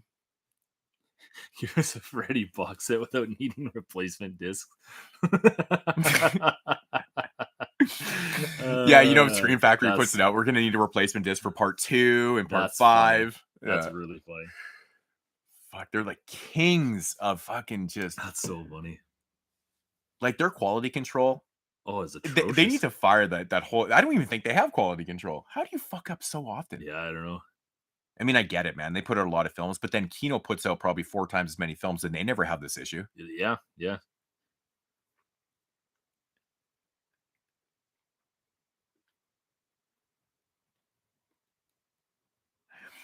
I've seen Nas like 3 or 4 times, and I actually saw him like one time I saw him, and it was crazy show, man. Like, he played almost songs in full. It was nuts, which you don't see that very often from really any hip hop shows, but yeah, it was good, man. He played a lot, and it was cool too because he played a lot of older stuff. He played pretty much everything off Illmatic and played stuff off It Was Written. She played all the good stuff. I can't remember what year it was, what the album was that came out at the time. He did play some tracks off that, but it was actually a really good show.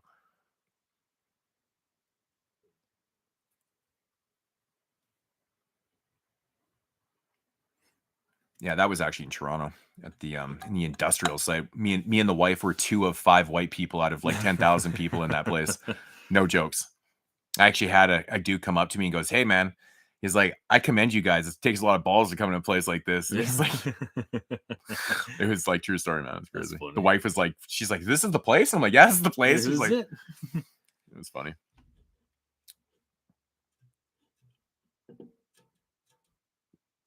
Yeah, I never got to see Gangstar either. They never came around. Like, I don't think Gangstar played a lot in Canada, to be honest, or at least in the West Coast, they didn't, man. Like, I never heard of Gangstar coming through, but you know what's funny? I've had tickets to see KRS-One 3 times, and every time I've had tickets, the show's been canceled.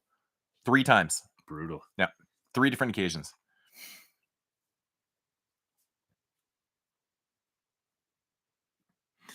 Favorite boutiques? Fuck, there's so many. Vinegar Syndrome, I love. I love 88 Films, Mondo, Second Sight's doing good stuff. Arrow's really fallen off for me. Yeah, which is such a bummer because I love Arrow. Yeah, like they just put out so much stuff I'm not picking up. Like, and Scream Factory's completely fallen off the fucking deep end. They're just rehashing everything. Fucking lame. Kino's always amazing. It's not horror, but I really like Third Window. Yeah. I think they put out like maybe 2-3 horror movies, but Unearthed Films is another company I love. I adore.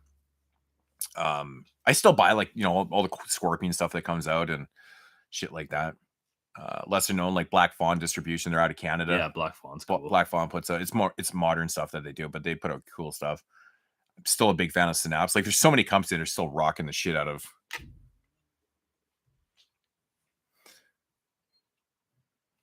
But yeah, those are the companies I buy pretty much everything. Like, Synapse isn't that hard to keep up with if you collect a company or something, because they put out stuff so periodically that, like, you know, so far in between.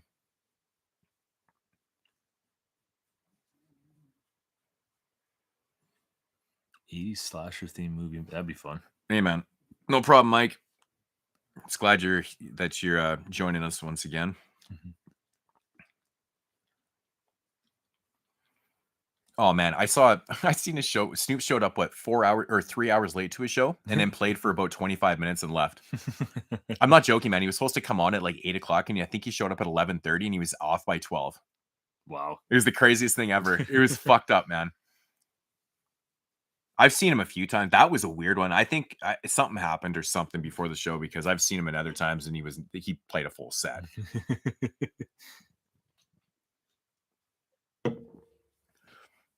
Yeah, I swear, Irish man. Yeah, all 3 of those times was in Canada. Twice in Vancouver, and the other time I had tickets, I think I can't remember, was it Calgary or Edmonton? I can't even remember where the other one was to go see KRS-One. I actually can't remember. I think it was in Alberta. Lesser known psychological horror. I don't know. It depends what you consider lesser known.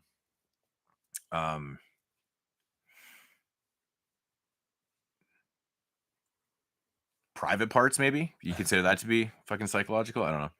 I wish Private Parts would get a fucking Blu-ray release, not the Howard Stern movie, the early set, the 1972 film. Yeah, I love that movie, man. But it's you know, it's psychological and stuff. It deals with that type of shit. But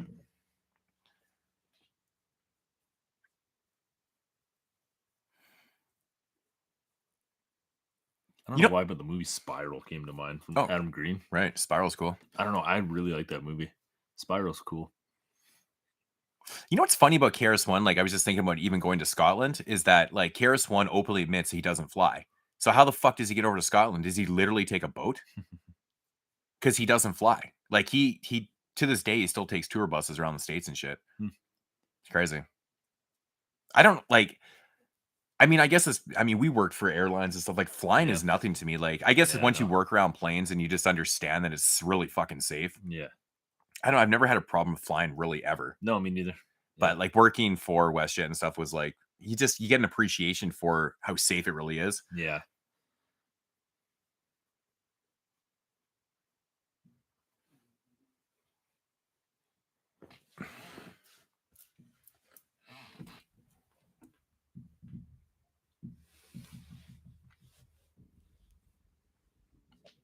Yeah, I was joking about Snoop last night actually being that there's 2 of them. He definitely cloned himself, because that guy's in like more than one place at the same time. It's just crazy to me, man, how he can be at so many places at one time.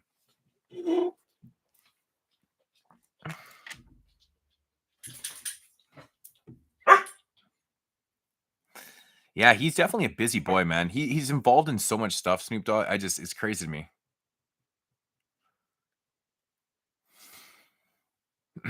Oh, shipping to Canada is insane.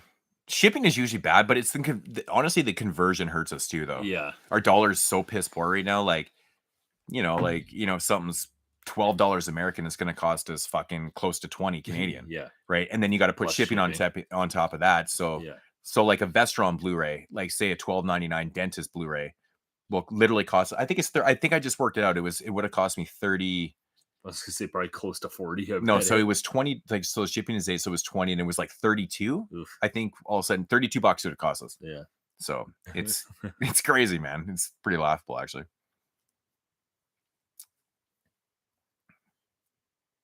Yeah, and with the new Vestrons too, it's just strange. We don't get them. They're all considered imports now. That's so funny. It's random. Yeah, I don't even own any Vestron titles because of that. Never been on a plane in my life. Lost a friend in a crash when I was ran. Wow, crazy. Oh, damn. Actually, the wife has a friend that survived a plane crash. She was in a plane crash and actually survived. It's the fucking craziest thing. And then she was in a helicopter accident years later and survived that too. Oh, yeah. Jeez. Fucking talk about a cat. Holy. Cat. 9 lives, man. No kidding. Holy. Yeah. I know. Even to be in 2 air accidents like that is so unlikely. It's just insane.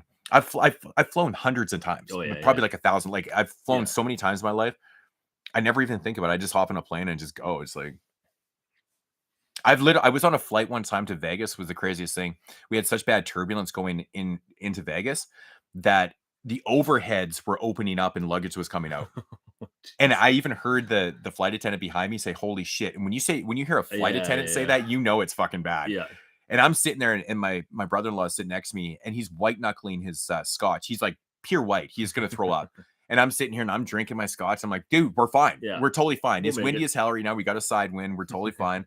And then we landed and like everyone was saying a thing.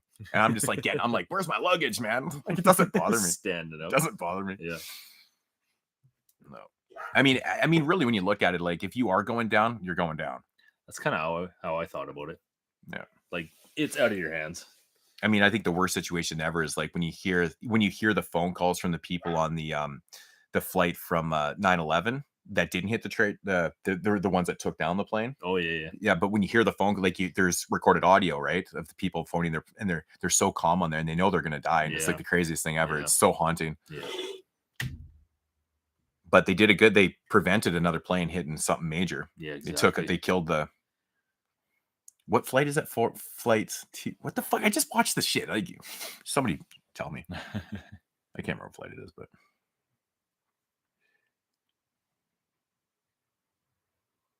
Yeah, Vestron. Yeah, it's sub-label Lionsgate, I believe.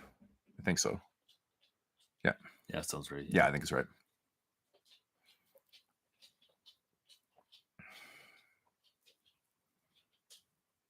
Hit a deer in a car and then hit it. And then the ambulance hit a moose on the.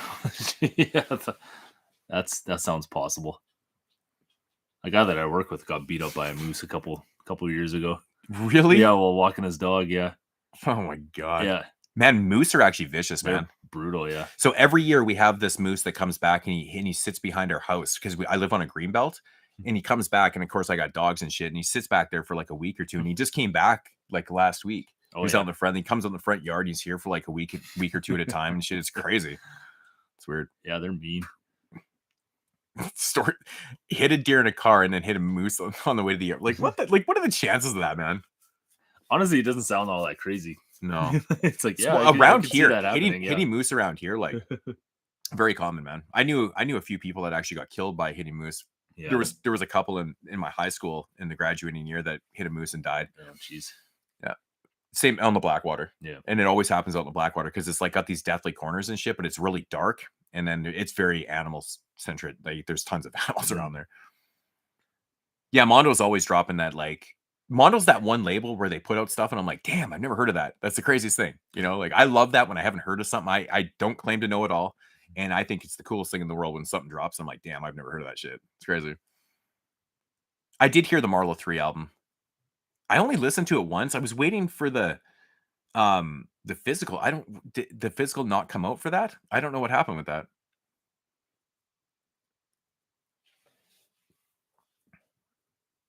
Laurent did a movie? Wow, crazy. That's cool. Good for him.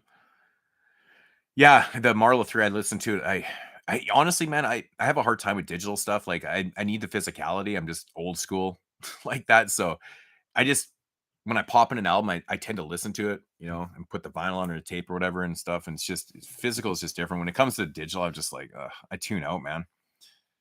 On new stuff, I can listen to like my stuff I've uploaded to my phone and whatever, which is just the convenience of technology these days. Really, like Apple Music's crazy. Yeah, Right? well, yeah. It's just crazy. Like everything. Well, I shouldn't say everything's there. Not especially in hip hop, man. There's a lot of albums that aren't on there, but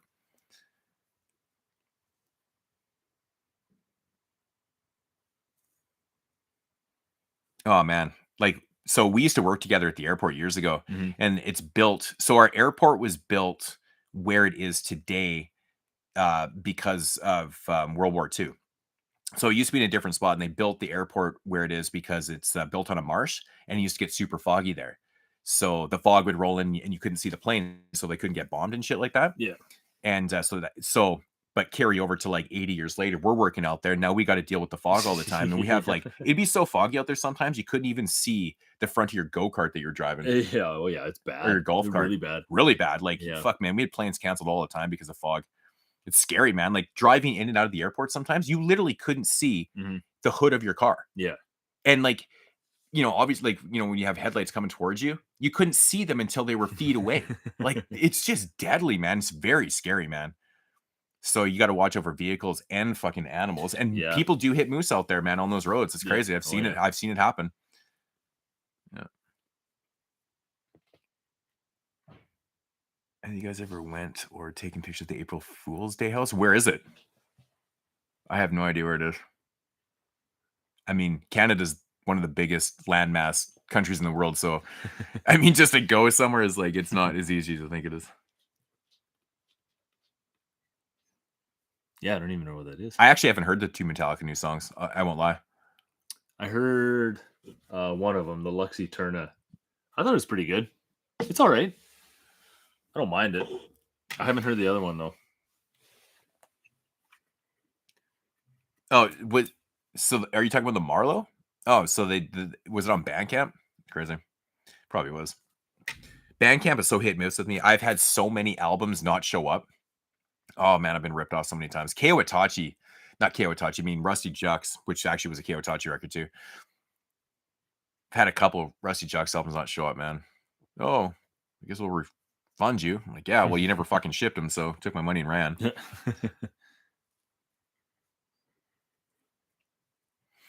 Yeah, it's so annoying that there's more digipacks released than jewel cases.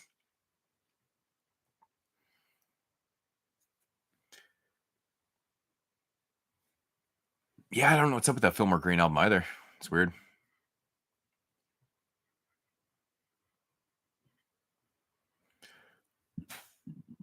Yeah, there was a bunch of really good digital releases last year. Digital only releases that, probably would have made my top 25, but with no physical releases, no. Oh, it's in Vancouver? Oh shit, man, we're not that far away. I mean, it's an 8-hour drive to Vancouver from here, but we do it literally all the time. Because when you live out here, every city's so far apart, like driving 3-4 hours is just normal. It's a you just do that in a day. It's not a big deal. Oh, that's good. I was literally just there. Yeah, I drive to Vancouver all the time. In fact, I was in Vancouver last summer. Like, how many times I drive there for baseball? Yeah, no Holy kidding, fuck.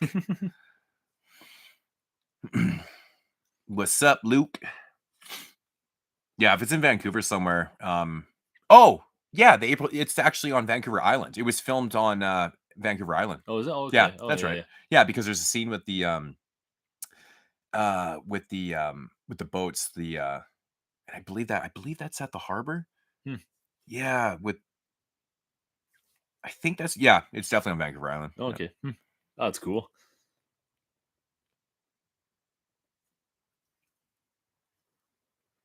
CD versus vinyl. I mean, to be honest, if I can just get the record, I'm fine with it, man. Like there's so many vinyl only releases, there's so many CD only releases. I mean, either are favorite albums of mine. I buy vinyl and CD for the same record. So I guess that's a hoarder in me. But it is, man. Like most of my like all-time favorite albums, I usually have like vinyl CD end tapes of them. Yeah. So it's just.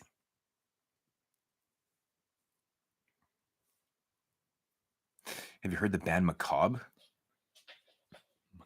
I don't know if I've ever heard of a band named Macabre. I know the movie Macabre. Yeah, I don't from know. Lamberto Bava, which is actually a 1980 film. Yeah, I actually just watched that not that long ago.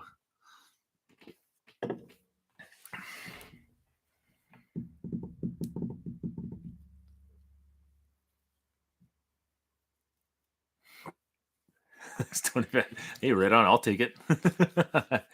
Actually, it's not that far off, to be honest. Yeah. Yeah, I got to keep it clean for work, so I'll take the baby face. Yeah, I know. I got all scruffy again. I was all clean shaven the other day. Yeah. I mean, I knew this like cold weather was coming up for the last 2 days. This has been like the warmest January up here, but the last 2 nights, of course, is like dropping down. Yeah, it's fucking weird weather, man. We really don't get winters up here much. Like we get a couple snowfalls all winter, and then that's like like a couple weeks of just cold weather, and that's about it. Yeah, and that's our whole winter. That's 6 it's just like melting and 2 different bands called. Yeah, I'll have to check them out for sure. That actually doesn't surprise me. There's 2 bands named Macabre. Yeah, add it to the list.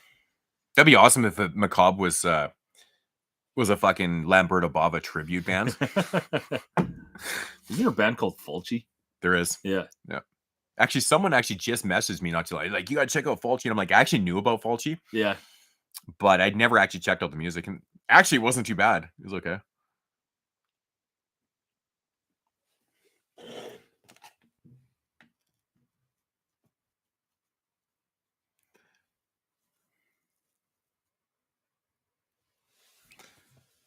Yeah, the first Good People albums are annoying to find. And I love that. I love that group so much, man. I have all the modern stuff on CD and vinyl and stuff. So, but yeah, the early ones, Japan only releases. Fuck, irritating. It's just because they seem like they're so limited. They're so hard to get.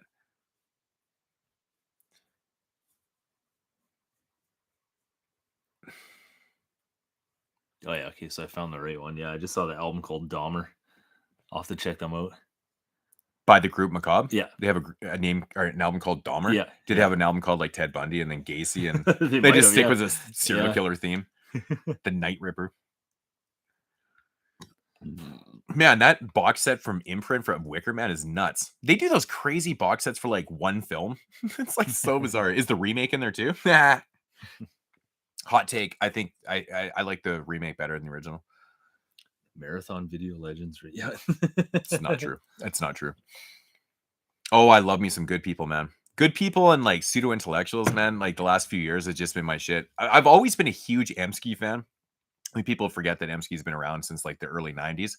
I have a ton of Emsky shit, man. Fucking love that dude. I'm glad that he has like this resurgence like all these years later and actually getting this stuff out there and shit. But man, I love me some Emsky. Dude is fucking illy, man. I love Umbrella. I've always loved Umbrella. I have a lot of Umbrella releases throughout the years and stuff. I don't like avidly go out of my way to buy because a lot of the stuff that they're releasing we can get over here too. But I will grab I grabbed all the the trailer compilations and stuff, and I've grabbed some titles like Australian specific titles and stuff like that. But they do a good job. I like Umbrella titles; they're nice. Actually, they released Mad Dog Morgan on Blu-ray too, didn't they? I gotta grab that, man, because I think that I'm surprised. Like, how the fuck do we have a release over here that? Yeah, I don't know. Like a Blu-ray release. I know Troma released Mad Dog Morgan like years ago, but I mean, it's fucking Troma. That's a movie I want to see for a while just because of the title. I love that title, Mad Dog Morgan. It's awesome, man. It's a great movie. You have an idea on what movie franchise you're going to have a marathon? Is that Greater Good? I wish that on CD too. Yeah, I know. Sometimes if you're gonna put your set on vinyl, just put it on CD too, man, so you can have both. Best of both worlds.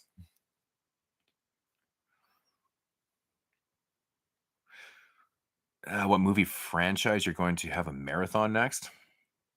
I don't think we're gonna do we'd probably theme it out, but it would probably not be a specific franchise. It would be more of a theme. It's too bad we never got that Canadian one out there, but I don't know. We'll think of something.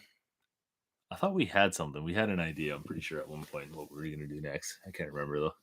I know we were talking about like doing like we never did do a slasher one, like straight up. That would be fun. That'd be fun to do. Yeah. Most sought after Blu-ray right now. I don't really know. Actually, somebody just announced that they're releasing Fright Night 2. I saw that. And I was actually just talking about this a couple weeks ago. I was like, man, when the because we've been talking about this for years and years and years. Like, when's Fright Night 2 actually gonna get a Blu-ray release? Yeah. And then not like a couple weeks later, it actually got announced. I was like, what the fuck? Like, That's really? cool. So that was actually one of like the, a film I've been jonesing for years to get a release, and it just got announced, which is crazy. I'm not even sure I know the company though. It was like some weird company. I was like, what the fuck is this? Yeah, I noticed that. I'm like, I don't even know who this is. Yeah.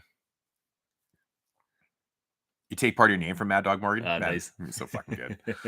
So good.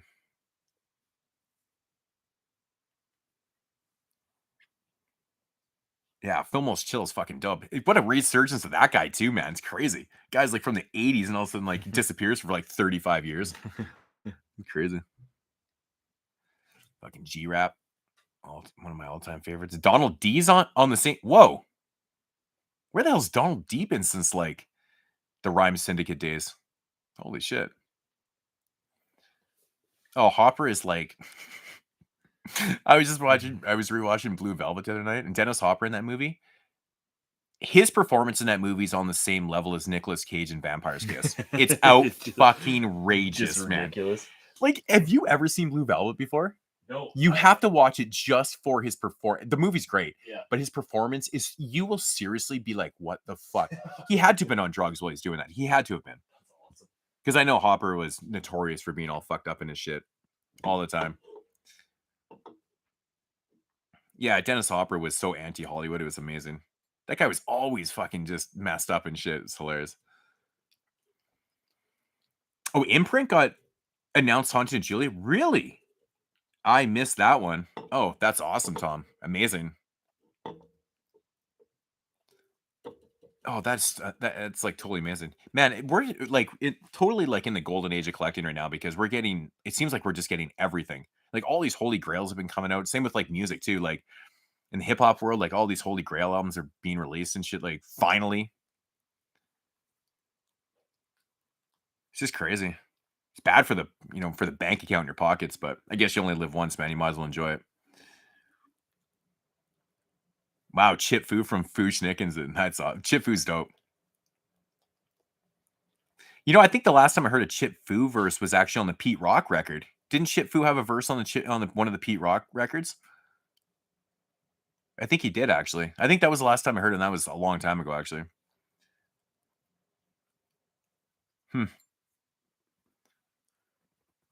Kino's putting out Neon City. Nice. The nitrous scenes in Blue Velvet. I just love when Hopper's like freaking out for no reason and shit. Like he's just so overacting. It's absolutely ridiculous, man. You think he's overacting in Texas Chainsaw Massacre 2, man? Watch Blue Velvet, man. It's like it's like Nicolas Cage style, man. It's fucking hilarious. If you got freebies from only one boutique label, which would you choose? Who puts out the Severin? Honestly, I'd probably take Severin. I mean, Severin is, between Severin and like Vinegar Syndrome, those are like my favorites, man. Like I buy everything Severin, but it's expensive for me. Severin's titles are really expensive, but and they just keep dropping box sets, and I'm a box set whore, so I always have to fucking fend out the money for them. Can I move? Connors, are you serious? Man, these dogs are getting annoying tonight. Hey, Bonnie, here, go enjoy your McDonald's bag. Here, I'll move this to Connors.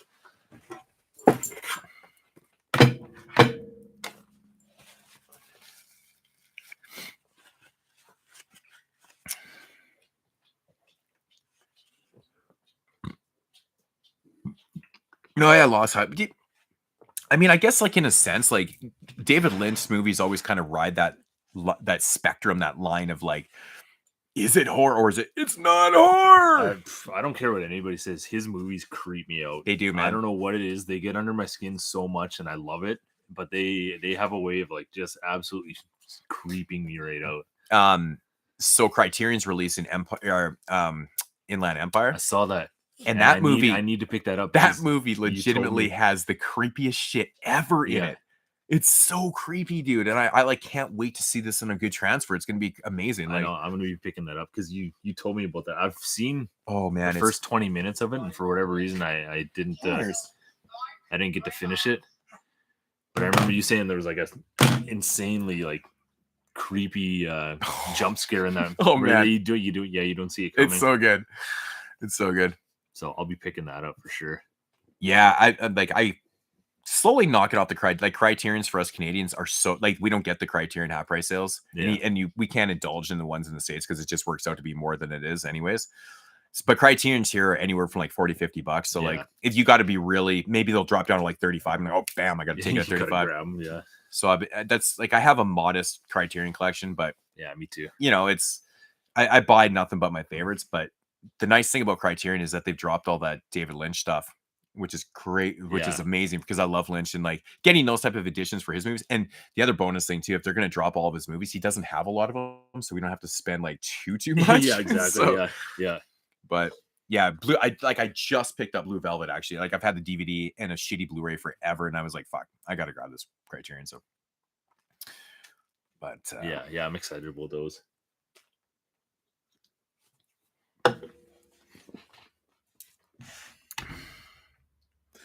Inland Empire was like one of those typical David Lynch movies where like Laura Dern and shit, they would show up to the set and David Lynch would be literally writing out those scenes. He was writing the movie as they were developing it or like as they were filming it and shit. Yeah, I believe it. And it's just like, holy man, like it's one of those movies you could never review that movie. Like I don't know how you even approach it. Like you actually have to see it to believe it. It's one of those things. But like I said, I've seen like the first 20 minutes and I was just like, no, confused. We still have 2 bags of nuggets, man. Surprisingly, like it seemed like we had shit. There's still quite a bit of food here. Yeah, and I'm full. Yeah, it's good. The salt started getting to me, to be honest. I was like, holy shit, I can feel the salt. Yeah, but yeah, no Straight Story. I wonder if they'll actually end up releasing Straight Story. That's a fucking trippy one. Isn't that based on a real story too? Like, is it not based on a real? Like, it's literally a guy like who just goes on a straight road trip. It's bizarre. I've only seen it once actually, and I don't really remember it. Yeah, I've never seen it. Oh, it's like an offbeat Lynch movie, man. Okay, it's weird. Yeah, it's strange. Yeah, everything in Australia is expensive. It's like Canada, but worse, I think. I think Australia gets it worse than we do. Probably, yeah. Well, their dollar's worse than ours. Yeah. That's why. Thoughts on Halloween Ends? I haven't seen it. Yeah. Well, I'll just put it this way: I don't like the new trilogy at all. Not a fan. Yeah, I'm not the biggest fan of the first 2, so I'm not holding my breath on the third one. But a lot of people seem to like it, so I need to watch it. Yeah, a lot of people seem to like it because they feel like it was a big fuck you to the the fans and shit, which I do makes me smile and stuff. But I'm honestly just not a. I like the first 3 Halloween films and the Rob Zombie films, and that's like I don't like past like 4, 5, 6, 7, and 8 original franchise and stuff. And this new trilogy, that's a trilogy based on the original film. So there's technically 4 movies, right? The original and these ones. So yeah. The second one's ridiculous. Like I think it's legitimately a shitty movie. Me too. Yeah, I agree.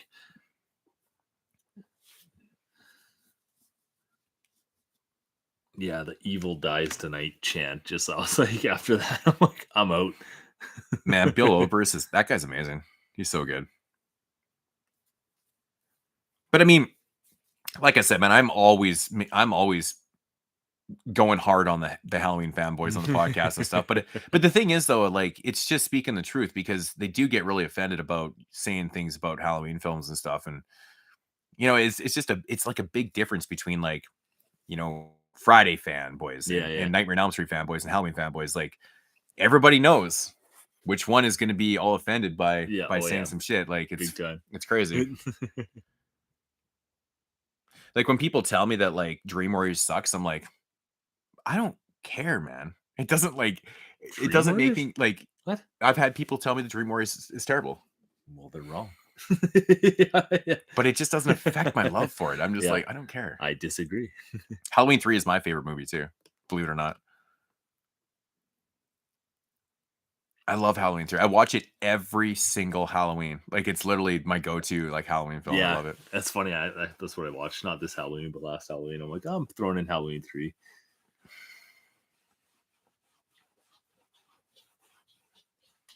Nah, the thing is, I'm not a Scream fan. Like, I've seen actually every Scream film so far in the cinema, right?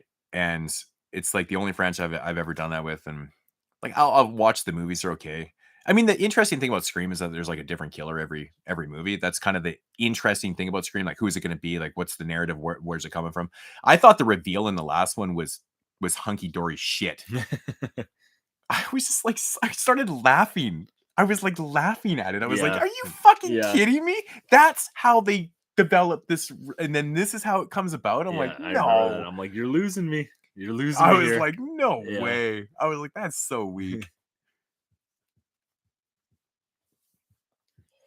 Yeah, I think Elm Street 3 is a fucking masterpiece too, man. That's great. Okay, Macy, fuck off. God, you are being a shit tonight. Fucking worst I've ever seen her.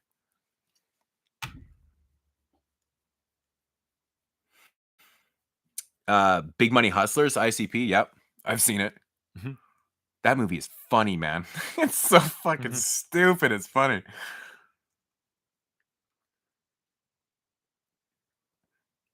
Halloween 4, really, Tom? Wow. I think the worst finale, man, is like in part 8, man. H2O. Ugh. Bad, man.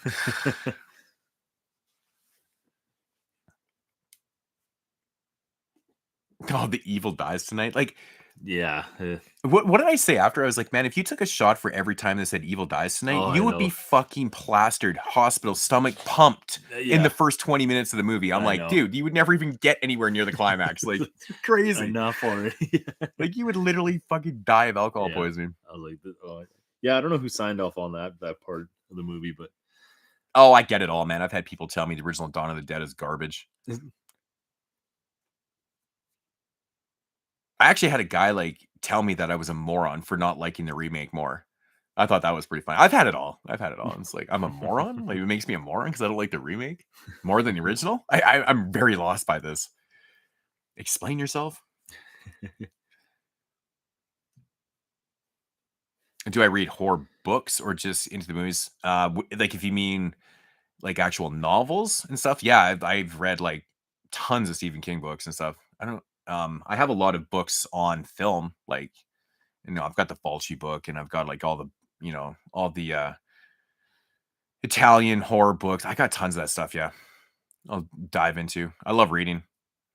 I have a huge hip hop book collection, man. Must have like 50 or 60. It's crazy.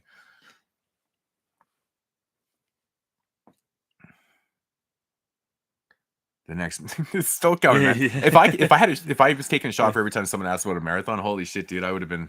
There's no way I would have lasted 6 hours last night. I tell you that. I appreciate it though that people like them that much. That's cool, man. I really appreciate that. Depending on schedules, man. Yeah, we would love to do it, but they're so fun. We're like legitimately real people with real lives, so we actually have to attend to them sometimes. Yeah. Hopefully soon.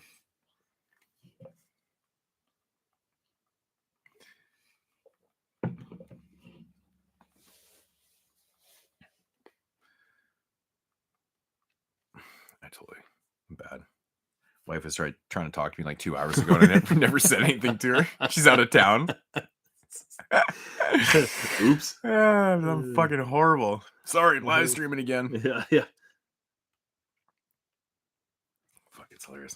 Phone here. It's funny too. Like, I don't even like hate the Scream film. Well, part 3 is donkeys, man. Floppy donkey dicks, man. But I don't love them, man. Yeah, I never go to them. Never, like, I think I've seen. I mean, besides the original, I've seen all of them once, maybe. Yeah, Lacey's the fan girl of the Scream franchise, so that's why we had her on there, because she loves those movies.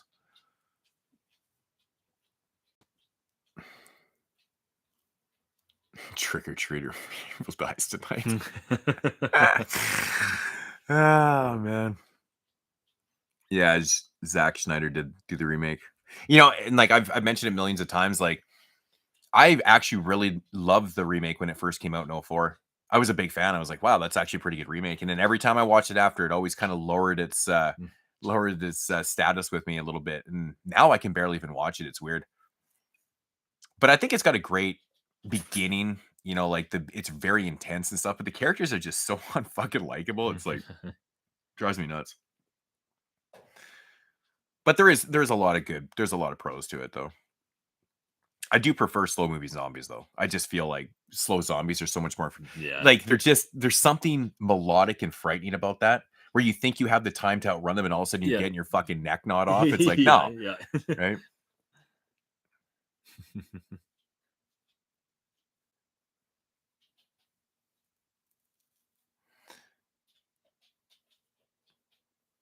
Do a marathon, but it's just footage you guys running laps. No way, man. I'm not filming myself running. I run way too much. I do way too much cardio. No way. Yeah.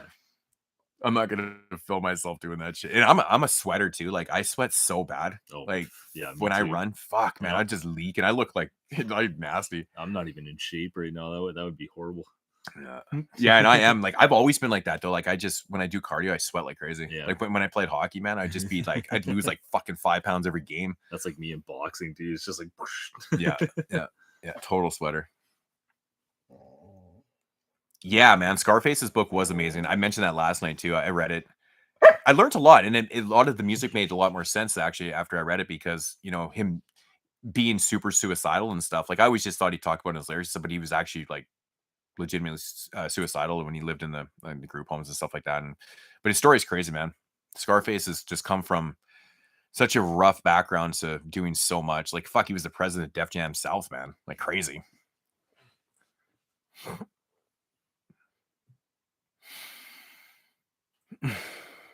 Get torn in on the marathon so your lung can go. Man, that would be rough. Like if we were drinking through a whole 24-hour marathon, that would be like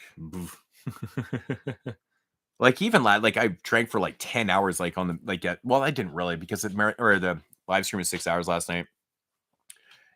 I actually didn't have that many beers even for like the whole 10 hours of doing recording and doing all this shit. It was kind of spent most of the time literally talking. So well, I believe he got screwed out of a ton of money for sure.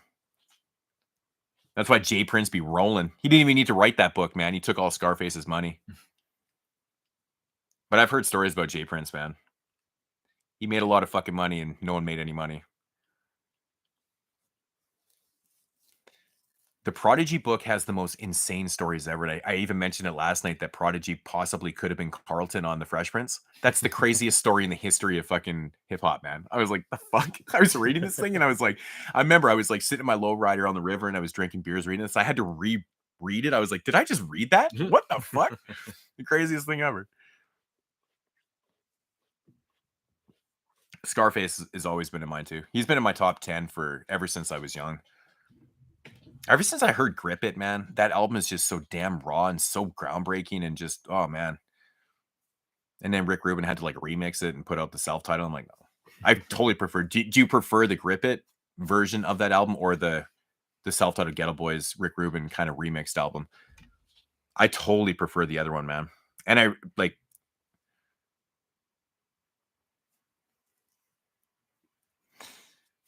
Rakim's your favorite. Nice. I know every time I tell people Mass Ace is my favorite MC, they're like, who?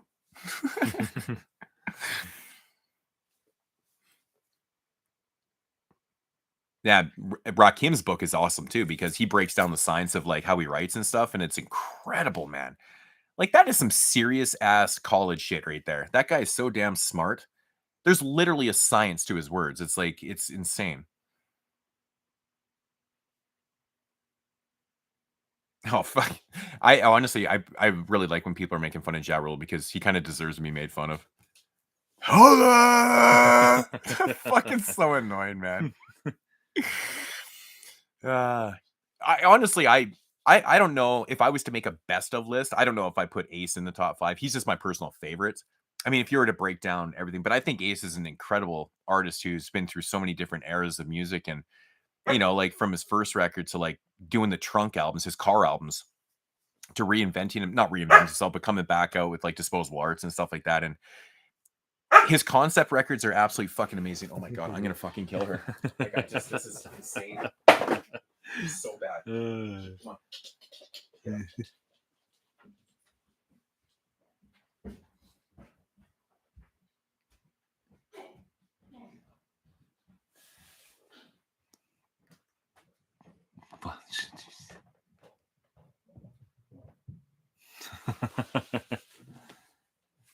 It's actually something I've never even seen before, the violent shit movies. I heard they're horrible though.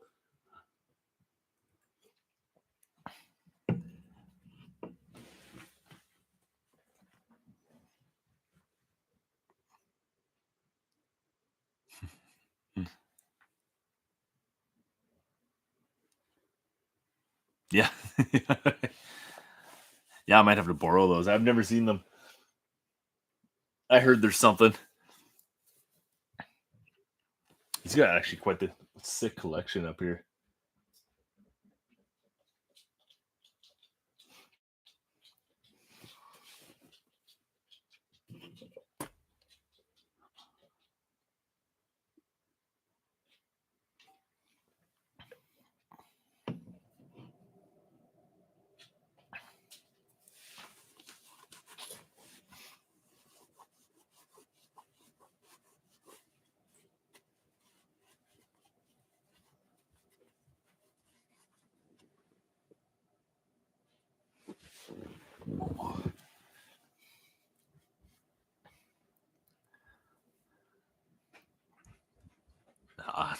Yeah, I'll try and be back more often.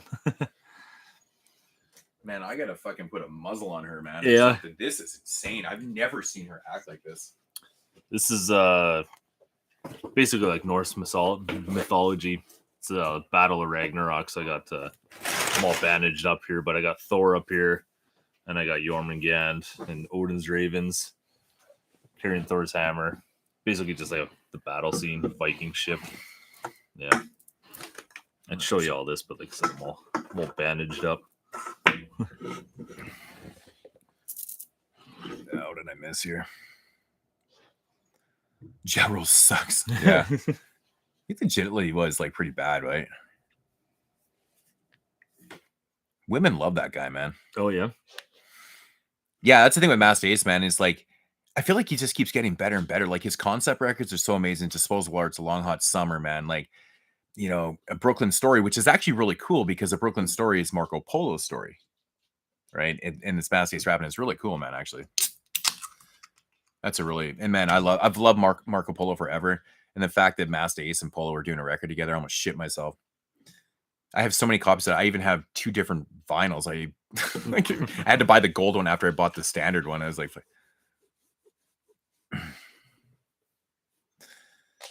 yeah, you would hope so. 30th anniversary, maybe fucking my favorite album of all time, Midnight Marauders, will get finally a decent vinyl release. Can you believe that album hasn't really had a good vinyl release? It's insane. They all sound like shit.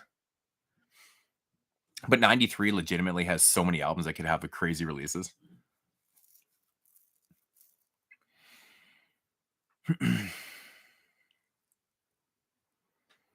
Well, it's funny because Big Daddy Kane, G-Rap, and Master Ace make up like my top 6. Right? I'm like I'm the cold chillin' dude, man. Yeah. Yeah, I grew up with like cold chillin' in the system like every single day, man. If it wasn't Kane, it was G-Rap, Master Ace, Biz Markie, Roxanne Shante. Fuck. I listen to that shit all the time. Granddaddy IU, man, just passed away. Fuck.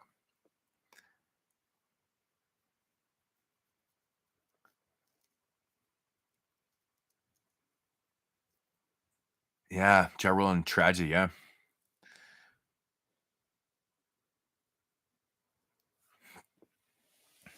The Violent Shit DVD. Yeah.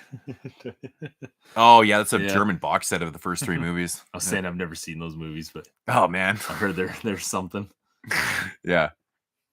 Not as bad as the fucking remake, though. The That's remake what I is just hear. atrocious, man. Really bad. Oh, it's horrible. The best thing about that thing is like Claudio Simonetti's score. Yeah. Like Simonetti did the score and it's amazing. Yeah, the Juice Group book is interesting. It's the shape of that book is annoying because it doesn't sit on the shelf properly. That's probably the worst thing about it, to be honest. Yeah, like when it comes to when people say best, I'm like, man, I don't like the conversation because like there's no rules to what is the best. Like you can just argue in circles, and it's just subjective, right? Yeah. What I'm Yeah. saying is doesn't mean it's the right thing. Mhm. So that's why I always do everything in favorites. I'm like, man, nobody can argue with what your favorites are because that's what you like. Like, no, that should be at number 7 Yeah. because I know you better than yourself. You're wrong. You're wrong. You're a dick.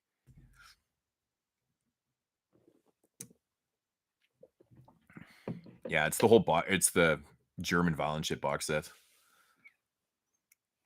That's the first 3 original films. All right, Robert, check you later. Thoughts on Tragedy, man? I love Tragedy, man. The intelligent hoodlum. Man, he's like 2 different careers there too, man. Reinvents himself, comes out harder.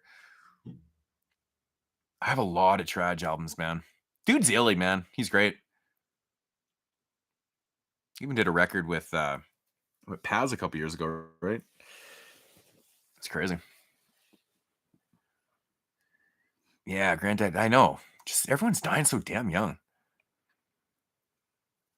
Yeah, well, when Granddaddy died, I was like, holy shit, I hope Bismarck didn't start off a whole train of Cold Chillin' alumni fucking passing away. Because if you know some more start passing away, we're gonna start losing some motherfucking legends, man. I mean, not like Bismarck and Granddaddy wasn't, but if you start losing Kane and fucking G Rap and shit, Masked Ace, fucking kidding me?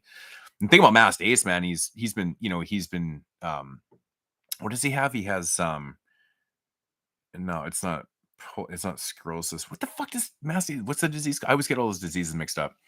But he got diagnosed with that in like the late 90s. But he lives such a healthy lifestyle. He's been battling through it. But he's been touring for like 20 years. So he's obviously good.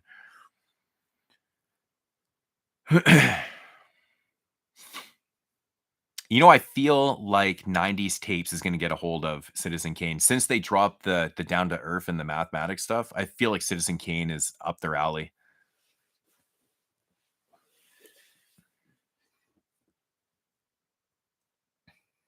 Hopefully. Yeah, the volume 2 wasn't as good as the first one, I agree.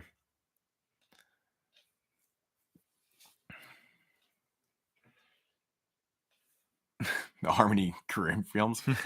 Yeah, no, we were actually, I think someone mentioned last night about Gummo getting a Blu-ray. Needs a Blu-ray release. I'm like, watching Gummo on Blu-ray is so weird. It would be so weird. Yeah, I've seen Gummo. Yeah. Yeah, no, I've seen a few of his films. Yeah. Yeah. Gummo's like a fucking, it's just strange. Yeah. Yeah, it's an odd movie. The thing about Biz that was cool is that he was such a likable guy. He was funny, but he would rap, sing off key. Like he knew he wasn't the greatest singer, but it always worked. But he danced, he did graffiti, DJ'd, like he did everything. The guy was like the full package.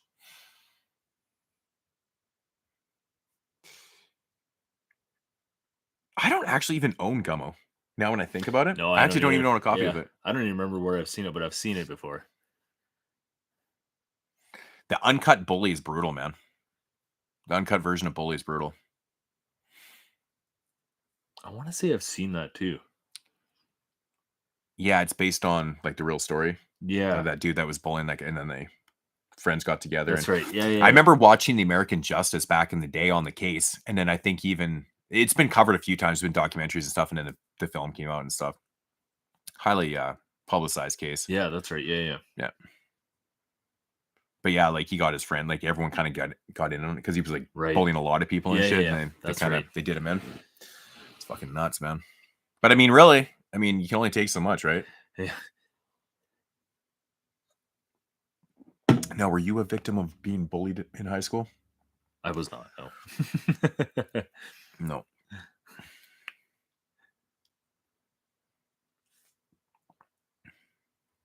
Is Cage on the Bully soundtrack? Shit. I don't remember. I haven't seen it for so long. I don't even remember the music in it. I remember the movie, but not the music. We met in 2009. Yeah, that sounds about right. 2008 or 9. Yeah. When I started at the airport. So 14, 15 years. Yeah.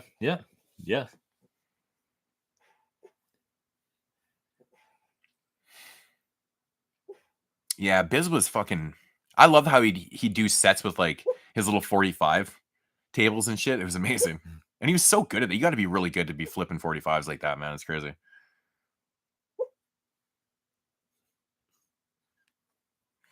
Yeah, I don't. I honestly don't remember the soundtrack to Bully.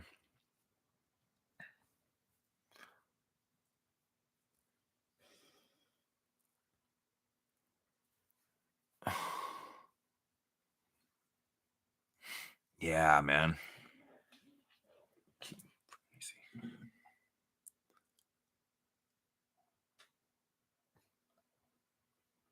You enjoy, man. You might be the only person I've heard actually say they like Veronica.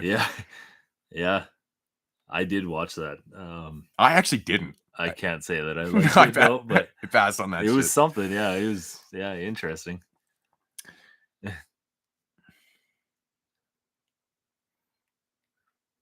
Man, I didn't even know X-Rated signed to Strange Music. Really? That's random. That's crazy. That's actually really random to me.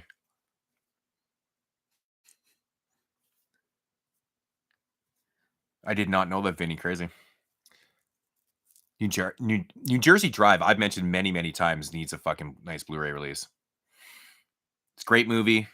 Great soundtrack. The double soundtrack's amazing. I love it. Actually, one of my favorite songs off there is actually Queen Latifah, speaking about female MCs, is the title track Jersey. I love that track. Ill and Out, Scratch just started off, Redman on there. You got fucking MC8, Coolio, rest in peace to Coolio. All About My Fetty, man. There's some fucking dope-ass tracks, man. It's good shit. With Young Lay and Mac Mall, Ray Love. I'm just naming off names. You're like, who the fuck are you talking about? Yeah, you bet. Yeah. Burn Rubber. I love the Lord song Burn Rubber on there. It's dope. Least favorite horror film you've ever seen? Oh, man. I actually have a top 10 list of like the worst films in my collection. Should check out that top 10 Tuesday. I think number 1 may have been The Howling 7. Like it's either 1 or 2. It's one of the worst pieces of shit I've ever seen in my life, man. Least favorite. Yeah, I'd have to think about that. Man, Disposable Arts or Long Hot Summer, man. Both those albums are so. I mean, I'd probably take Disposable Arts, but Long Hot Summer is amazing. Both incredible stories. Like those are incredibly written concept records.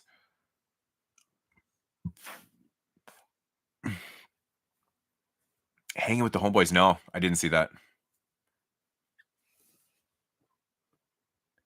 Yeah, the Young Lay album, was it Black and Dangerous? That shit is fucking. I couldn't get a copy when it came out. I tried to get a copy when it came out, I think in 96, or when it came out, and I couldn't order it up here. It was not even available to me. It was crazy because it was like pre-internet, right? So you had to like get it through the record stores and stuff, and it wasn't on their list to order. I could never get it. And then it was out of print by the time the internet came around, and guess what? It goes for crazy fucking money. Oddly enough, I was actually just listening to a song off that album before when I was going to pick him up today. I could even pull it up. I bet you it's like 5 songs back. Guaranteed, it's sitting right here. Here, I'll just do this. Oh, weird. I was actually just listening to Burn Rubber too. From there it is. The New Jersey Drive. Yep, 6 Set. You can see that. Oh, I don't know if you'll be able to see. 6 Set by Young Lay right there.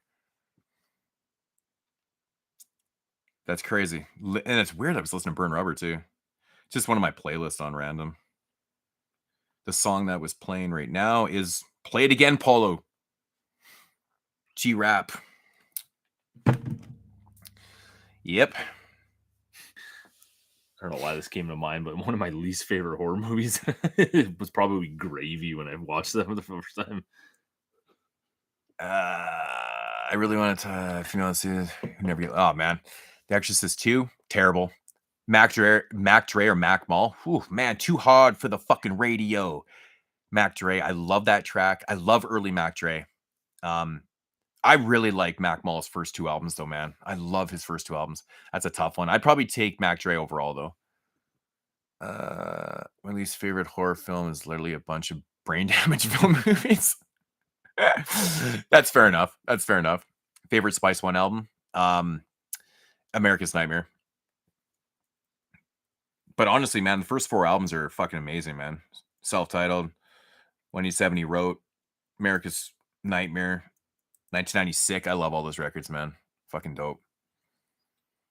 Do I have South Central on DVD? I do have it on DVD. I even have the CD soundtrack for South Central, which no one ever has. Yeah, it is a depressing movie. R2 R squared from 10 years ago. No, I don't. All About My Fetty. It's a great song. Actually, I posted it. I have both. I have the vinyl of it too, and I actually asked online what people's favorite song was, and that was like the most common answer was All About My Fetty. Gravy sucks. Yeah. Yep. Mac and Me. I love Mac and Me.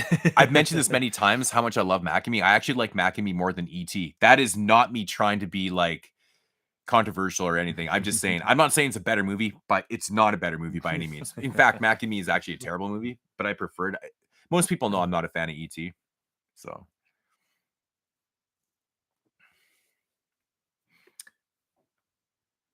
Dylan doesn't have a YouTube channel, but he has actually been on the podcast before. You did the, what show were you on? The Bong Joon-ho. Oh yeah, the Bong Joon-ho. Yeah, that's right. Yeah, that was fun. Memories of Murder and stuff like that. Yeah. You know, I've only actually I've seen the Babadook twice. I watched it online and then I bought the Blu-ray, so I have seen it twice. I don't mind it. I mean, the kid doesn't bother you. The kid's supposed to be annoying, so it doesn't really bother me. But America's Nightmare, man, and like. Just like Banks beats on that and shit. Like Meth collaborating on America's Nightmare was insane. Like the D Boys Got Love, man, with E40 and the hook and stuff. That album's great. All the fucking Aunt Banks production for Spice One was amazing, man. Speaking of Spice or Bay Area Aunt Banks, rest in peace to Dangerous Dame, who just passed away. Banks worked with Dangerous Dame a lot too. He was part of the Dangerous crew for a while. Yeah, in my neighborhood, I think I remember when that shit came out back in like 91. I must have played that song I remember for like a week straight. I couldn't stop playing that Spice One track, man. I was like 11 years old rocking that shit. I'm like scaring off every white person in my neighborhood. Shaq is awesome. Did you see my Instagram post from the other day? My love for Shaq. Showed off all his albums in the big funk. That was actually my kid's thing I bought for him for Christmas. I just wanted to use it for the picture. I love Shaq. Curse of the Wolf and Night of the Dead. Oh, Night of the Dead. Oh, yeah. It's like actually a night, right? Oh, yeah. Curse of the Wolf. I don't know what that is. We're only with the motherfucking strap on the side. I mean, yeah. Are you shooting another horror movie marathon? Well, there it is again. We're doing it right now. We're actually doing it right now. This is it? No. Yeah. Hopefully soon. Like, yeah, hopefully soon. Yeah. That kid in the Babadook was I mean, the point is he's supposed to be shitty. Yeah. Right. Yeah. But I get it though. Like, I mean, he did a good job. Yeah, he definitely gets the point across. I never picked up Mac and Me. I don't know why. I always see it around. I should pick it up. Just rewatch it, man. I remember there's a part in that film where like he goes over a cliff or somebody goes over a cliff. Yeah. I remember laughing so fucking hard at that part when I was a kid. I kept rewinding on the VHS tape and rewinding it. Isn't he in like a wheelchair or something? Yeah. He flies off the cliff. Yeah. It's like that dark comedy shit. You're like in a wheelchair, you're falling over a cliff. Oh, I'm so bad. I'm going to hell.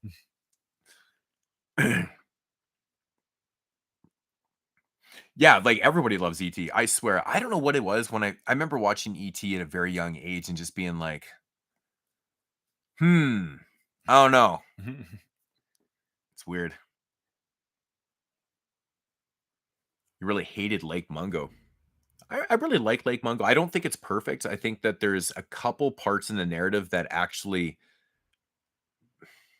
are somewhat not forgivable. But it's really well done, though. I think it's really well done. It has a realistic point to it that like you're like, holy shit. Yeah, I need to watch that. I think we reviewed it on the podcast. Did we review it on the podcast? I want to say so.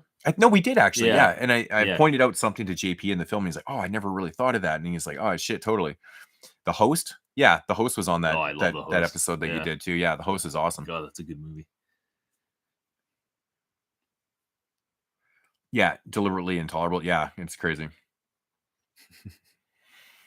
I don't know. I think Lake Mungo's done well. I mean, the thing is, like, if you were played out, or if you were all kind of done with the whole found footage type of things and stuff, like, yeah, I can see people not really caring for Lake Mungo and stuff. It was a time when there was what you call it, an oversaturation of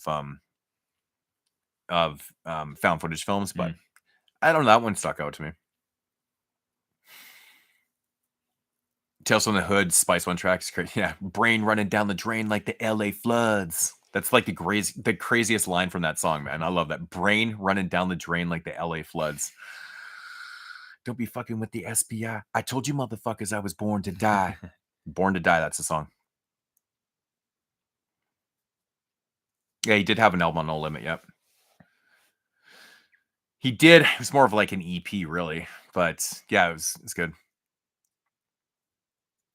Yeah, early Dame. All his albums are so different, man. Like his Dame's first album is like it's so modest, it's so not hard at all. It's crazy. Yeah, Born to Die is crazy. I like that line. I'll never forget. Brain running down the drain like the LA flood. I'll never forget hearing that. I was like, oh my god, that's brutal. Have I ever seen Mountaintop Motel Massacre? Many times. I have a couple DVDs. Actually, I think I just got rid of one of them, and I've got the Blu-ray too.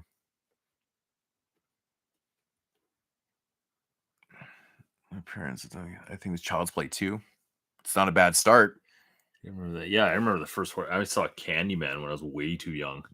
Like, way too young. I was like 3 or 4 years old when I saw it.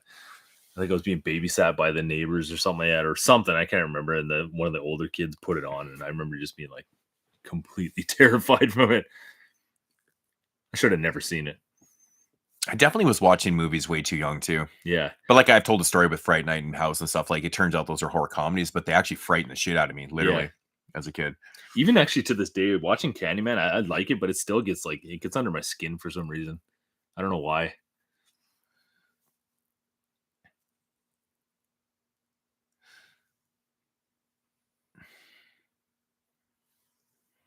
Yeah, it's a good point. I mean, I think a lot of those type of found footage films you gotta approach with heavy objectivity to it. I mean, that's fair enough. It bores you, it bores you. I mean, everything's not for everybody, right? Sometimes you watch movies when you're not really in the mood to watch a movie. That's why rewatches really do help. I mean, I've watched movies like It Follows actually is a great example of a film that I watched, and I must have chalked it up to not being in a great mood when I watched the film because I didn't like hate it, but I came in with a really low score on it. And then I sat with it forever, and then everyone's like, you need to rewatch it. I'm like, I'm going to rewatch it when I feel like it. So then one day I was like, fuck it. I'm in a good mood. I'm gonna rewatch it. And I really enjoyed it. So I think that's actually one of the biggest like upkeeps in score I've ever had. It Follows, you said, yeah. Yeah. Yeah, I remember when I texted you and I was like, you didn't like it? Really? Yeah, I know. It was weird, Yeah. right? I mean, I was like, you get those moments, I guess. Yeah. Yeah, I think you'll like it, Vinny. Like Mongo's. I think it's decent. Yeah, Face with Desert Man is amazing. Jimma. Ba-da-ba-bang, ba-da-ba-ba-bang, bo. Well, listen to the sound. Yep. Ever watched Cinema Snob back in the day? I believe I did. Yeah, I think I did.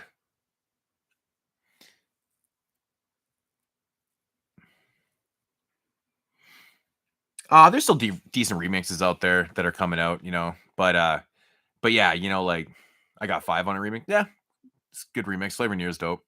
The Pete Rock remixes are like amazing. Like the Pete Rock remix for like Jump Around and shit's amazing. Actually, all the early 90s Pete Rock remixes are fucking amazing. Nasty's Hormone, Guinea Pig 4 Mermaid. I've actually never seen that one. I've only seen, I think, the first 2 original Guinea Pig films, or maybe the first 3. Yeah, I think that's the one I have. Like, there's what, 5? Is there 5 or 4? Is there 5 or 6? I can't remember how many there's.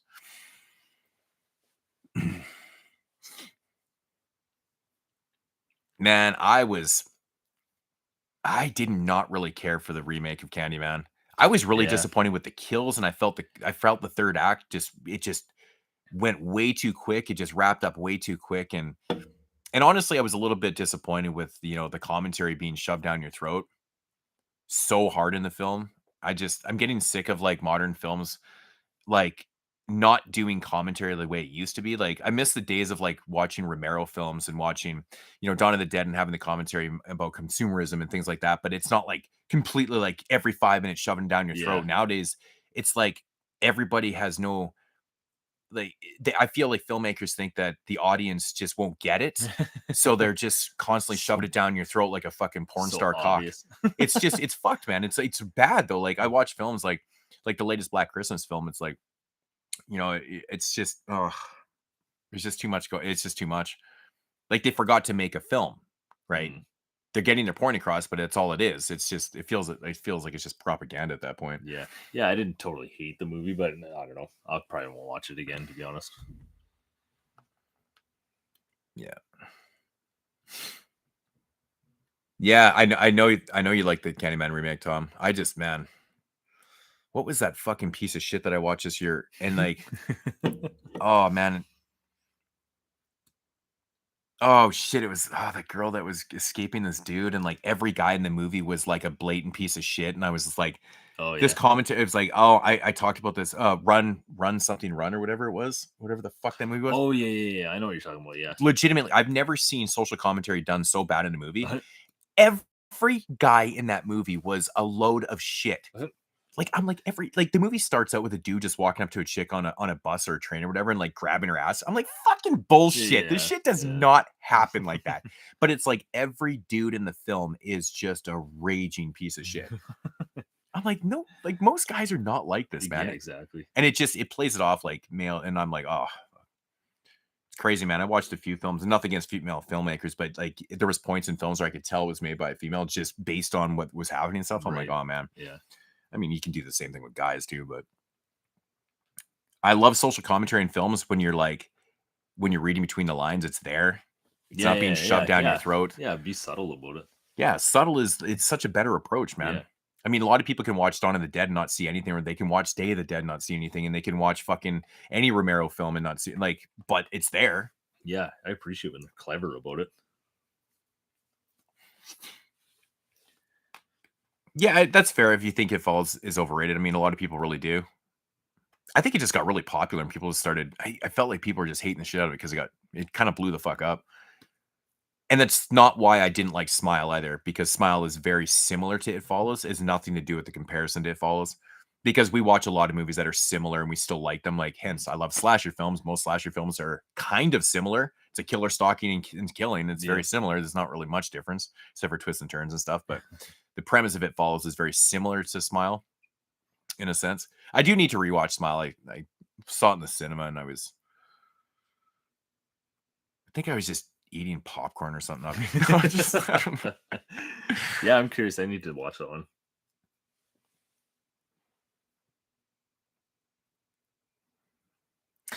Yeah, talking about the guinea pig box, I don't know, Tom, do you know if Steven Bureau is going to be re-releasing those? I thought he like reacquired the rights or something, because I know the rights ran out. Or if someone's re-releasing the guinea pig films, I heard something grumbling about that box set being re-released, but I'm not sure if it was just my imagination or if it was just bullshit internet shit, which is usually the case with a lot of things. Have you seen Cherry 2000? Yeah, it's great. I think it's logged in my. Have I watched it since I've been on Letterboxd? No, I don't think I have. Maybe it was years ago. I don't remember what I would. I don't remember what I rated it, but yeah, Pete Rock is the king of remixes. Pete's my boy. Did you guys ever watch a TV series Animal Kingdom? No, no. Did you ever watch Animal Kingdom? No, I've heard about it. I heard it's good. Yeah, I haven't seen it. Never watched it. When it comes to TV, man, I've missed a lot. Holy man, dude. Okay, next time, not holding comments. Yeah. That was an accent this time. It's like none of them are even bad. I'm not gonna roll out soon, but... Oh, really? Yeah. What time is it? Almost midnight. Holy shit, man. We've been on here almost 4 hours. This happened last night, too. I wasn't paying attention. And The Black Christmas remake isn't even a movie. It's just propaganda.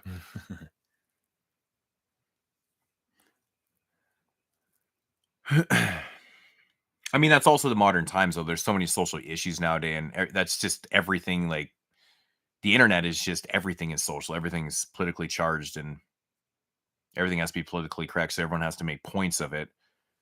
But like, I don't mind doing that thing. It's just you need to do it in a clever way. Yeah, be clever about it. Right? Like, there's nothing wrong with having commentary in your films, and horror films have always had commentary from the 20s on up. It's the one genre of films that you can always rely on having social commentary in the films and stuff. It's a reflection of society. That's what horror films are. It's you know, but there's a right and wrong way to do it, or I should say a good and a bad way to do it.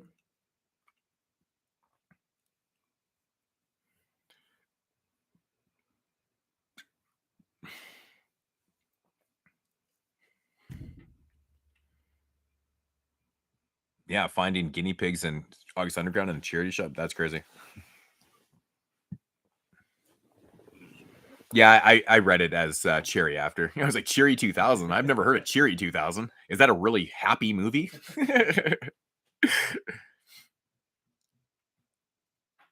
Yeah, Kingdom Show, yeah. What are your 5 favorite directors? I don't know if I don't know if I've actually ever done like maybe I've done a top 10 directors, but I mean some of mine are like Fulci's my favorite director. I'm a big Umberto Lenzi fan. I love Martino. Um, I love Carpenter. Bava. Fulci, Bava, Martino's up there for me. Um, honestly, man, I'm a huge Bruno Mattei fan. Huge Bruno Mattei fan. So order that up, but Argento, like Fulci's my favorite, but yeah, pretty much all my favorite directors like Italian directors, to be honest. Except for Carpenter. I'm a huge Carpenter fan.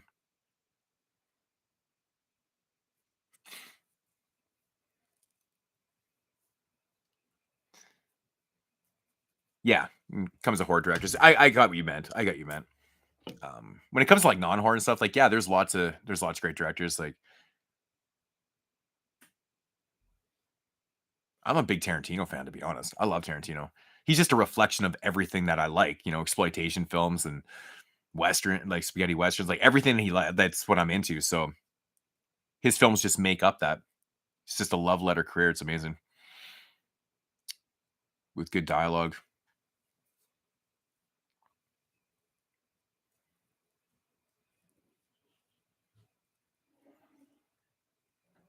The Black Christmas remake, like the second remake, they gave 3 out of 3. What the hell kind of rating is 3 out of 3? What the fuck is that? Yeah, our show we do ratings out of 10.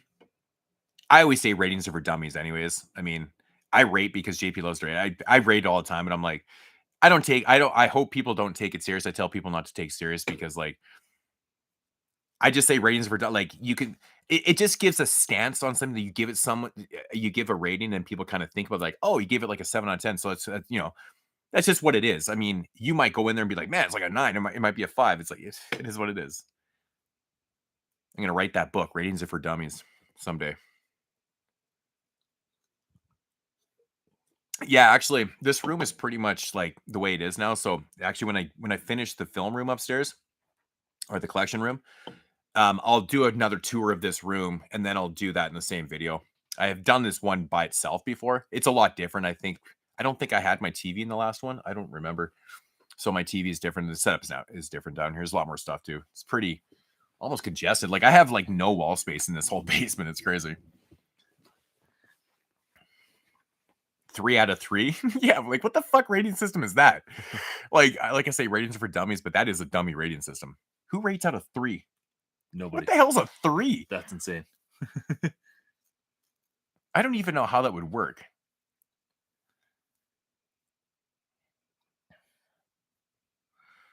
Yeah, I mean, like I said, when I do lists, they're all favorites. So it's like I'm not saying that I don't think Fulci's the best director at all. I think Bava's probably a way better director than Fulci, but I just personally like Fulci's films better. It's just the way I am. He just does films like, the Gates of Hell trilogy, like shit like that. I love movies like that. You know, Who knows if Bubba had done something like that? Fuck, who knows? He might be my number one. I don't know.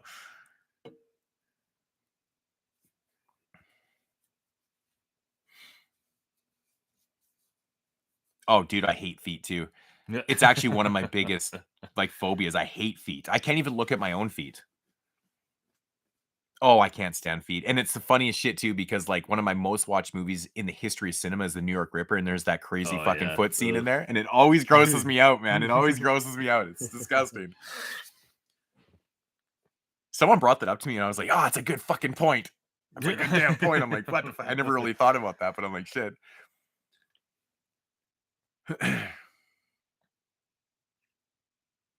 Yeah, he's made a couple comments. He just said that he liked the Candyman remake and stuff. Yeah, I think he every time he comments, it's like in regards to being opposite of me.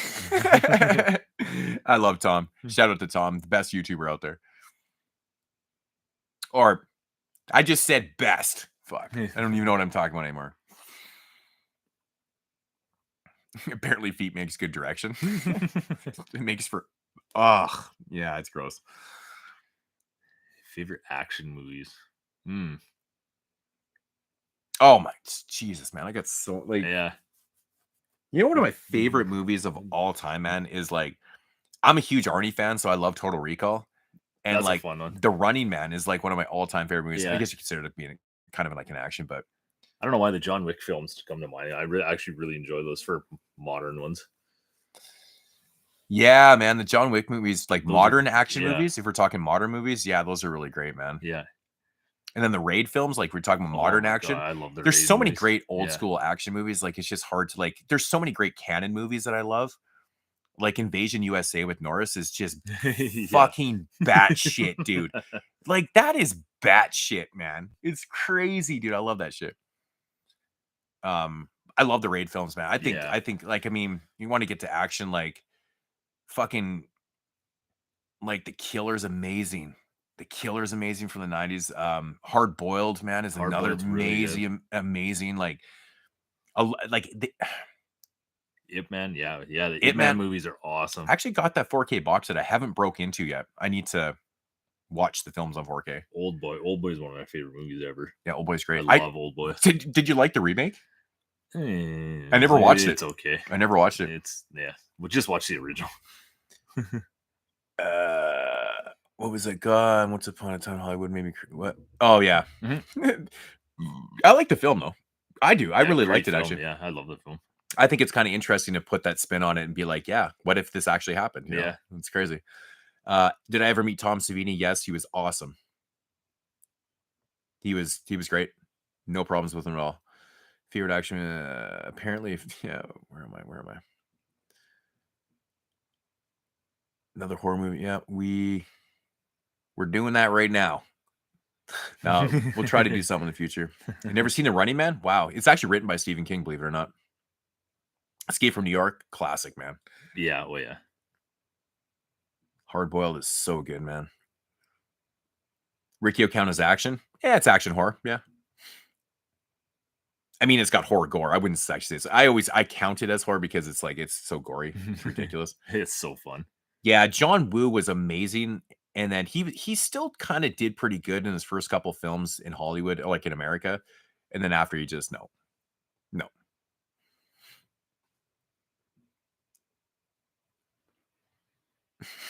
Disagree with me.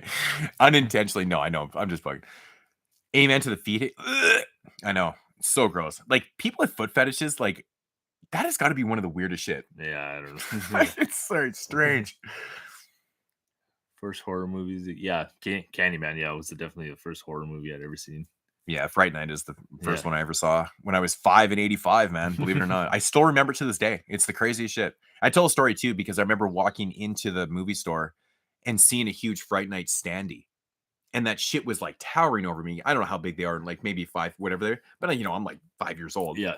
And that I remember stopping my tracks being like, and then we ended up taking the video home and scared the shit out of me. And House was another one, scared the shit out of me, which I believe was a couple months later. It was released a few months after. I can't remember. I got to take off though. Yeah. He's got See, my thing is my family's out of town right now. His is at home. Yeah. So yeah. Thank you for having me. This was actually awesome. This is really yeah, fun. so it's fun. Actually, it was kind of a last second. We were actually going to shoot a video. Yeah. And I was like, fuck it, let's just go live. Yeah. And this was actually awesome. So right on. All right. All right, man. Well, Chicky, Yeah. do you want any of this eat? Do you want to take your scraps right there? Do you want some of these nuggets? No, I'm okay. Do you want me to take this upstairs? Yeah, it's fine. I'll do it. You sure? Yeah, it's no big deal. I'll just throw it on. I'll just leave the beer in the fridge. So you can... Oh, okay. Yeah, cool. yeah. Cool, man. Do you want to take your McDonald's fries? You know what I might actually do? I might actually throw them in the air fryer. They're probably better that way. And just see if they actually cook up better. Because the air fryer does no wrong, right? Yeah. Let me know what you think of those bourbon sours, too. If you get oh, right. Yeah. Totally. Cool, dude. Okay, man. Yeah, give me a shout soon. All right, dude. Yeah. Good hanging out, man. We'll have to do this again very, very soon. Yeah, please do. Yeah, man. Maybe we'll kind of make this like a ritual. We'll get on here and do some lives and stuff. I love doing that. Yeah, man. Cool. Okay, is Chelsea coming right now? Taxi. Yeah. Oh, you called a taxi? Oh shit. Okay, yeah. Cool, man. Cool. Okay, talk to you soon, dude. You bet, bro. And there was one. Yeah, this is like totally unexpected. I was not coming back on here because of the amazing time we had last night, but this is funny how this ended up having, or how it went down. Graveyard of Honor, Takashi Mike or Mike. I say Mike is probably wrong because I pronounce everyone's fucking names wrong. Graveyard of Honor is great, man. Have you seen the original one? Arrow put out the box set with the original and the remake. It's funny, man. When I watched Takashi Miike's film, I didn't know that there was an original, and that doesn't happen to me very often. I felt so stupid. I was like, shit, I actually did that. Oh yeah, the mechanic is amazing. I mean, if you want it, like, Death Wish 3 is like one of my all-time favorite movies. That movie is so utterly ridiculous. Bronson it's just fucking amazing, man. But I'm a huge fan of the Dirty Harry movies. I wouldn't really say they're full-on action movie. I guess they're cop action. I love Clint Eastwood, so, and Bronson. Who did you meet that didn't go well? I've actually never met anybody that was shitty. The grumpiest person I ever met was Larry Cohen, and I'm glad I got to meet him because he passed away shortly after. He was actually so grumpy that I didn't even say I wanted a picture with him. So, he just really didn't want to be there. He just looked so tired and grumpy, and I was like, okay, all good, man. But I do have a picture with him, so. I mean, I didn't get a picture. I mean, I have an autograph of him. On Cue the Winged Serpent. You met Jay Rude, the Damage? He was an asshole? Really? Huh. Yeah, I don't think Jay Rude likes white people that much, though. Trespass from 93, yes. Ice Cube and Ice-T.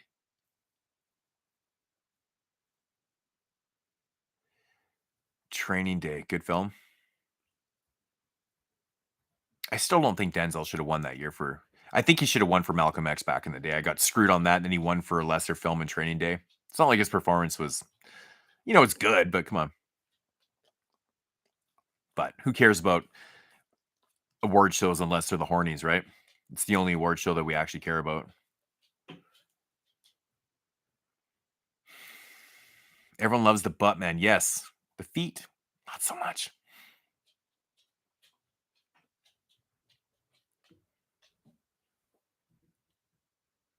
You're fucking gross. Play Misty for me is awesome, man.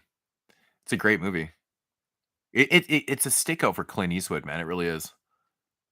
It doesn't get mentioned a lot, man, when you talk about Eastwood films, to be honest. It's like the Dollars trilogy or Dirty Harry, and that one doesn't get mentioned a lot.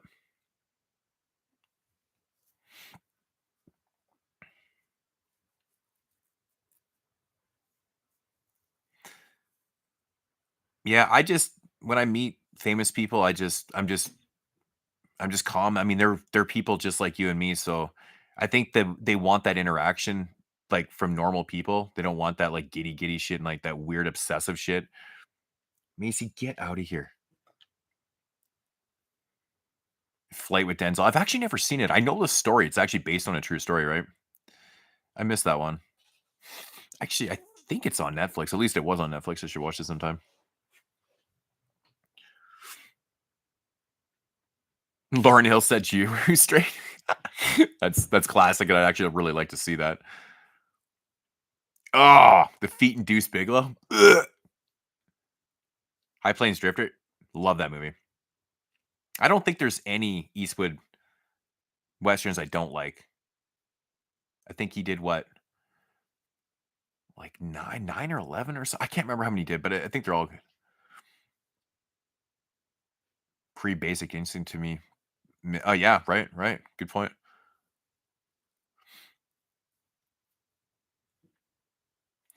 Yeah, man. I've met a lot of people like I don't get starstruck. I don't think there's anybody out there still living that would get me to the point where I'm like, I really need to fucking, meet like, just act like not myself, like act like a fucking schoolgirl and shit.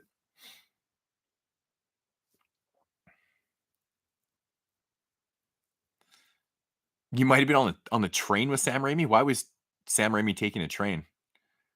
He still hasn't received that Evil Dead money, I see. Oh no, fuck man. He did the Spider-Man trilogy. He's got to have some bank. He got paid to do that shit. Oh yeah, man. You never approach celebrities in public, man. Never approach. Never. I have ran into a couple actually over the years in places. If I met John Carpenter, well, it depends. Like if I saw him in public, I would just leave him alone. But like Carpenter or Argento, I mean, it is. I know. Tom, he's met Argento before. I would be probably pretty much the same. I would actually talk music with Carpenter, man, because I have all Carpenter's albums. I love John Carpenter's music, man. Like his instrumental records are fantastic, man. They're really, really good stuff. I mean, obviously, I talk movies too, but I would probably talk music with him too because he's very talented, man.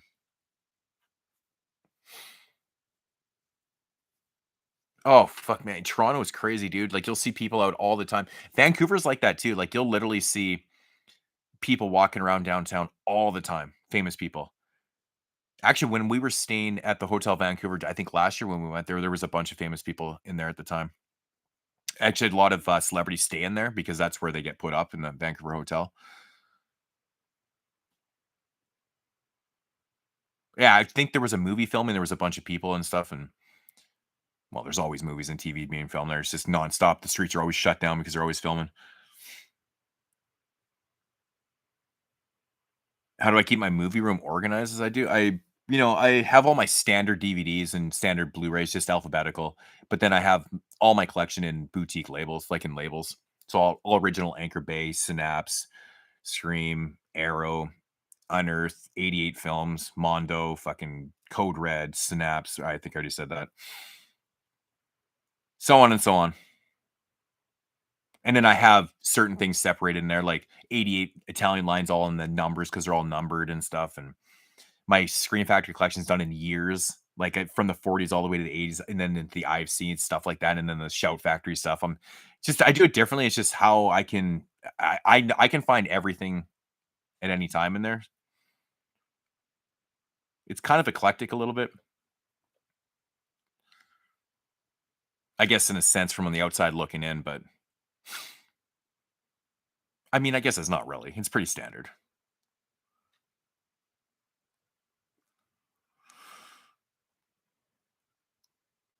I've met a lot of Canadian rappers. Danny O, YOK, Chalk Lair, um, bunch of other guys. I met a bunch of guys on the Beat Factory tour back in '96, which was really dope. Danny O was dope, man. He was funny. And actually, those guys were ripping on him the whole night. It was hilarious. Fucking Chalk Lair and YOK, and they're all ripping on fucking Danny O. He's a small little cat.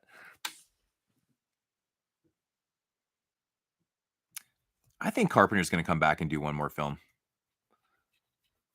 He must have a script that he must have an idea. He must have a script or something ready to go, and he just needs the funding for it.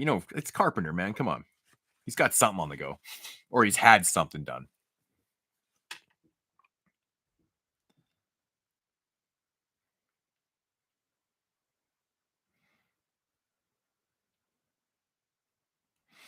Yeah, dusting for the collection is a must, and it's annoying. Oh, it's like it just builds up so quick. It's crazy how fast it does, man. It's like you can clean your house nonstop like we do, but you still get fucking dust everywhere. It's like the most bizarre thing. Like, where the hell does it come from?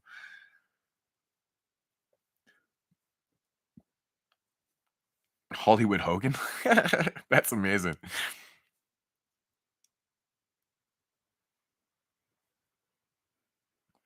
I was actually I was at a hotel in town here, and my buddy dropped off Lou Ferrigno. He just, like, picked up Lou Ferrigno from this show and, like, dropped him off at the hotel, and I was outside. This is a few years back when I still smoked cigarettes, and I was outside having a smoke, and I'm like, "Yo, what's up?" And I'm yelling to my buddy, and he's like, "Oh, I'm just dropping off Lou Ferrigno," and I was like, "Oh, cool, man," and that was the conversation. It was, like, the most bizarre thing ever. I'm, like, watching Lou Ferrigno walk in the hotel. I'm like, "Wow, he is really fucking huge still." It's crazy, and that was that. I didn't wanna bug him. He's just wants to be like a normal person, you know?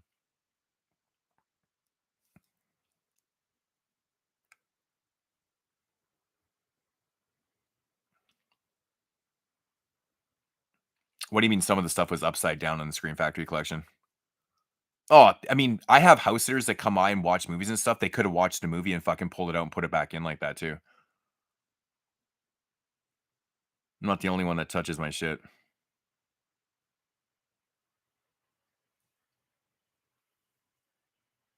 I don't think anything was upside down. Maybe something was upside down. Probably wasn't me who touched it.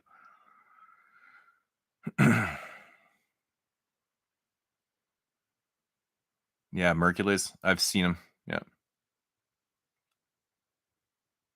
Yeah, that guy gets around, man.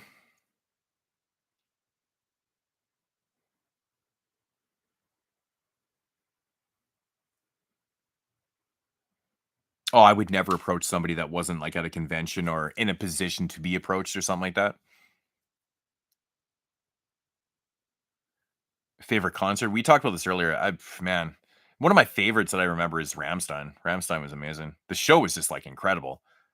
They changed the set for every song. It was batshit. I've never seen anything like that. And it was so fluent too. It's just crazy to see. Like very, very high production, but like not in a corny way. And the audio was really good. Like the sound, like the mix was really amazing. It was just you could not go wrong. It was so good. I was I've seen so many shows I can't like sometimes when I think about it, I'm like, shit, I can't even remember all the shows I've seen. I have tickets to like hundreds of shows still, like the actual stubs. Actually, I was in my studio the other day and I was cleaning up this one shelf and the a Slayer ticket came out, the one I was talking about earlier. Actually came, I saw that.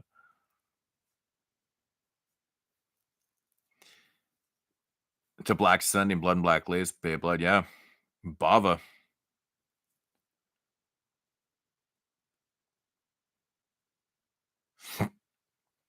Ramsey's a fun band.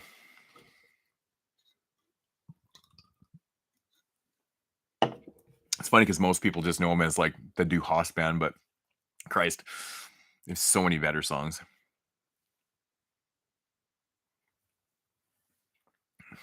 Yeah, always been a fan, man. They're an interesting band. Here, I'm gonna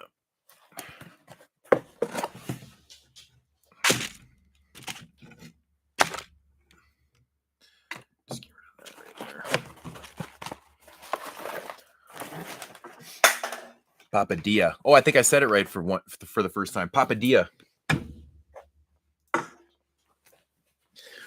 Oh man, just eating like a little bit of food like that, man. When I'm not used to eating fast food and shit. Holy shit, dude! I got a fucking salt headache. I'm not used to eating high octane fucking salt like that. Jesus. What's my favorite beer, man? I like anything Belgian beers if I'm gonna have like a regular beer, but you know, diet beers for now. But yeah, if I'm gonna be drinking shit like that, actually, this is one of my favorite beers too. Mine, the Pine Pass. It's a local beer from here, craft beer. It's really fucking good. It's like a dry hop hazy pale ale. Kind of, it has like a Belgian style wheat beer feel to it and taste. It's really good. I see Dylan like he left like half this beer. You're not in the drinking mode. I think he might. I think he's on meds. His whole back is burnt. So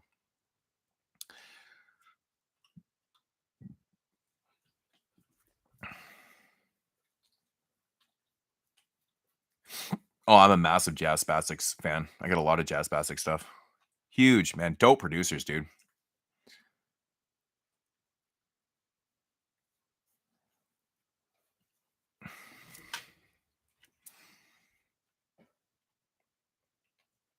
You know, it's so crazy.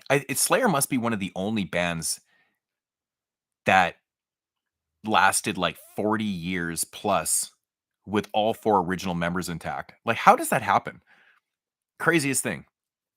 I know Dave Mustaine played in Slayer for like 3 shows before they kicked him out. It's fucking hilarious. That guy's got a history of being kicked out of bands. All right, Joe, take her easy, man.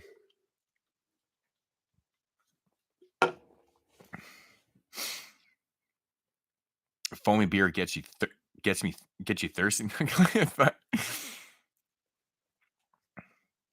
man, I was actually considering doing another horrific or 52 horrific weeks of a certain year, but I was so busy in December. I couldn't get my shit together to like, put a year together. And I kind of regret that I didn't take the time to like really kind of go out of my way to do it. But I've been asked to do those for years and years, and I'd like to do them because like back in those days when I was doing the 81 and 88, I mean, I was a lot different reviewer back then. I would say I'm probably better now, but who knows? Maybe I'm not. I don't know. But I would like to do another one of those years.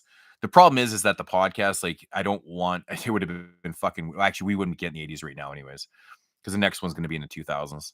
So after we do the top 10 in 1980, the random will be for the 2000 era. So either we've already done 2002 and 5, so one of the other 8 years. Which I'm not over. I was actually kind of doing some research the other night. I was going through the years, and man, like there's a lot of those years are so top heavy.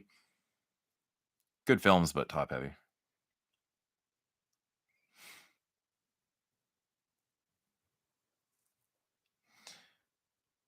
A full case of Pilsner? Yummy. I was actually just laughing about that tonight. I was actually at the beer store, and they had a huge pilly, like the bunny from Pilsner, a huge stand that was like 8 feet tall, and they were giving away Pilsner fucking paraphernalia. I was like, "That's hilarious." People still want pilly shit because back in the 90s, everybody drank Pilsner because it was so cheap and it kinda looked cool. The cans were cool. My favorite coffee place? Um, it's definitely not Tim Hortons. That's I can't drink Tim Hortons coffee. It's like it literally is a laxative. It goes through me. I will poop before I'm done 2 sips. Like, I will be shitting my brains out, literally blowing my shitter out. Coffee place, I would probably we have a place called Second Cup. I don't know if those are familiar to people. I love Second Cup, and then probably Starbucks, which I only ever get caramel macchiatos from there. But I don't go to Starbucks much. I'm like a home. I've got a Keurig, and I'm just like that, or I'm making coffees myself. I prefer to drink coffee at home and stuff, so. Do you have a Propeller beer there? I don't know. Yeah, if you got a history of alcoholism in your family, I would probably stay away from that shit. My family's like straight English. Like my mom's side of my family is all from England, and my dad's side all from England. Um, so everyone drinks a lot, like a lot. Yeah, but everyone can hold their booze pretty good. Well, except for my uncle, he's not very good at it. But the Big Four slash band, yeah, Slayer is definitely my favorite too. I think I'm only missing like I think just Slayer's latest record. No, it's not good to. Why did Kendrick's album not make my top 22? Because it was boring as hell. Like, he's so good lyrically, man. That album is just boring to me. I listened to it like 3 times. I was like, "I can't get into this, man." And I like Kendrick, man.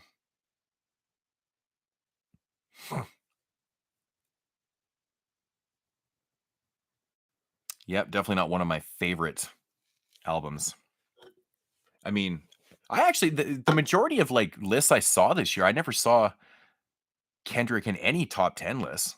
Now when I really think about it, unless I might have just missed it on a couple, but I didn't see him listed on very many. But then again, most of the lists I looked at were completely polar opposite than mine. Is it true that Tim Hortons is the Burger King of Canada? What the fuck does that mean? Yeah, Tim Hortons is trash. So Burger King's trash, I guess? I don't know. Although Burger King tonight was hitting on all fucking sorts of those nugs, man. The dill pickle nuggets and the cheddar jalapeno nuggets are flames, man. They're fucking both so flavorful. Oh, this chicken sandwich wasn't, though. That was garbage. That was trash.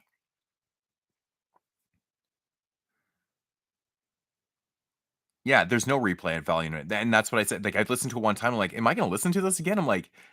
I'm just like, he's so incredible on the mic. Like, he's saying a whole pile of crazy shit. And you're just like, I can't, the music, man. It's like, it's gotta be a combo, right? I mean, it doesn't have to be. The beats, really. Yeah, that's good. Yeah, 18 beer. I'd like me. I have a really high tolerance to alcohol too, man, to be honest. But that does run in my family.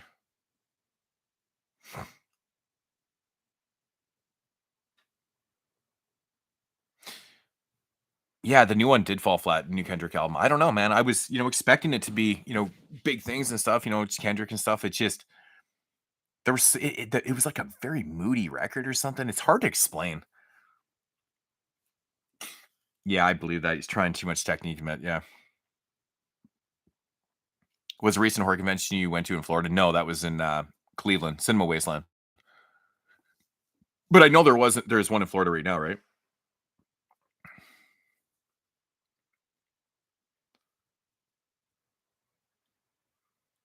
Yeah.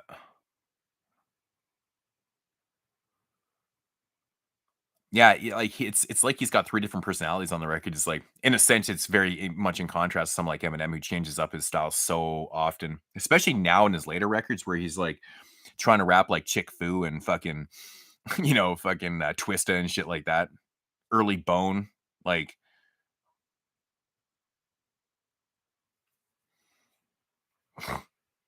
oh no, I don't hate Kendrick at all. I mean, just because you don't like an album doesn't mean you don't like the person. Some of my favorite rappers in the world have made some terrible albums. I'm just like, just call a spade, man. Oh, A1 and Phonics, man. Every album they've done, what they got 4 or 5 albums. I think I have them all. I picked up that CD package from them. It was pretty cool, man. A1 and Phonics, sick. It's amazing. Yeah, I don't mind Absol. I wish he would drop some. He might have physicals now, but a lot of the stuff was digital. And just like I said, man, when everything's coming out digital, it's in one ear and out the other for me, man. I need that physicality. It's like a fucking drug for me or something. I just attach more to music like that.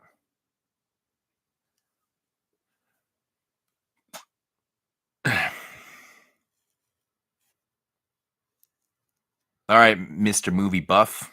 Peace out, man.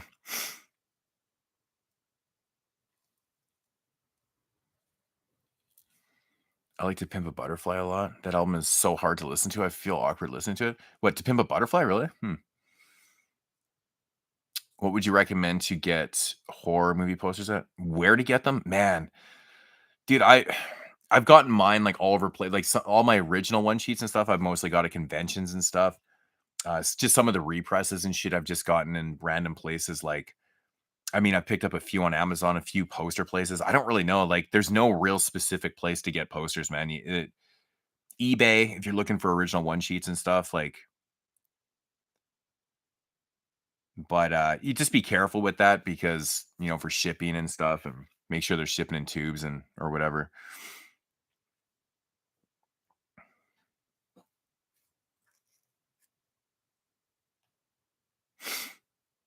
Yeah, Nothing Less is amazing. Such a great album. Funky Forest, the first no, never seen it. Yeah, it's the thuggish ruggish bone. And I was thinking, like, is it Busy Bone on the Points? Like the Black Panther, the Points song with like everybody. Like, I love the Easy Mo B version of that, but like Busy just fucking killed. Like, he raps like it's so fast, it's crazy. Oh yeah, yeah, yeah. Okay, yeah, his new one. Yeah, his new one's I just feel like it feels like adult contemporary, man. I don't know. It's weird. It's hard to explain.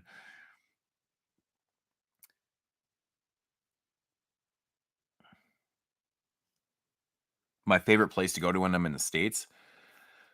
I mean, one of my favorite things to attend is Wasteland, which is in Cleveland, but I'm a big fan of Seattle. Actually, I love going to San Diego. San Diego's really cool. San Francisco, San Diego, that area, it's really fun. Um, yeah, I love Seattle, man. Seattle's like one of my favorite places to go. I really like Denver too. Denver was really fun. Denver's cool, man. Denver reminded me of like where I live. It's like a small, like Denver's like a small big city.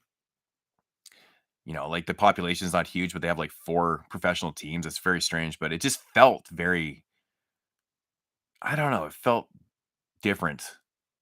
That's the thing about going in the States, man. Every place is so different. Mentalities, the way everyone like everything. It's like Canada too, but Denver was fun.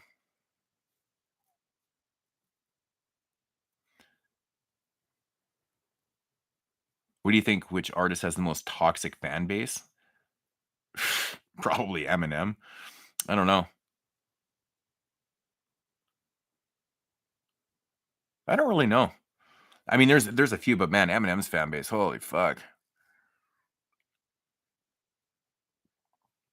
man! I love me some Easy Mo B, man. I actually just made an Easy Mo B mix the other day of like remixes and like B sides and shit like that. It's fucking dope, man. Easy Mo B in the '90s from like '92 to like '97 was just incredible. Bone Thugs and Mr. Parker, only 2 things come out of Ohio. Yeah, that's funny. Are the Ohio players actually not from Ohio? Because that would be a fucking weird and a shame if they weren't from Ohio. I love the Ohio players.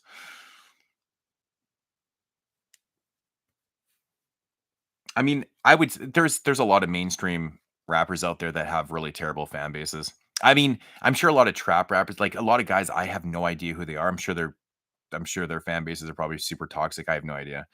But I do feel like a lot of the mainstream stuff is like pretty hardcore. Try Whataburger. I've always wanted to try Whataburger, man. Most of the YouTube videos I watch are like eating videos. I'm obsessed with competitive eaters and guys that can consume like 18 pounds of food. And I always see people eating Whataburger, and I'm like, fuck, I want to try it. Looks good.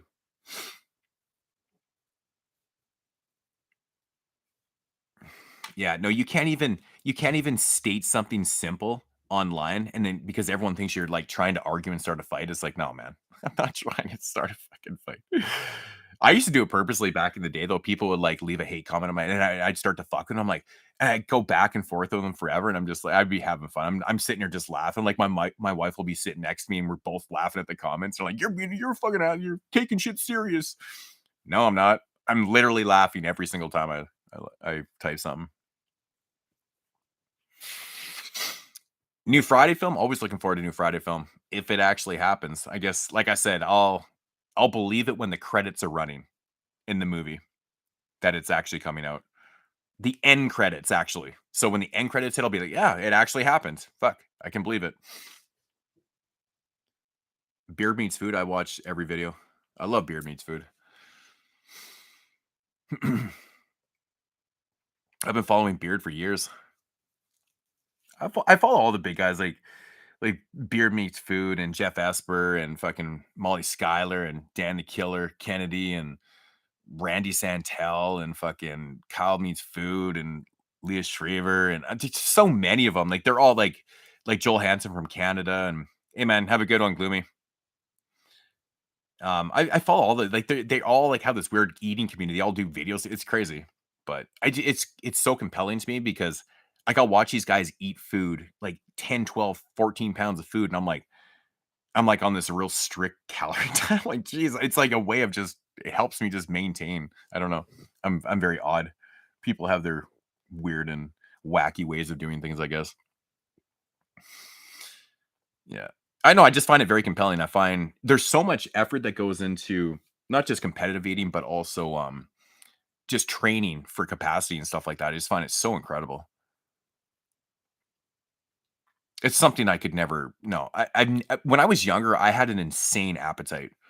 Like in high school, man, I could eat like 4 or 5 burgers in a sitting easily, and I was skinny as hell. Metabolism through the roof, right?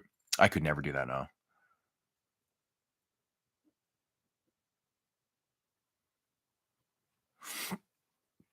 Yeah, that's the other thing too. My wife watches the Food Channel all the time, like all those like Chopped and all those cooking shows and shit. So it's like,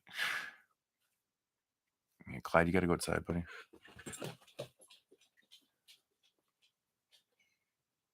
Oh yeah, yeah, yeah, yeah. I know the guy that makes the TV food shit. Yeah, right.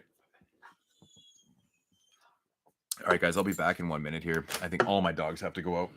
We're getting to that point. They gotta say hi to Bonnie. Oh, sorry, Bonnie. I'm sorry, Bonnie. Come here, bud. What happened? What happened? What happened to your own?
Come on, Bonnie.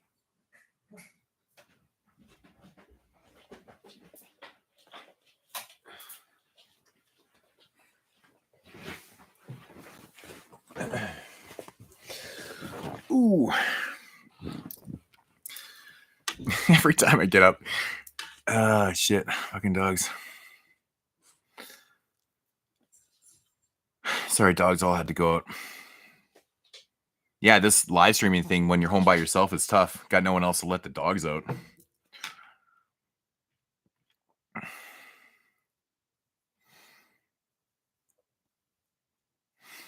Oh, yeah. I think I pinned that comment.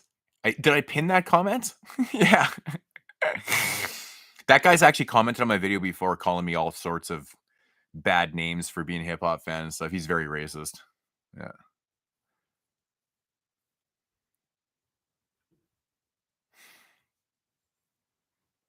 No. That guy's commented many times on my videos with racist shit and stuff. He's a big meanie.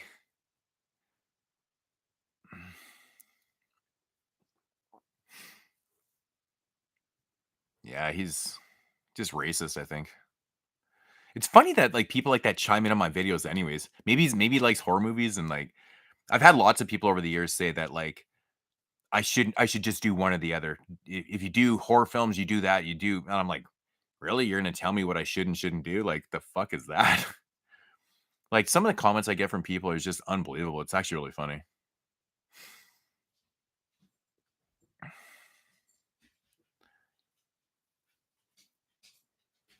It's like a jar of mayo.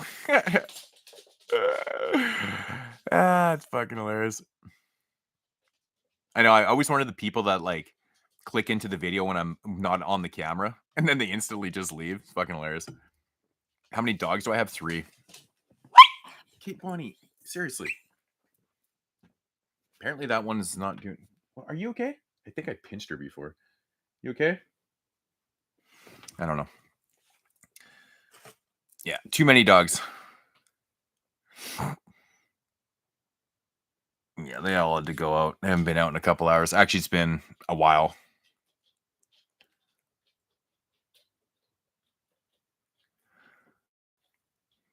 Hip hop is evil, yeah.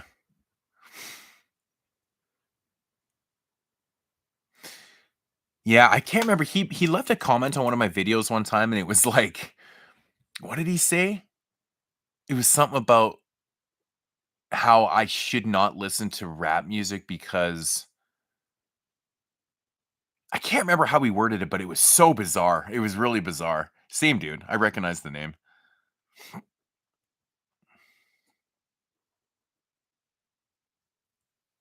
Ever listen to Ghost Main? No. There's a third one. Yeah. Yeah, she's small. The one over there, that's Bonnie and that's Clyde. They're old. They're like almost 16. Clyde, lay down. No, you're not getting any food, dude. You said you're fucking trying to get the food. Sorry, Bonnie. I think I pinched you twice, didn't I? You okay? Yeah. She's all good.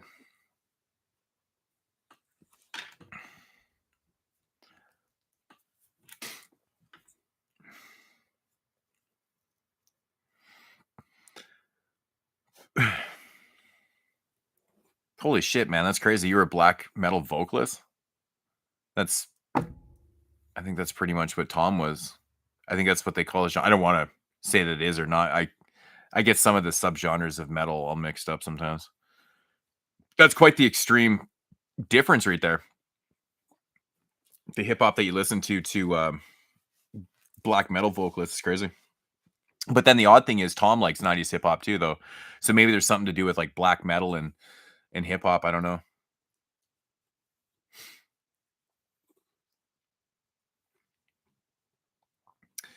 I don't remember if I heard the Def C album. I'm not sure if I listened to it or not. I did listen to. I think I did listen to some new Billy Wood shit last year. I can't remember though. Fuck, I listen to so many albums sometimes. I just, like I said, man, if I'm not listening to it physically, I kind of forget sometimes.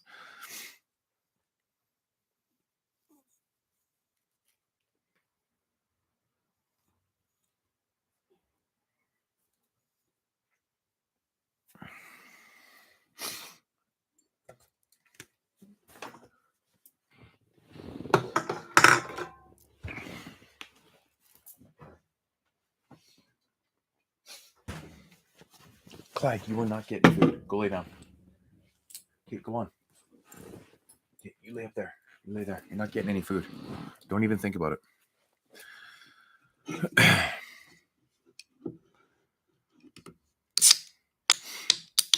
Yeah, I mean, like this year I listened to I don't know how many albums. I don't think I actually even counted this year.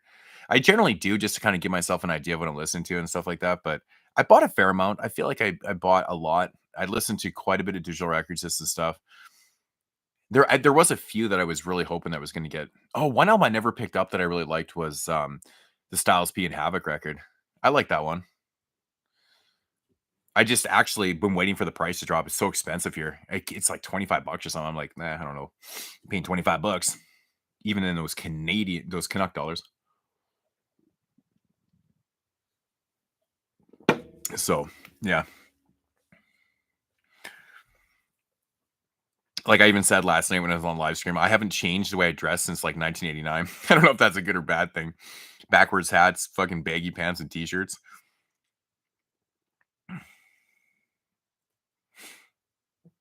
Oh, I should actually do a hip hop shirt one. I have quite a few.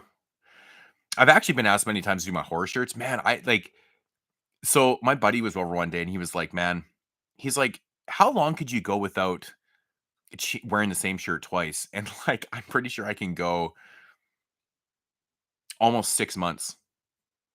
Like, it's ridiculous. Or fake Canadian rainbow money. Yeah. Well, you know what's going to happen, man, soon? Like the $5 coins are coming in. So we're going to have loonies, toonies, and what are they going to call the fives? Loonies, toonies, and Mickey Roonies. I don't know, man. When they get five, like this is why I haven't dealt in cash in so long. I do everything with plastic or just tapping with my phone and stuff because we have so much change. It's ridiculous. It's one thing I love about going down to the States, man, is they still have dollar bills. So like you can put your like 4 or 5 20s on the outside and and then you have like this massive wad and it's like pretty much all ones. It's hilarious. I miss the $1 bills, man. I mean, they took out $1 bills, I think, in 1986. They were still around for a few years, but I think that's when the toonies came in. It was like 86 or 87 or something. That's crazy. Like anybody gives a shit. Foonies. Right. Foonies, not Mickey Roonies. Although Mickey Rooney is pretty funny. Oh, you got an Organized Confusion stress shirt? That's awesome. Yeah, one of my favorites also. Love that artwork. Love the album. I remember one time when I said I was having this conversation with this dude about he was talking about the Nas song, I Gave You Power. And he's like, man, it's the most creative song ever written in hip hop. And I'm like, yeah, but it was done just as well when Organized Confusion did Straight Bullet. And he's like, what? It's the same thing. It's not just from the point of the gun, it's the bullet and stuff like that. But I said it's very similar in contrast, but I said that song's amazing too. I still think that like I Gave You Power is one of the weirdest DJ Premier beats, especially from that era, because that was like, straight golden age, Primo and stuff. He had that signature sound by 96. It doesn't sound it's not your typical Primo beat.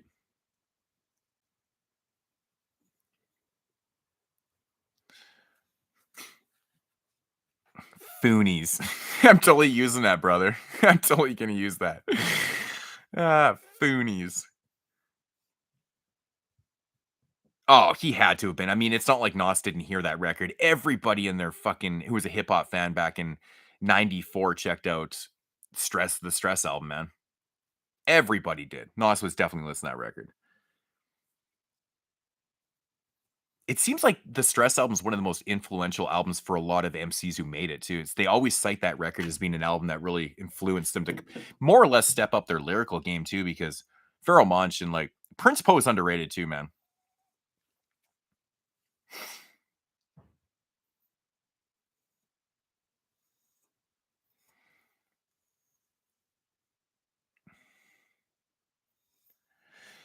Who's your favorite celebrity that you met at a horror convention? Man, I've met so many good ones.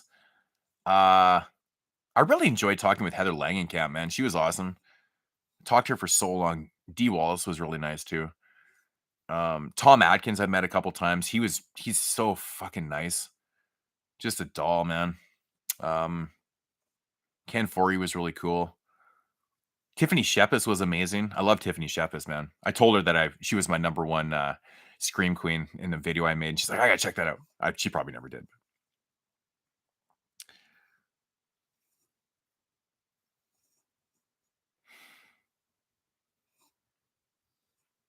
My favorite hip hop album artwork. You know what? I never actually really thought of that before. There's so many good ones.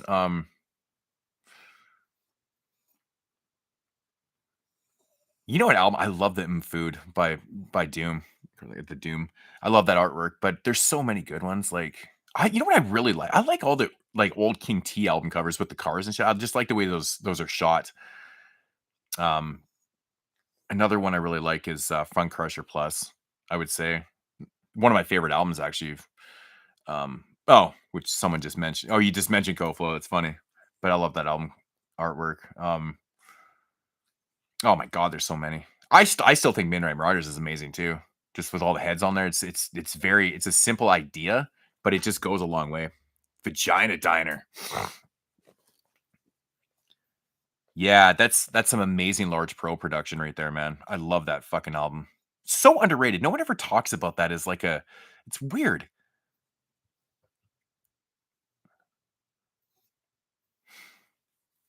Yeah, Bizarre Ride's amazing. Yep. The Camp Low Uptown Saturday Night I was listening to just the other day. Listening to the album. Fucking love that album.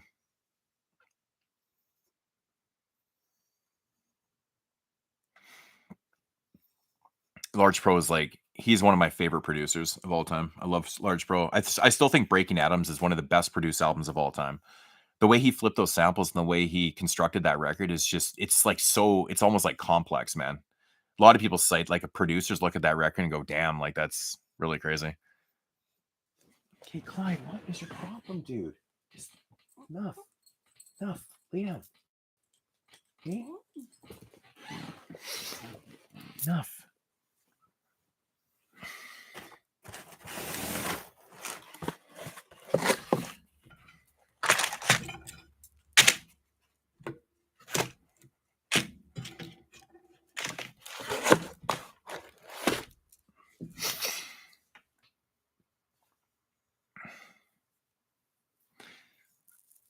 Oh, the the hoax license, the ODB. Yeah, it's awesome.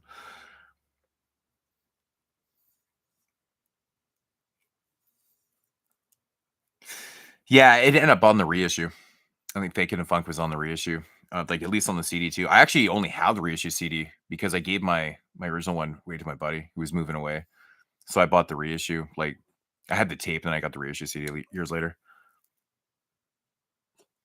I was actually listening to Main Source's second album. Of course, Large Pro's not on the record, but I like that album, man. A lot of people don't give it props, but it's actually pretty fun. It's totally different than the first one, obviously, because there's no Large Pro production, and Large Pro's not rapping on it and stuff, so it's completely different. It's a lot harder and stuff, but I like, man. Fuck what you heard.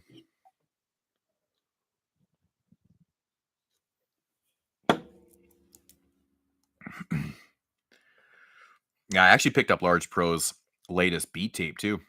It's really good, man.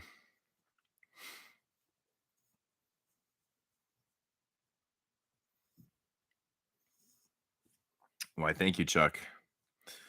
In the process of redoing the room right now again, so it's going to take a little bit, but I want to get it done in the next couple weeks, and then I'll probably have another video out then. I guess might as well, right? It's not really the reason why I was redoing it. I need to reorganize, and there's certain parts of the collection that are too big for the areas that they're in and stuff. So it's my Severin collection's out of control.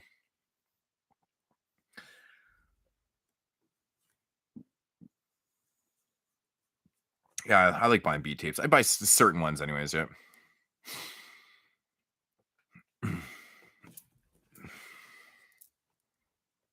It's been reissued actually a couple times, I think.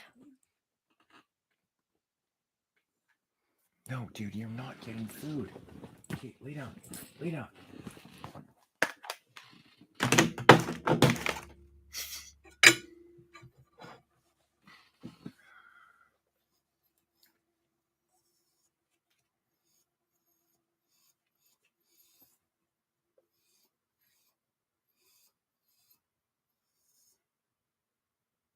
Clyde, shut up. What is your problem? Fuck, man, these dogs are being so bad tonight.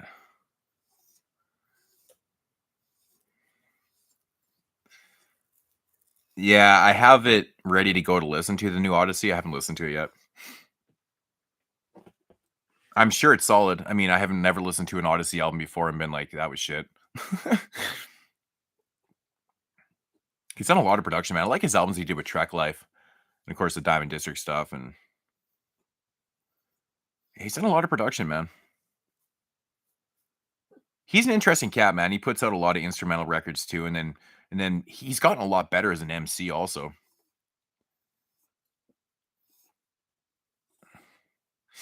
I actually haven't listened to the Skyzoo record either because I realized that he's rapping from the point of the drug dealer from from Snowfall, and I'm like, man, I'm not really gonna get the record, man. You almost have to see the show to fully understand it and stuff. So, but I want to get into that because they're comparing it to like the Wire and stuff, and if they're comparing it to the Wire, I'm like, well, fuck, man, the Wire is one of my favorite shows. So.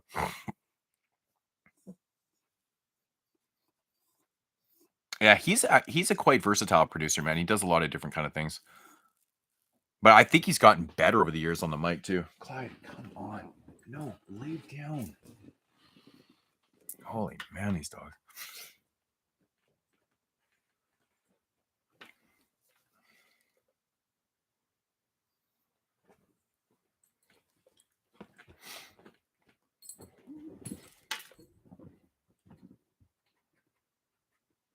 No, you probably don't have to. I'm interested in watching the show anyways. So, but it was just funny that he came out with this. I'm like, holy shit, really? He raps from the. You think Skyzoo fell off years ago? Really? Wow. I don't think so. I liked his last couple projects. I would love to find out who Skyzoo has been writing for, man. Apparently he's wrote so many big songs that, as a ghostwriter, it's crazy. He needs to write a book, man. I wish fucking Skills would write a book because he wrote the album, or he had the album called Confessions of a Ghostwriter. I mean, he talks about some things, but it's not all revealed. But I know Skills wrote a lot of songs for people back in the day, aka Mad Skills. There's a lot of ghostwriters in hip hop, man.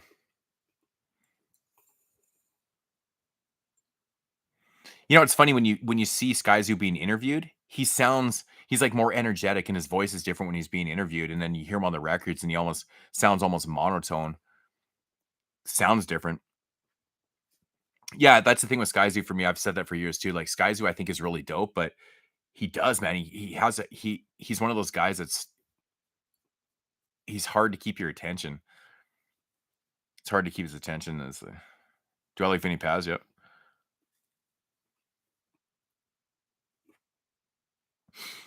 Yeah, the early Jedi Mind Trick stuff, there is a lot of homophobic comments and stuff like that, but he hasn't said anything like that in fucking 15 years, man. Well, maybe not 15 years. At least a decade.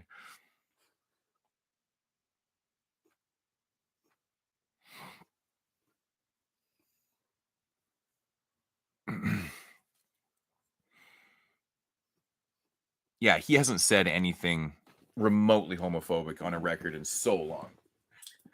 And I mean, he puts out an album every year. Got all the Army of the Pharaohs stuff, Heavy Metal King stuff, Jedi Mind Trick stuff. I mean, like, yeah, the early records, yeah, he does have some pretty hard words towards gay people, but yeah, it's brutal.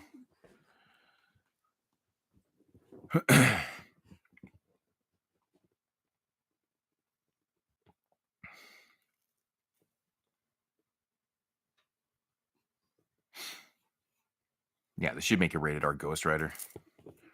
Be better than that fucking garbage fluff that they put out before.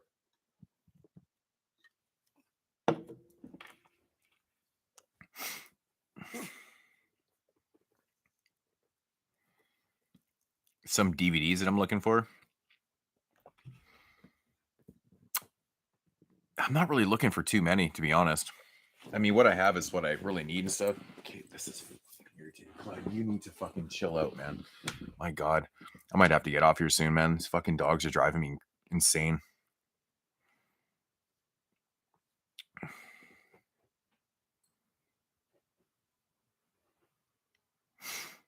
Well, I mean, everybody has an opinion on the state of hip hop. Everyone has an opinion on everything. So it's no different than you or me, I guess. All right, Chris, check you later, man. Yeah, it doesn't bother me. I mean, there's people that rant about everything. It's just, it is what it is. You can do what you want. I mean, he also has a lot of really great in-depth songs, you know, about father and fucking family and other various topics. That's one thing about Vinny is that like he touches on a million different things. One minute he will be ranting, but I mean, who doesn't?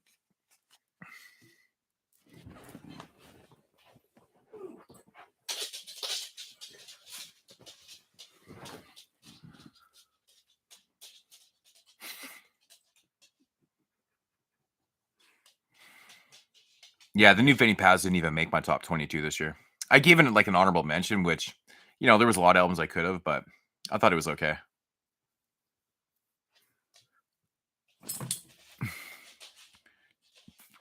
Yeah, it seems like every year his albums are either like way lower on the list or way lower, or not just making lists anymore.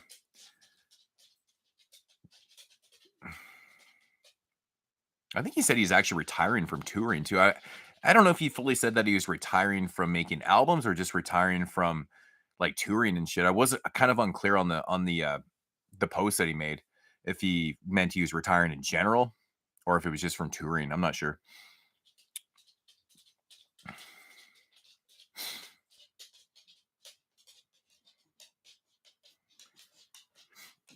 Yeah, the average album now is fucking under 30 minutes, which is not an album, by the way. That's why one of my stipulations for the way I make my lists are it has to be over 30 minutes because that shit's an EP if it's under 30. Yeah, Vinny's albums are still like 70 fucking minutes long. It's actually incredible how much work he does on his records.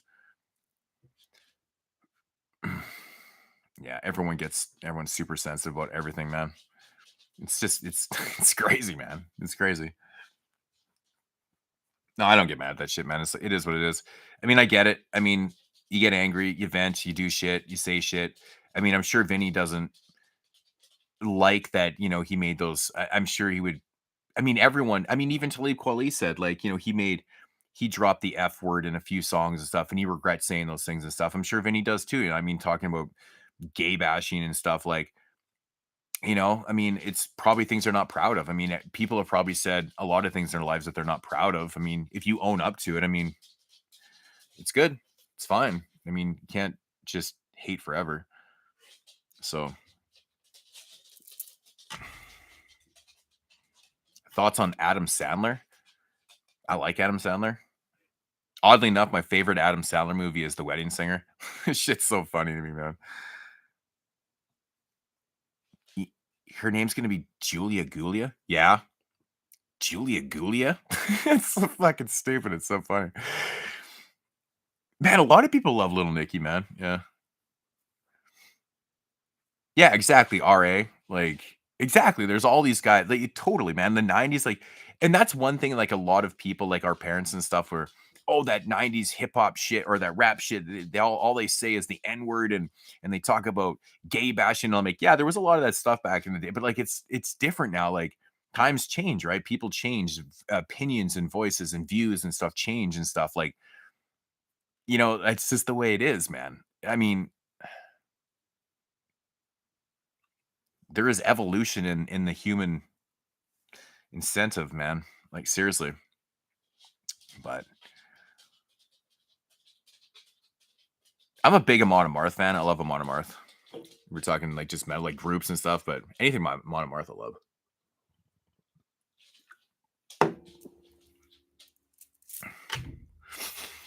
Yeah, I love that part. It's just the expression on his face when he's Julia Gulia. It's like so stupid, but it's funny. Yeah.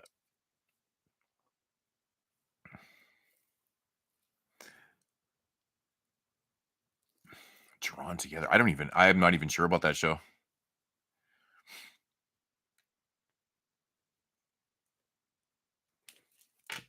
Um, you know, Adam Sandler when he does serious roles is actually pretty damn good. Um, was it Uncut Gems that he did? That's a good movie. Like he's legitimately good in that film, and it's kind of a brutal ending to it too.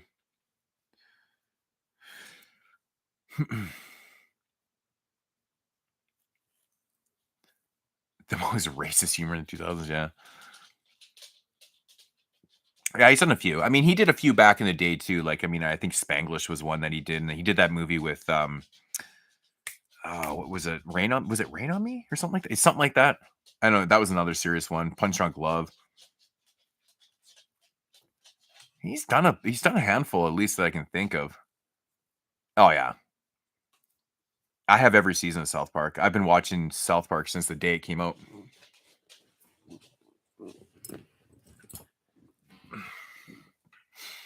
How they portray Canadians.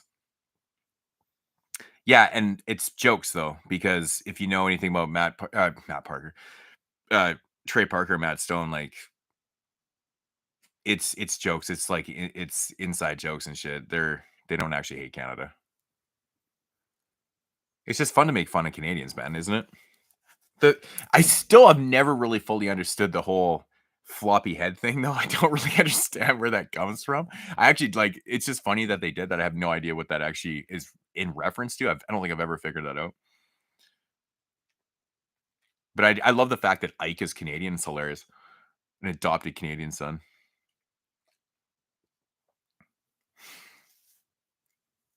The new Brandon Cronenberg movie? Or are we talking Daddy Cronenberg? I haven't seen it. I didn't see new one. Adam Sandler's done a lot of good movies. He has done a lot of shit movies though too, man. Like a lot of stuff I cannot handle. Oh man, the South Park's so funny with Canadians, man. But like, it's all in good fun.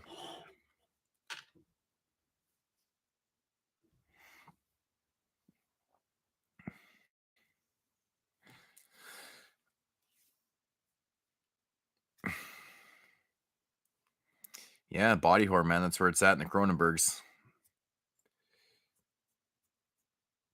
Is that what it's just? It's just about talking a lot. I guess I just don't. Yeah, I guess I'm not really hip to the stereotypes. I guess Jason Rouse. No, no, I don't know actually. Yeah, I missed Mr. Cronenberg's film last year. I'm waiting for his son's film to watch that. But unfortunately, I'm not getting into my cinema this. I think it came out on Thursday. We didn't get it, and I'm pretty sure we're not getting it next week. So that means we're not getting it. So yeah, yeah, he's done quite a few serious roles. Uncut Gems actually ended up getting released by Criterion for Christ's sake. Adam Sandler on the Criterion Collection. That's insane. Just your Irish laugh at everything. Yeah, I don't know. Maybe it's an English thing too because both sides like I'm like 99% English. Like it's crazy. Like straight from both sides of families reside around London and Manchester and shit like that.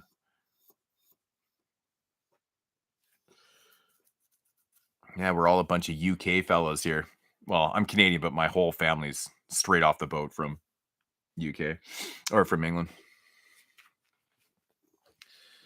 Yeah, Infinity Pool, man. Like I'm so pissed off that like we didn't get that shit again. It annoys me, man, because last year I mentioned before that Pearl was like one of the most anticipated films after X, and we never ended up getting it. And Infinity Pool was like I'm really looking forward to because I love Brandon Cronenberg's other two films, and I don't think we're getting that one either. So it looks like I'm gonna have to resort to the Blu-ray for that viewing, which is probably not a bad thing. I'm probably buy it anyway. So I've actually never been to the UK before. I've always wanted to go. Yeah, I live in it's about 100,000 people. It's about 100,000. I have one cinema here though. One cinema. And the dude that owns this thing, literally he only wants Avatar and Marvel movies in there and kids movies because that's, he doesn't care about like we get the odd horror film here and there. Every film that every horror film that we get, I go and see regardless if I'm into it or not. Just to go because I love going to the cinema. So I did go see Megan. So we got that, but that's also PG-13, kind of catering to a different crowd too. So yeah, I think we'll make it to the UK hopefully in the next couple years. Yeah, hopefully.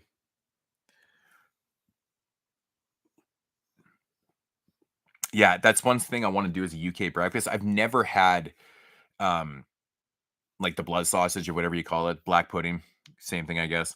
But like just the fucking the fried bread with toast and eggs and sausage and bacon and black pudding and fucking or blood sausage, whatever you want to call it, and beans and mushrooms and what the tomatoes and shit. It's the craziest shit ever. Like those are huge breakfasts. I've always wanted to do that. It's nuts. I'm not shocked that we got Megan. It seemed like it's too popular, man. It just seemed like it was gonna be so popular, and it doesn't surprise me we got that one. But I mean, I saw Barbarian in the theater. Like we got most of the films last year, but Pearl was one of them we didn't get, which surprised me because we got X. So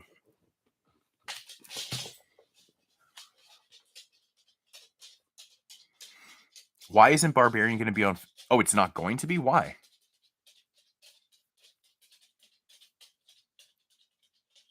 Why would it not be on hard copy? It's not like it's a fucking Netflix movie. Even some of the Netflix movies, like Uncut Gems, which is a Netflix film, end up getting a Criterion release, which is crazy.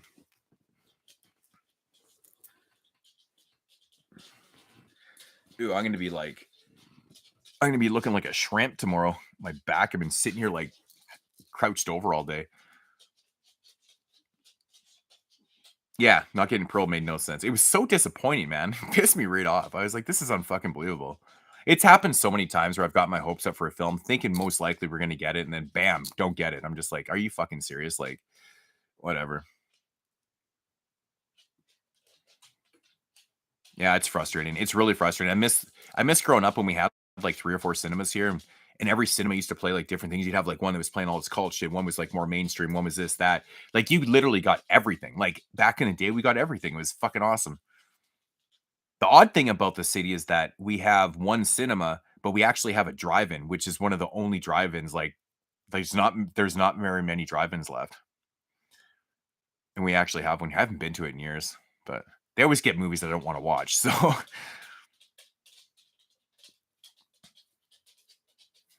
all right, man. Check you later, bro. I know I keep smelling all this food. I'm starting to get hungry again now. I feel like I didn't actually eat that much, to be honest. I didn't really finish anything. Like we only had like a couple of each thing. So do you have a Jason tattoo? Yes. Oh, that's a Freddy tattoo. And then these are so old. Like Mike Myers is in there, and yeah, bunch of horror. I've had those tattoos for fuck over 20 years. So and then yeah, this is like horror on here, and then this is just like all hip hop shit. Like, oh, look at my elbow there. It's all red from sitting on there. Ah, Wild Stop Tribe Gangstar Culture. I never actually got this like all finished and stuff. My tattoo artist at the time was I was like in the middle of getting I was gonna actually get a whole sleeve of just straight hip hop. Like that's what I get the Pete Rock in here, and I was gonna fill it in with everything.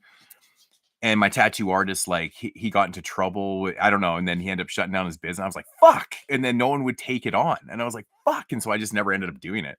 Yeah, Wild Style's like my jam. I've watched Wild Styles so many times in my life. It's ridiculous. Like I love graph and dancing. Like Wild Style to me is just like hip hop, it's just everything, man. DJ and MCing that like everything about it. It's got all the elements, man. It's great. Cold chilling. I come from that era, man.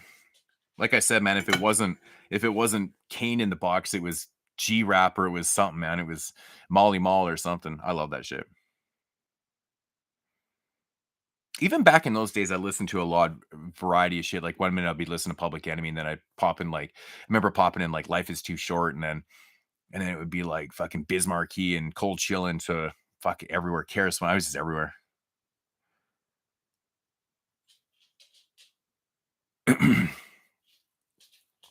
Yeah, I love Beat Street, man. I actually reviewed Beat Street even on my channel. I have all the Blu-ray. I actually have the old DVD of it too. I used to have the VHS of it also, like a big clamshell of it. But I got rid of all like when I was moving around the early 2000s, I had to get rid of some stuff, man. I just I didn't have the room. I couldn't do it anymore. I wish I still had that big or the clamshell of Beat Street was awesome.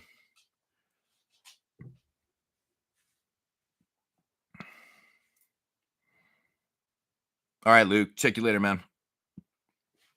It is getting late. Yeah, I keep forgetting. It's like 1:15 for me, but it's like probably really late for everyone else. Dude, you are not. You are pacing. Oh, this guy just wants food so bad. He's being such a brat.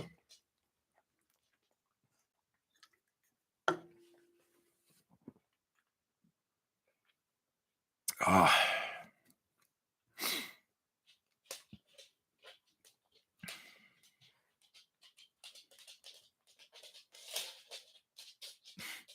Fuck. Fucking dog. I know what you did last summer. I'm not a fan. I do like Urban Legend though. I like the idea of Urban Legend.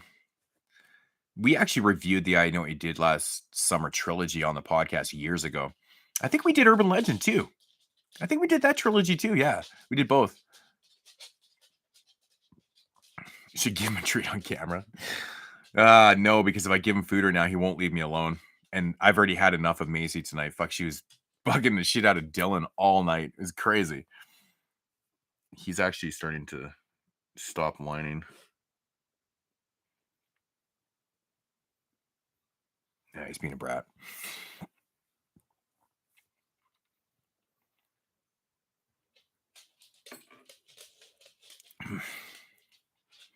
Of Tough Crew? Yep.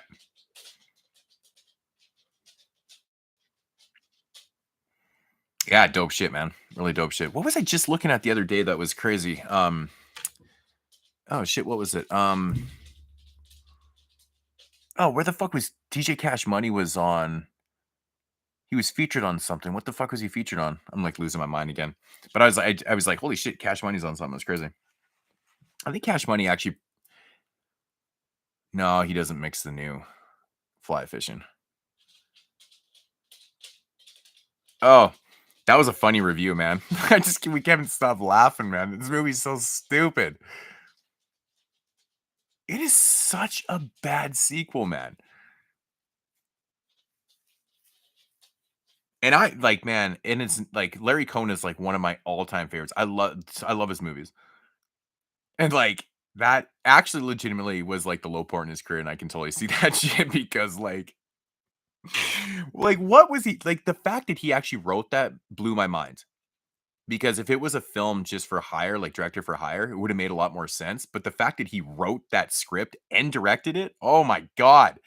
I couldn't stop thinking about maybe that was the original script that they turned down for the original Salem's Lot when he was supposed to direct that one. Or not supposed to, but he tried to. Oh my god. Yeah. Oh man. Fuck. That movie shit. Total shit. Uh,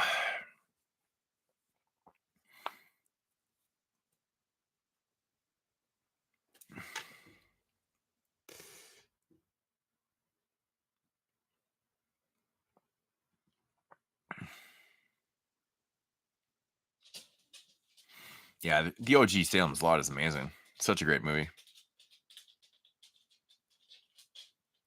The book on slashers? Yeah. Yeah. Yeah, I have the first edition of it. I know they reissued it, and I think there's something else to it or something like that. But yeah, I have the slasher. I can't remember slashers. No, what the fuck is it called? I do have it though.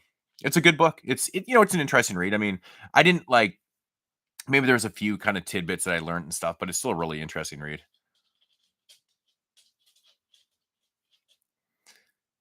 Well, the thing is though, like, I don't know because he wrote that script. Like that was his script, man, and like he directed his own script. That's the crazy thing about it, man. I just don't get it. It's so hard to fathom that Larry Cohen was fully involved in that project. It just blows my mind.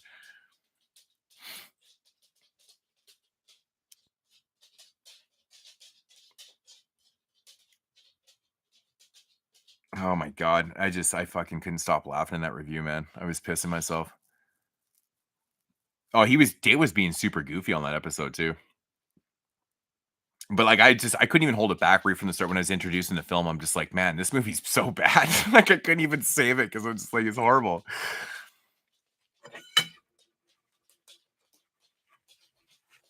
Yeah, it's been a while since, like, you've done, like, a pairing of films like that, like, original to, like, a sequel and stuff, and the bar is set so high with the original, and then the sequel is just so low. Like, it's such a big spread. I went from, like, a 9 to a 3. Like, are you fucking with me?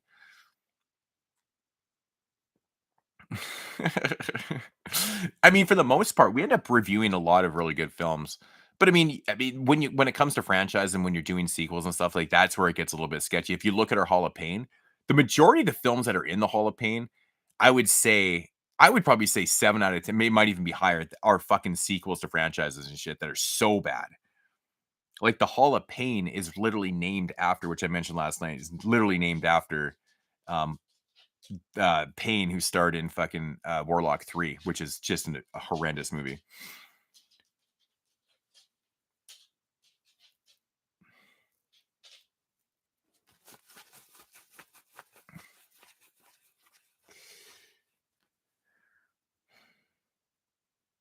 Yeah, it shouts the Lords of the Underground. Yeah, that's funny, man. They've been brought up on the show or on this live stream like a couple times tonight.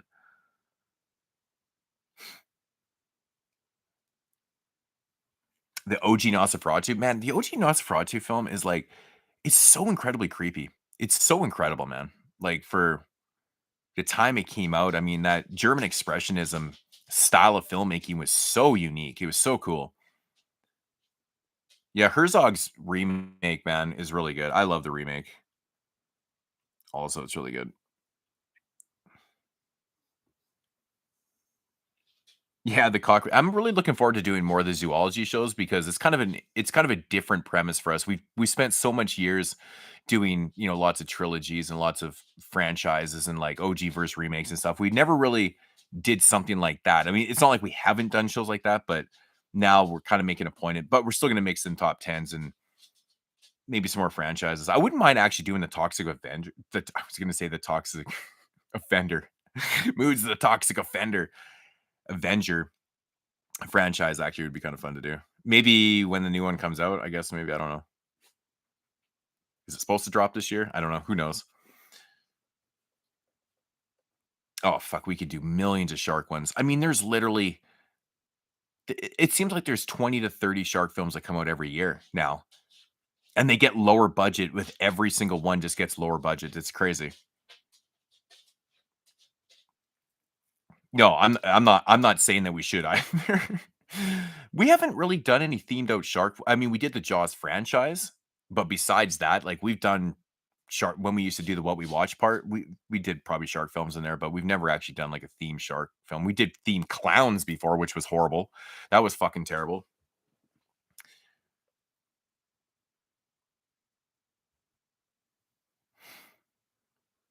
Yeah. The original Nosferatu is amazing. It's so good. And honestly, the Kino Blu-ray for that looks amazing. They did a good job cleaning that up. I was really shocked when I popped that in. I was like, "Damn, that's a really good transfer on a movie that's fucking 100 years old." Literally 100 years old.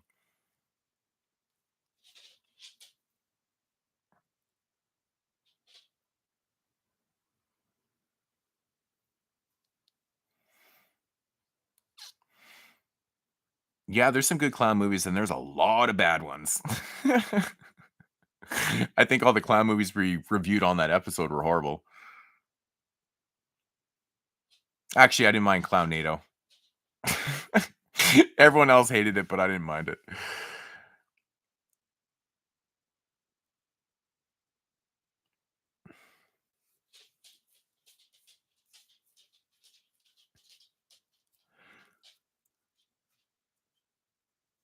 Actually, Clownado is not as dumb as it sounds.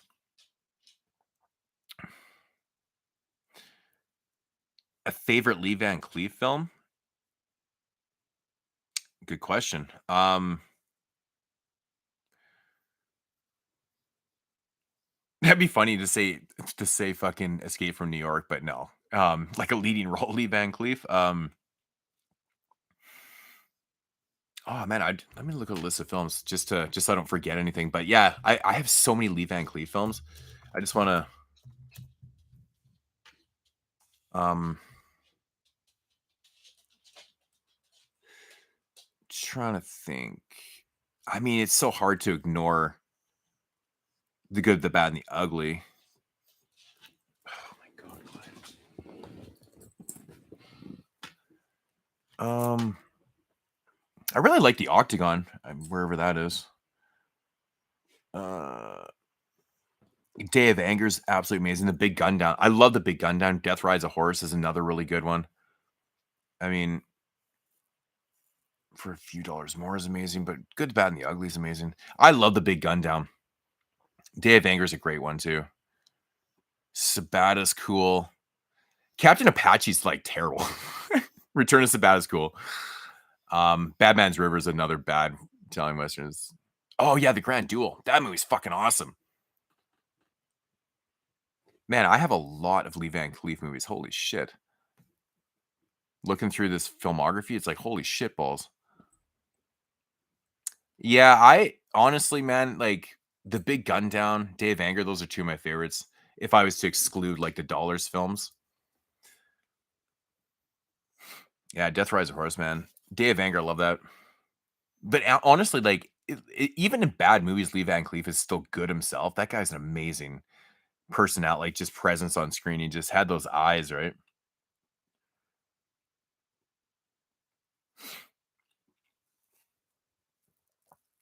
Yeah, the young. Yeah, I know. Anything young Van Cleef is weird.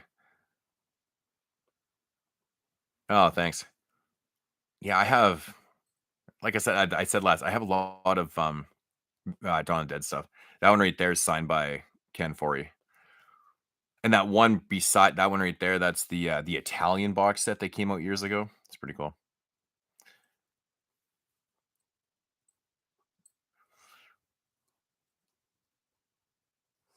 Oh, High Noon's amazing. Yeah, High Noon's classic material, man. Great stuff. Hates the original Django. Really? That's like spaghetti western at its finest right there. Yeah, I love me some spaghetti westerns, man. Django's classic, man.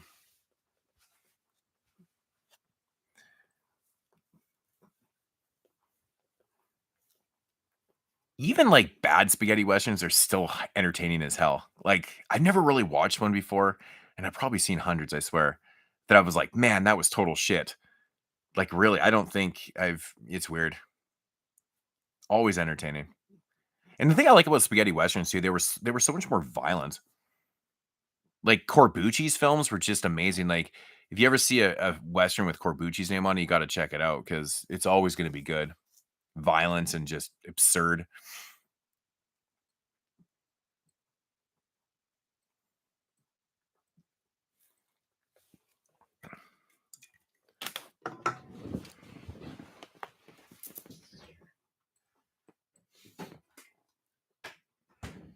Ooh,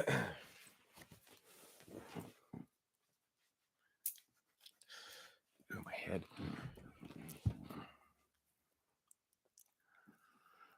Yeah, I didn't get the box set for Sartan. I had all the individual Kino Blu-ray releases from Kino.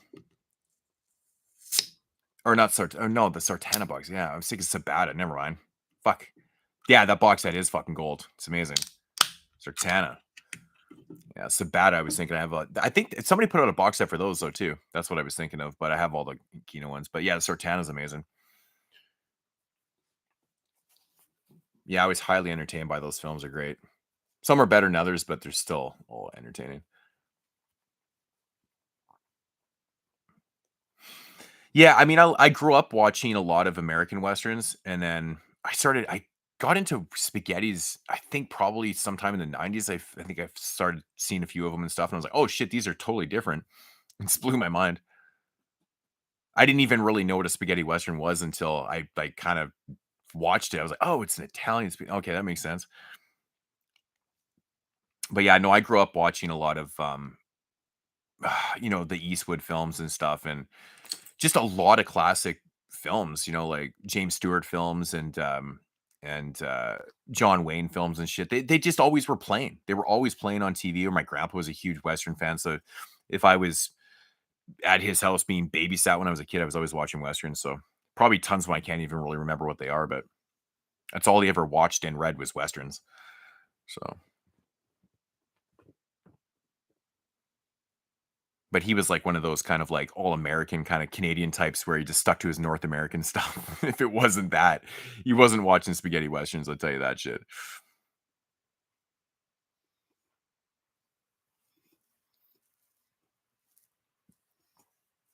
Don't Go in the House That Brought Down Your Mood. Dude, that movie's fucking brutal. Yeah.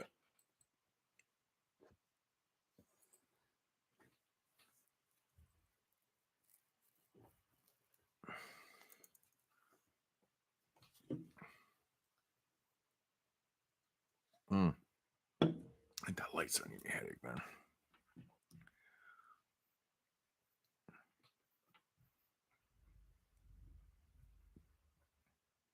Yeah, I mean, Argento wrote, I think, a couple different Westerns, actually. He wrote a few different ones.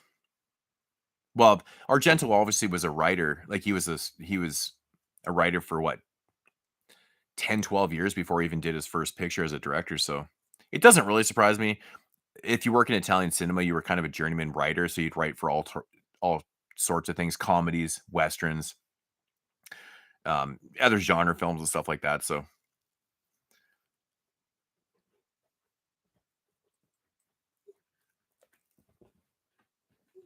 I do have a lot of digital records that I do keep, like, on a drive and stuff, ones that have never gotten physical releases and stuff, yeah. I do have some, yeah. It's just crazy to think, like, some of those records are never gonna get physicals, it's weird, but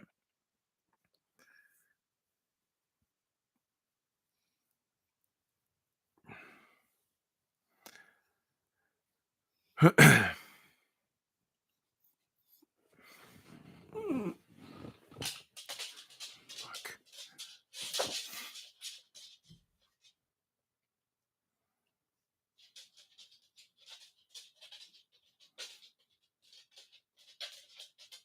The Blind Dead series? Yeah, it's amazing. I wouldn't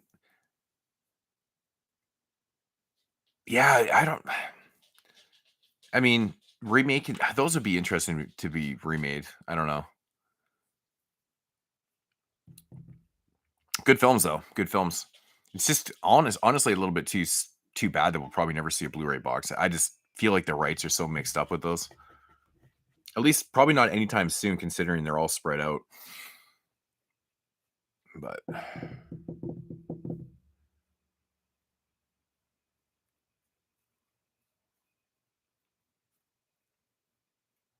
there is a Blind Dead remake. What?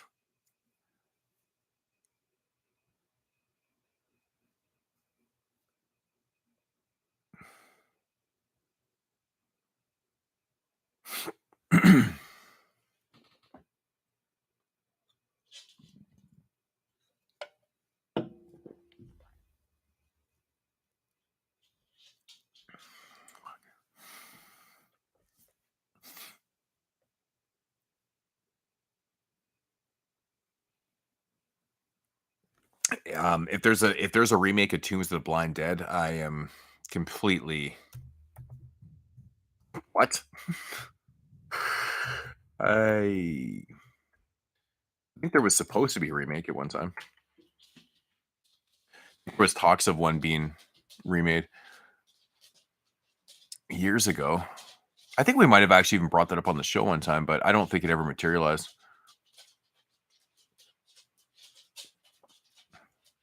Yeah, no, there's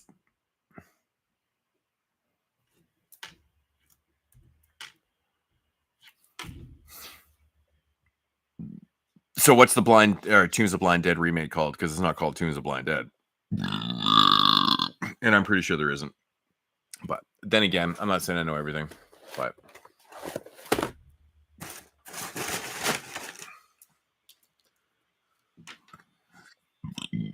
oh fuck, man.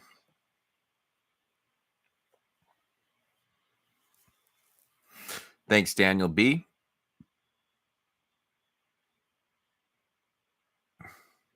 Curse of the Blind Dead is not a remake of Tombs of the Blind Dead.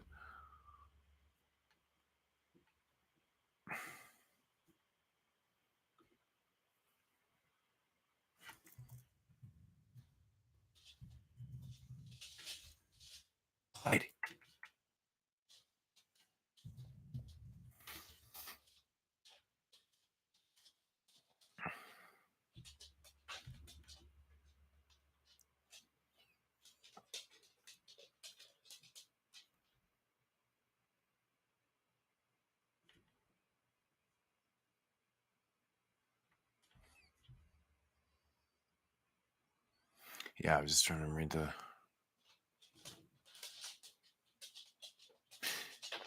Yeah, no, I haven't seen Curse of the Undead, but I'm pretty sure it's not supposed to be like a straight up. I don't think it's like. I believe Curse of the Blind Dead has something to do with like the Templars and stuff like that, but I don't think it's supposed to be a remake.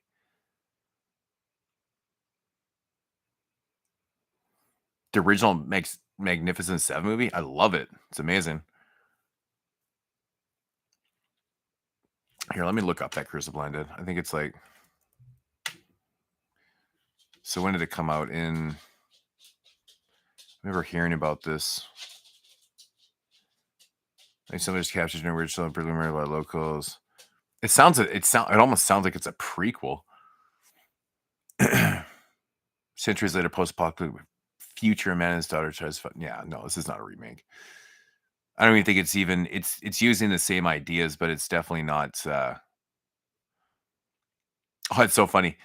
So I typed it on the IMDb. It says the first review says not in any significant way remake.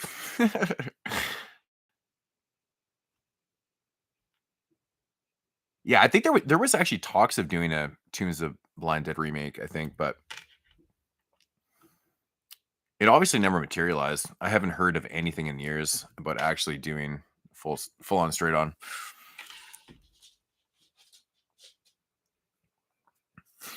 In the mood for some putts, yeah. That's weird. It's like such summer stuff. I listen to putts in the wintertime too, but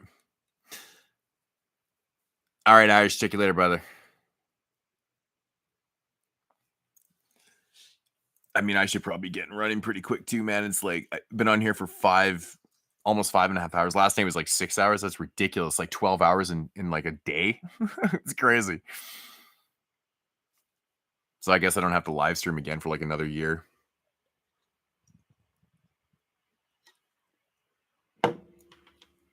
Plus, my other dog has to go outside again. He's been pacing back and forth.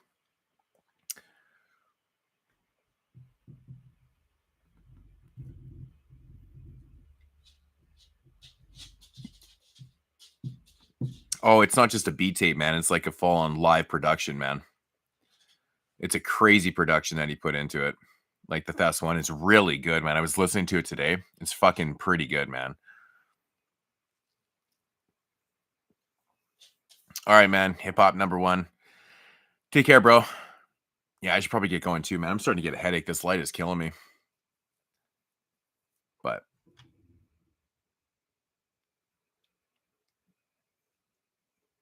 I think I am the marathon man. The time just flies. Like last night, also it was 6 hours. Now it's like 5.5. But